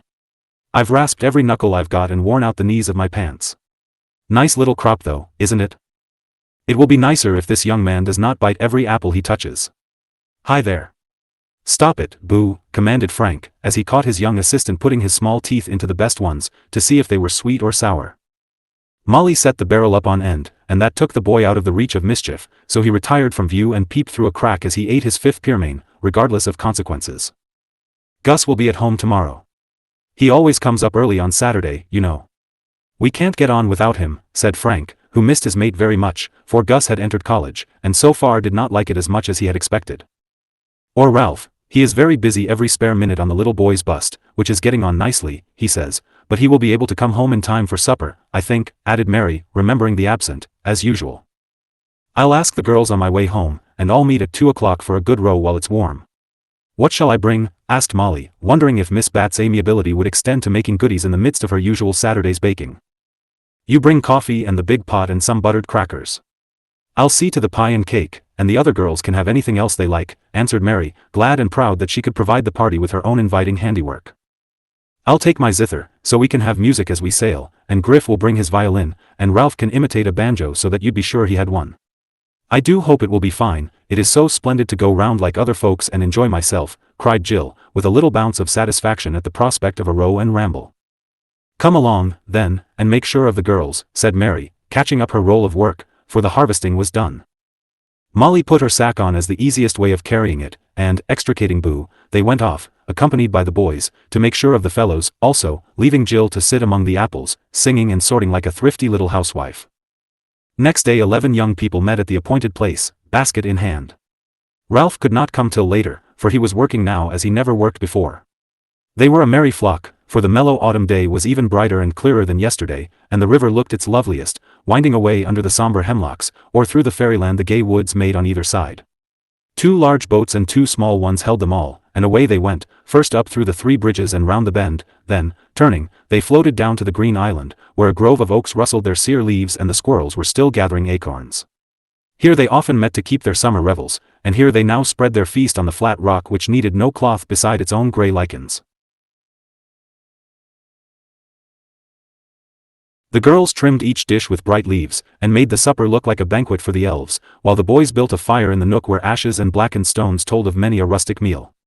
The big tin coffee pot was not so romantic, but more successful than a kettle slung on 3 sticks, gypsy fashion, so they did not risk a downfall, but set the water boiling, and soon filled the air with the agreeable perfume associated in their minds with picnics, as most of them never tasted the fascinating stuff at any other time, being the worst children can drink. Frank was cook, Gus helped cut bread and cake, Jack and Griff brought wood, while Bob Walker took Joe's place and made himself generally useful, as the other gentlemen never did, and so was quite out of favor lately. All was ready at last, and they were just deciding to sit down without Ralph, when a shout told them he was coming, and down the river skimmed a wherry at such a rate the boys wondered whom he had been racing with. Something has happened, and he is coming to tell us, said Jill, who sat where she could see his eager face. Nothing bad, or he wouldn't smile so. He is glad of a good row and a little fun after working so hard all the week, and Mary shook a red napkin as a welcoming signal. Something certainly had happened, and a very happy something it must be, they all thought, as Ralph came on with flashing oars, and leaping out as the boat touched the shore, ran up the slope, waving his hat, and calling in a glad voice, sure of sympathy in his delight. Good news! Good news! Hurrah for Rome, next month! The young folks forgot their supper for a moment, to congratulate him on his happy prospect, and hear all about it, while the leaves rustled as if echoing the kind words, and the squirrels sat up aloft, wondering what all the pleasant clamor was about. Yes, I'm really going in November. German asked me to go with him today, and if there is any little hitch in my getting off, he'll lend a hand, and I'll black his boots, wet his clay, and run his errands the rest of my life to pay for this, cried Ralph, in a burst of gratitude, for, independent as he was, the kindness of this successful friend to a deserving comrade touched and won his heart. I call that a handsome thing to do, said Frank, warmly, for noble actions always pleased him. I heard my mother say that making good or useful men was the best sort of sculpture, so I think David German may be proud of this piece of work, whether the big statue succeeds or not. I'm very glad, old fellow. When I run over for my trip 4 years from now, I'll look you up, and see how you are getting on, said Gus, with a hearty shake of the hand, and the younger lads grinned cheerfully, even while they wondered where the fun was in shaping clay and chipping marble. Shall you stay 4 years? Asked Mary's soft voice, while a wistful look came into her happy eyes. 10, if I can, answered Ralph, decidedly, feeling as if a long lifetime would be all too short for the immortal work he meant to do. I've got so much to learn, that I shall do whatever David thinks best for me at first, and when I can go alone, I shall just shut myself up and forget that there is any world outside my den. Do write and tell us how you get on now and then. I like to hear about other people's good times while I'm waiting for my own, said Molly, too much interested to observe that Griff was sticking burrs up and down her braids. Of course I shall write to some of you, but you mustn't expect any great things for years yet. People don't grow famous in a hurry, and it takes a deal of hard work even to earn your bread and butter, as you'll find if you ever try it, answered Ralph, sobering down a little as he remembered the long and steady effort it had taken to get even so far. Speaking of bread and butter reminds me that we'd better eat ours before the coffee gets quite cold, said Annette, for Mary seemed to have forgotten that she had been chosen to play matron, as she was the oldest. The boys seconded the motion, and for a few minutes supper was the all-absorbing topic, as the cups went round and the goodies vanished rapidly, accompanied by the usual mishaps which make picnic meals such fun. Ralph's health was drunk with all sorts of good wishes, and such splendid prophecies were made, that he would have far surpassed Michelangelo, if they could have come true. Griff gave him an order on the spot for a full-length statue of himself, and stood up to show the imposing attitude in which he wished to be taken, but unfortunately slipped and fell forward with one hand in the custard pie, the other clutching wildly at the coffee pot, which inhospitably burnt his fingers. I think I grasped the idea, and will be sure to remember not to make your hair blow one way and the tails of your coat another, as a certain sculptor made those of a famous man, laughed Ralph, as the fallen hero scrambled up, amidst general merriment. Will the little bust be done before you go? Asked Jill, anxiously, feeling a personal interest in the success of that order. Yes, I've been hard at it every spare minute I could get, and have a fortnight more. It suits Mrs. Lennox, and she will pay well for it, so I shall have something to start with, though I haven't been able to save much. I'm to thank you for that, and I shall send you the first pretty thing I get hold of, answered Ralph, looking gratefully at the bright face, which grew still brighter as Jill exclaimed. I do feel so proud to know a real artist, and have my bust done by him. I only wish I could pay for it as Mrs. Lennox does, but I haven't any money, and you don't need the sort of things I can make, she added, shaking her head, as she thought over knit slippers, wall pockets, and crochet in all its forms, as offerings to her departing friend. You can write often, and tell me all about everybody, for I shall want to know, and people will soon forget me when I'm gone, said Ralph, looking at Mary, who was making a garland of yellow leaves for Juliet's black hair.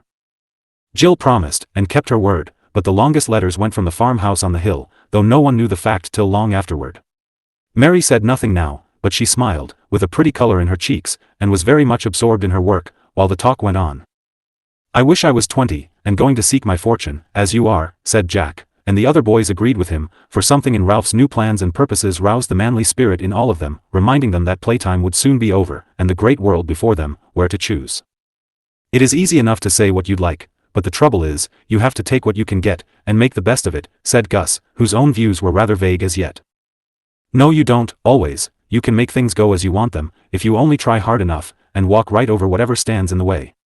I don't mean to give up my plans for any man, but, if I live, I'll carry them out, you see if I don't, and Frank gave the rock where he lay a blow with his fist, that sent the acorns flying all about. One of them hit Jack, and he said, sorrowfully, as he held it in his hand so carefully it was evident he had some association with it. Ed used to say that, and he had some splendid plans, but they didn't come to anything. Perhaps they did, who can tell? Do your best while you live, and I don't believe anything good is lost, whether we have it a long or a short time, said Ralph, who knew what a help and comfort high hopes were, and how they led to better things, if worthily cherished. A great many acorns are wasted, I suppose, but some of them sprout and grow, and make splendid trees, added Mary, feeling more than she knew how to express, as she looked up at the oaks overhead. Only 7 of the party were sitting on the knoll now, for the rest had gone to wash the dishes and pack the baskets down by the boats. Jack and Jill, with the 3 elder boys, were in a little group, and as Mary spoke, Gus said to Frank, Did you plant yours? Yes, on the lawn, and I mean it shall come up if I can make it, answered Frank, gravely. I put mine where I can see it from the window, and not forget to water and take care of it, added Jack, still turning the pretty brown acorn to and fro as if he loved it. What do they mean? Whispered Mary to Jill, who was leaning against her knee to rest. The boys were walking in the cemetery last Sunday, as they often do, and when they came to Ed's grave, the place was all covered with little acorns from the tree that grows on the bank. They each took up some as they stood talking, and Jack said he should plant his, for he loved Ed very much, you know. The others said they would, too, and I hope the trees will grow, though we don't need anything to remember him by, answered Jill, in a low tone, thinking of the pressed flowers the girls kept for his sake. The boys heard her, but no one spoke for a moment as they sat looking across the river toward the hill where the pines whispered their lullabies and pointed heavenward, steadfast and green, all the year round. None of them could express the thought that was in their minds as Jill told the little story, but the act and the feeling that prompted it were perhaps as beautiful an assurance as could have been given that the dear dead boy's example had not been wasted, for the planting of the acorns was a symbol of the desire budding in those young hearts to be what he might have been, and to make their lives nobler for the knowledge and the love of him. It seems as if a great deal had happened this year, said Mary, in a pensive tone, for this quiet talk just suited her mood. So I say, for there's been a declaration of independence and a revolution in our house, and I'm commander-in-chief now, and don't I like it, cried Molly, complacently surveying the neat new uniform she wore of her own choosing. I feel as if I never learned so much in my life as I have since last December, and yet I never did so little," added Jill, wondering why the months of weariness and pain did not seem more dreadful to her. "Well, pitching on my head seems to have given me a good shaking up, somehow, and I mean to do great things next year in better ways than breaking my bones coasting," said Jack, with a manly air.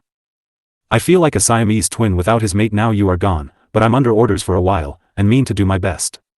Guess it won't be lost time," and Frank nodded at Gus, who nodded back with the slightly superior expression all freshmen wear. "Hope you won't find it so. My work is all cut out for me, and I intend to go in and win, though it is more of a grind than you fellows know. I'm sure I have everything to be grateful for. It won't be plain sailing, I don't expect it, but, if I live, I'll do something to be proud of," said Ralph, squaring his shoulders as if to meet and conquer all obstacles as he looked into the glowing west, was not fairer than his ambitious dreams. "Here we will say goodbye to these girls and boys of ours as they sit together in the sunshine talking over a year that was to be forever memorable to them, not because of any very remarkable events, but because they were just beginning to look about them as they stepped out of childhood into youth, and some of the experiences of the past months had set them to thinking, taught them to see the use and beauty of the small duties, joys, and sorrows which make up our lives, and inspired them to resolve that the coming year should be braver and brighter than the last. There are many such boys and girls, full of high hopes, lovely possibilities, and earnest plans, pausing a moment before they push their little boats from the safe shore. Let those who launch them see to it that they have good health to man the oars, good education for ballast, and good principles as pilots to guide them as they voyage down an ever-widening river to the sea.